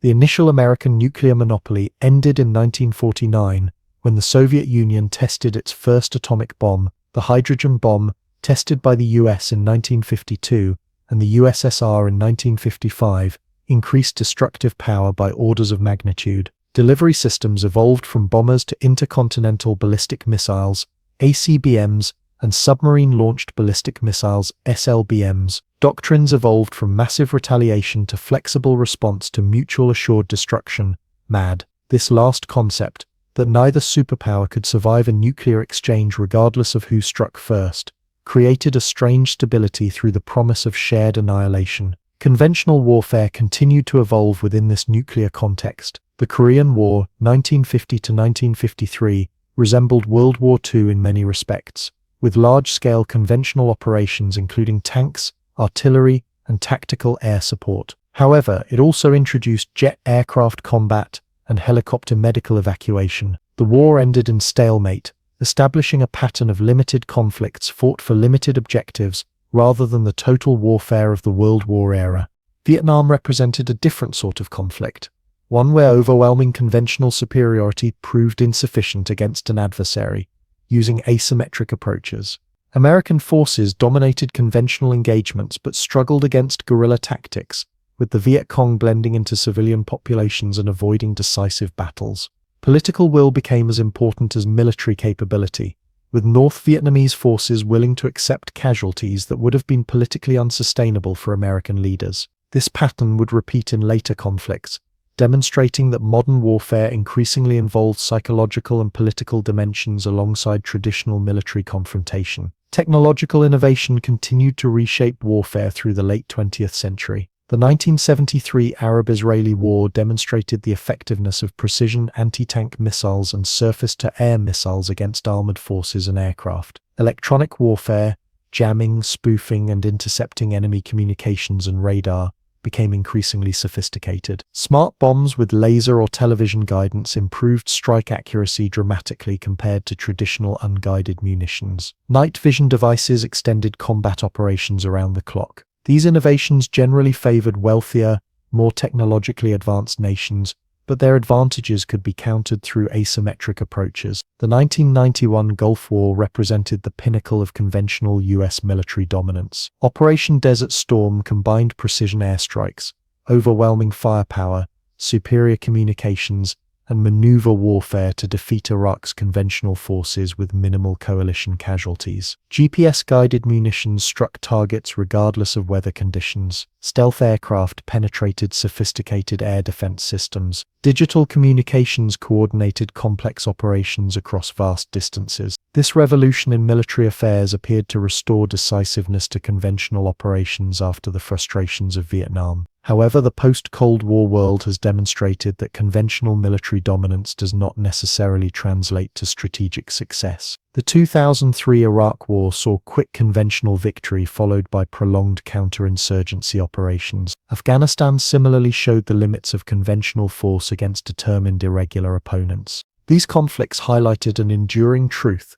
military technology, no matter how advanced, cannot alone secure political objectives when facing opponents with different strategic timeframes and metrics for success. Modern military forces have adapted to these realities by developing new capabilities and doctrines. Special operations forces have gained prominence, conducting missions ranging from counter-terrorism to foreign internal defense. Military intelligence has expanded beyond traditional battlefield reconnaissance to include cultural understanding, human intelligence networks, and psychological operations. Civil affairs units work to secure civilian cooperation and build governmental capacity in conflict zones. These adaptations reflect recognition that modern conflicts involve competition for legitimacy and popular support as much as battlefield dominance. The information domain has become central to modern warfare. Cyber operations can disrupt enemy command systems, interfere with critical infrastructure, or influence public opinion through information operations. Satellite communications enable global command and control,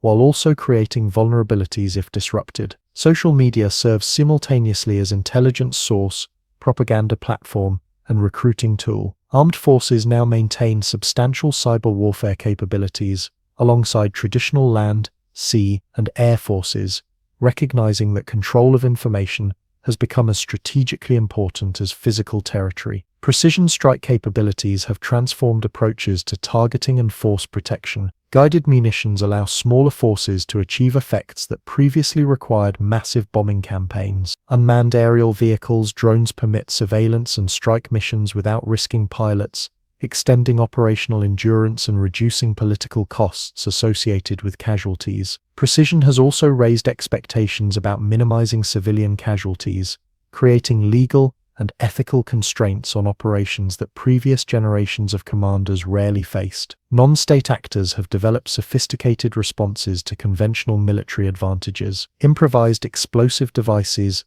IEDs, counter armored vehicle superiority. Urban warfare negates advantages in firepower and mobility while increasing risks to civilians. Dispersal and concealment reduce vulnerability to air power. Information operations target domestic political support in democratic societies. These asymmetric approaches have proven remarkably effective against conventionally superior forces, demonstrating that modern warfare remains as much about adaptation and will as about technology and firepower. The proliferation of weapons of mass destruction represents another dimension of modern security challenges. Beyond the established nuclear powers, countries like North Korea have developed nuclear weapons and delivery systems. Chemical and biological weapons, though prohibited by international convention, remain potential threats in the hands of both states and non-state actors. These weapons create security challenges that cannot be addressed through traditional military approaches alone, requiring diplomatic, intelligence,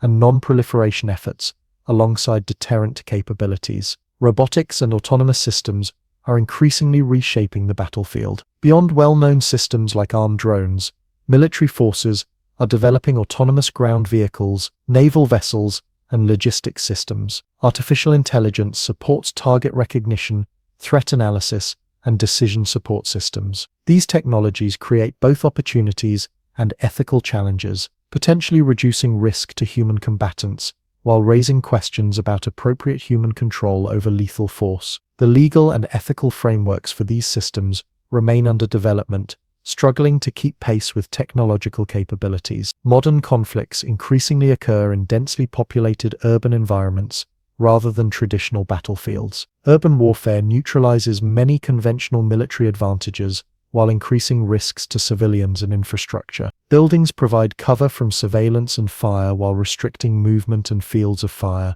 Civilian presence complicates targeting decisions and increases political constraints. Critical infrastructure, power, water, communications, can be damaged, creating humanitarian crises that military forces must address alongside combat operations. These challenges have driven developments in non-lethal weapons, precision munitions, and specialized urban warfare training. The global war on terror following the September 11, 2001 attacks highlighted challenges in confronting non-state actors operating across international boundaries. Traditional concepts of battlefield and front lines became largely irrelevant when facing dispersed networks rather than conventional forces. Intelligence operations gained primacy over traditional firepower.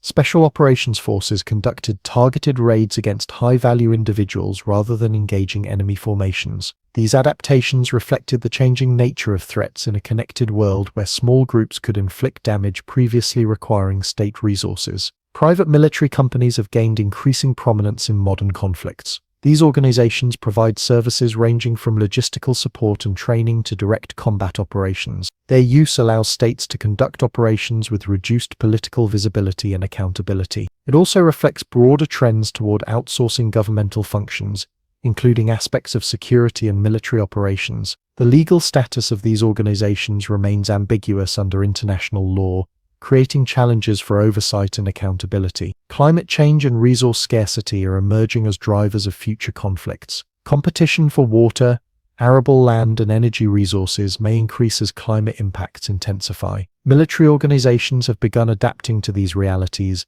developing capabilities for disaster response, humanitarian assistance, and operations in extreme environments. These non-traditional security challenges blur distinctions between military and civilian response, creating new requirements for interagency coordination and specialized capabilities. The future of warfare appears likely to continue these trends toward complexity and hybrid approaches, combining conventional, irregular, informational, and other dimensions. Major powers continue developing advanced conventional capabilities, hypersonic missiles, advanced electronic warfare systems, space-based assets, while simultaneously preparing for asymmetric challenges. Non-state actors and smaller states develop asymmetric capabilities to counter conventional advantages. The information domain grows increasingly central to all forms of conflict, from influence operations targeting civilian populations to cyber attacks on critical infrastructure. Throughout this evolution of modern warfare, certain constants remain. Human judgment continues to prove decisive despite technological advancement. Political objectives ultimately determine military approaches rather than the reverse. Adaptation and learning often matter more than initial technological or numerical advantages. And the human cost of conflict for combatants and civilians alike remains war's most enduring characteristic, despite changes in technology, tactics, and strategic context. From stone axes to hypersonic missiles, from tribal raids to global conflicts, warfare has evolved continuously throughout human history. Yet beneath the changing technologies and tactics, warfare remains fundamentally a contest of human will executed through organized violence for political purposes.